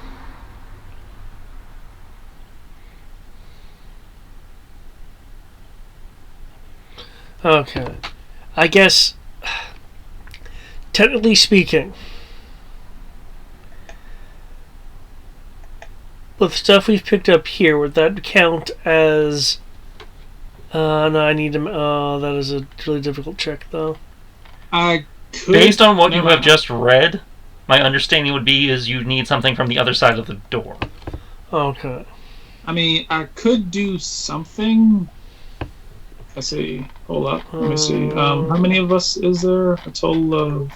There is effectively... Let's see. Cortana stayed on the boat because Sierra's in permanent mark mode for the moment, so there's a total of 5 of you. Let's see. Let's see how this looks. Okay, let's see. Oh, okay. Hold on. I have antacid. It'll take a little more energy than I'd prefer. Can you? But I can do it. I can take 1, 2, 3. I can get 3 of us through here. No, I have an answer. It just takes. No, I'd have to close that spell down to do it. Shit. Kodo, can you get yourself through? Yeah, I can get myself and one other person through. Hang on. Okay, I can take 3 people easily. I have a silly thought. Kenshi says. Mm-hmm. What are you guys thinking? I can safely teleport myself and one other. I was thinking of casting the etherealness spell. That works. I was thinking about casting etherealness, but if I cast at an 8th level, I can target up to 3. Actually, this depends on the writing for you, Tristan. At higher levels, when you cast a spell using a slot of 8th level or higher, you can target up to 3 willing creatures, including yourself, for each slot level above 7th. So that's me and 3 other people, correct? Well, it says 3 creatures, including you. Yeah, I must say, you can target up to 3 willing creatures, including you. Yeah, so it'd be you and 2 other people. So me and 2 other people. Okay. Right. So I can drag 2 other people with me. So it would be. So that'd be 3. 3 people. And Kodo would be able to take himself and 1 other, so that's 5. Okay, do you have one? Which is probably better than my plan. I'm curious what your plan was. I was just going to drop darkness on them and hope you didn't trip.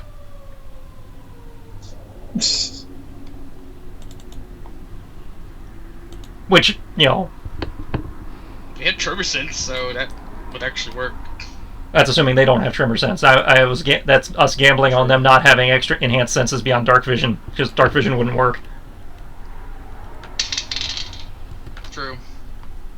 The advantage is my darkness is free there, as opposed to y'all's mana, but it's also much higher risk.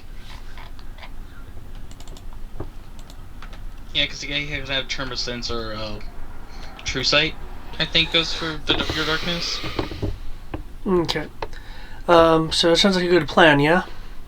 Yeah, if you guys want to expend the resources, we can totally do that. Okay. Who wants to come with me? I'll take walking between planes over magic that goes through some type of teleportation to unknown places. Why don't you take Zariah with you? And, Cool. Alright. And I guess that means I'm going with Koda. I'll say me, Kriv, and Zariah. There we go. You fought Velgana. I was speaking in Yoken. You fought Velgana once before. How much of a threat would you say she'd be to all of us working together? She is an ancient spellcaster that has the potential ability to drop spells that have been forgotten. I'd say she's pretty high risk. Now, admittedly, we've gotten better since then, and in theory, I'm not doing this by myself this time, so that makes it a lot easier. Yeah, Kodo. You don't speak Yoken. I can still understand you fucks.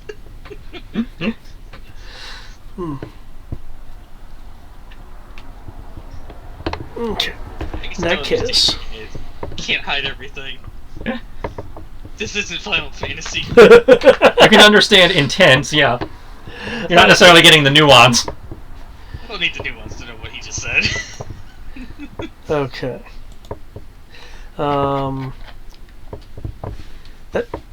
That being stated, let's see. It would be considered very dire if the if the rest of the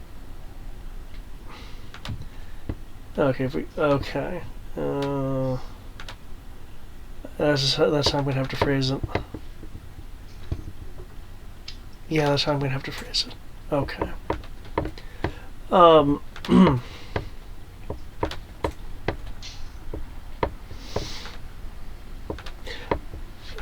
Speaking of long forgotten spells, Koto will utter one.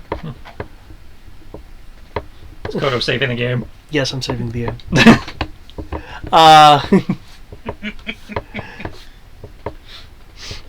As I completely exert my will over the time-space continuum for a moment, creating a temporary fixed point.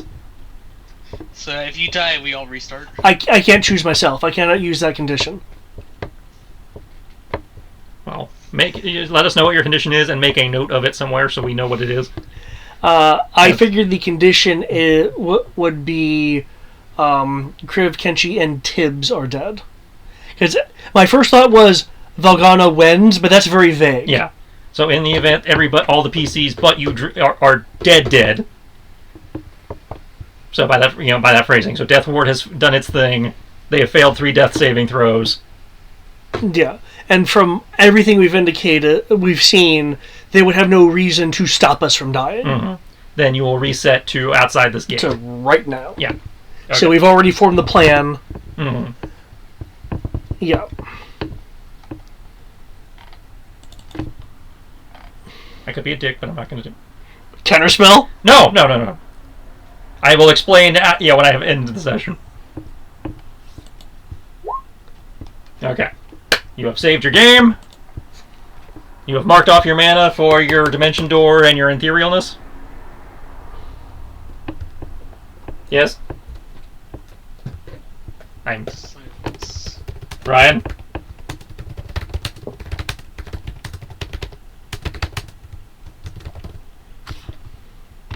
Sorry, I was just talking into the phone. Yes, I'm going to cast Etherealness. Okay. Mark off the mana for all these things you are dropping. I've done so. Okay. You guys make your way through the giant fuck-off door. Appearing on the other side. The third ring appears to be the source of the city's powerful flows of molten gold. Standing about 40 feet above the level of the second ring, its ceiling 40 feet high, cresting the ceiling.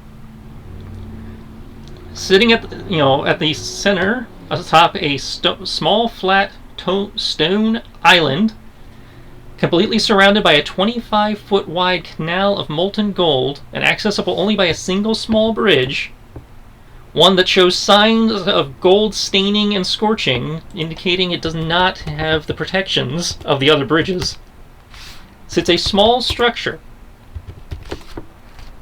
The structure itself stands about 30 feet high and is topped by a peaked gold tile roof. It has one door located in the south wall and no windows. The outside is covered in ancient gold inlaid runes from floor to roof. However, that is not what catches your attention upon teleporting through.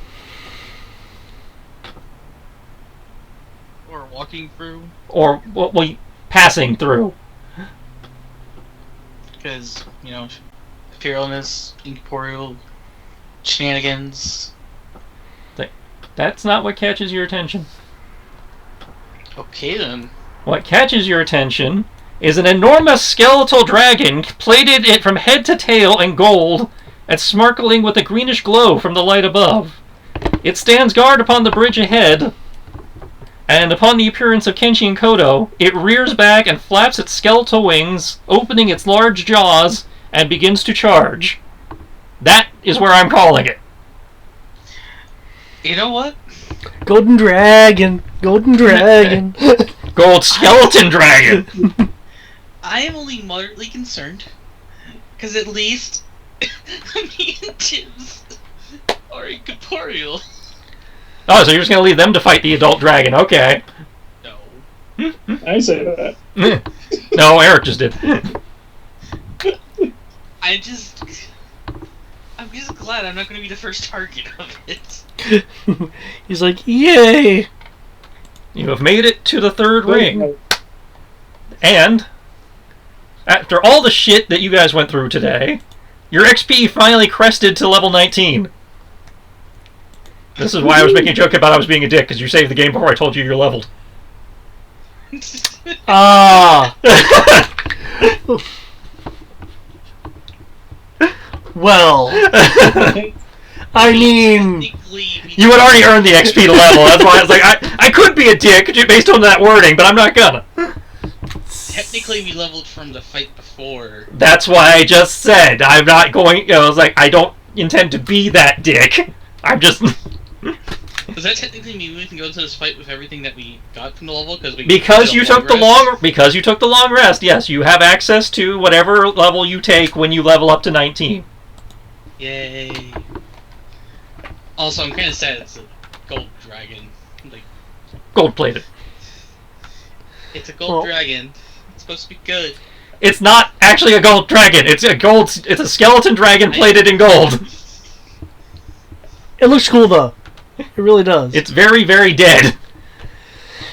Yeah. Well, if everyone else dies, I'm the only one to remember this anyway.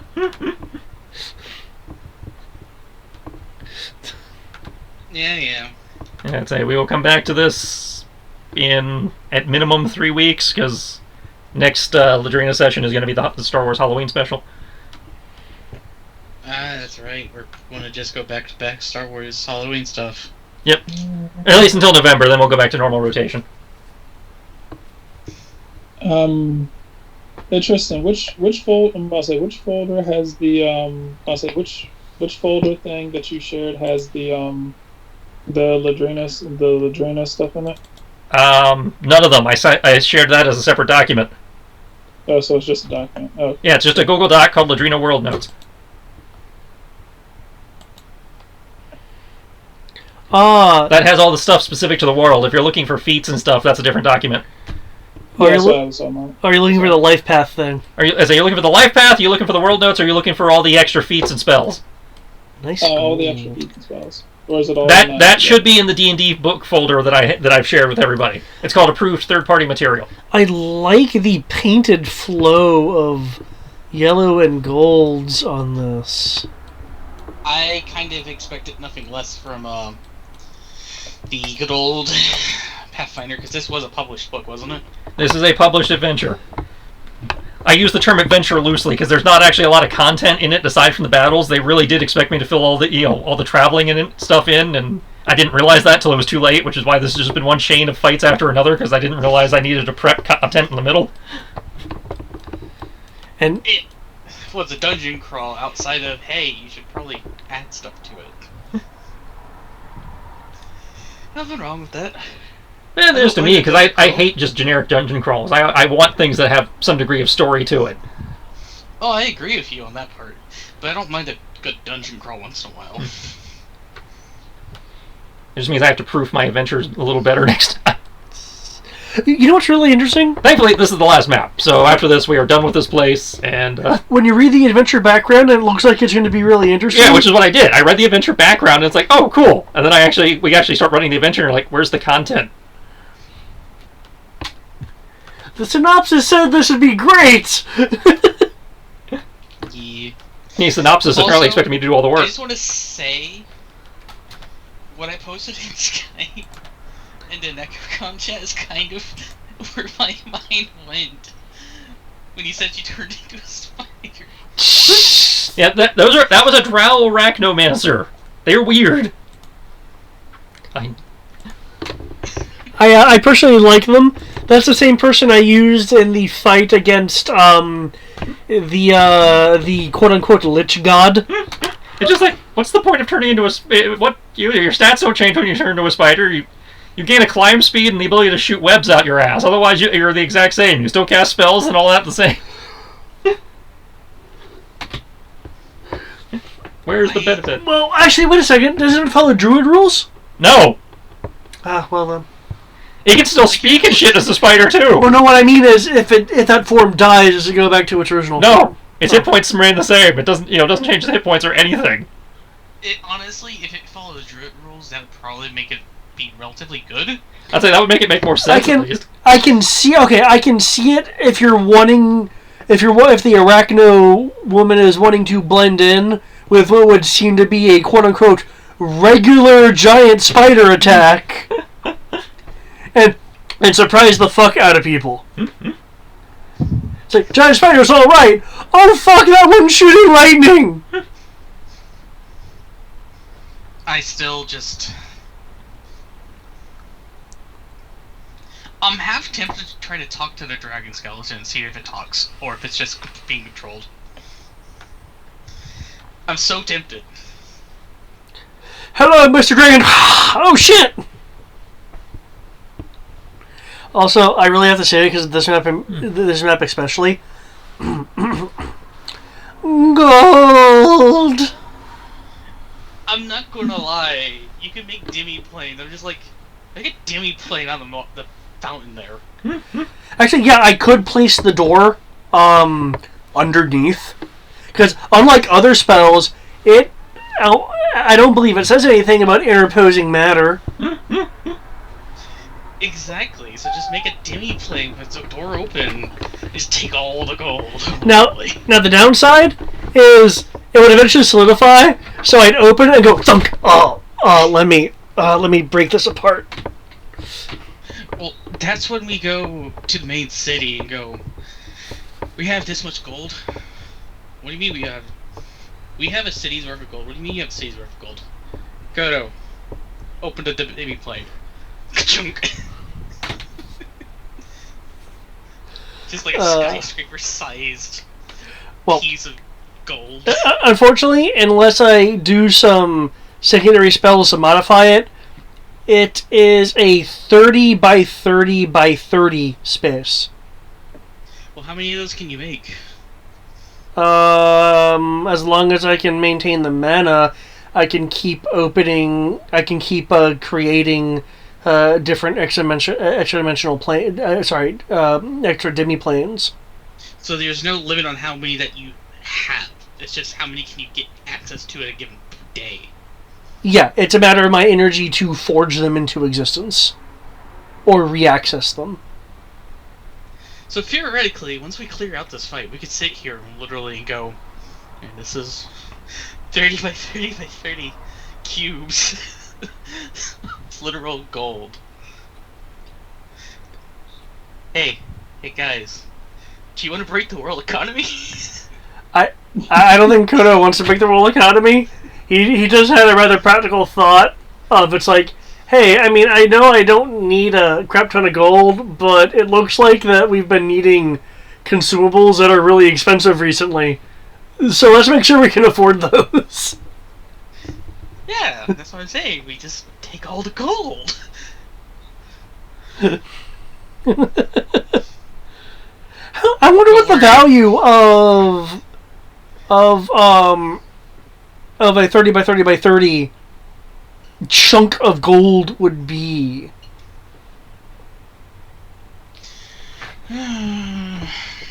Man, if I could do some math, I would totally give you that answer.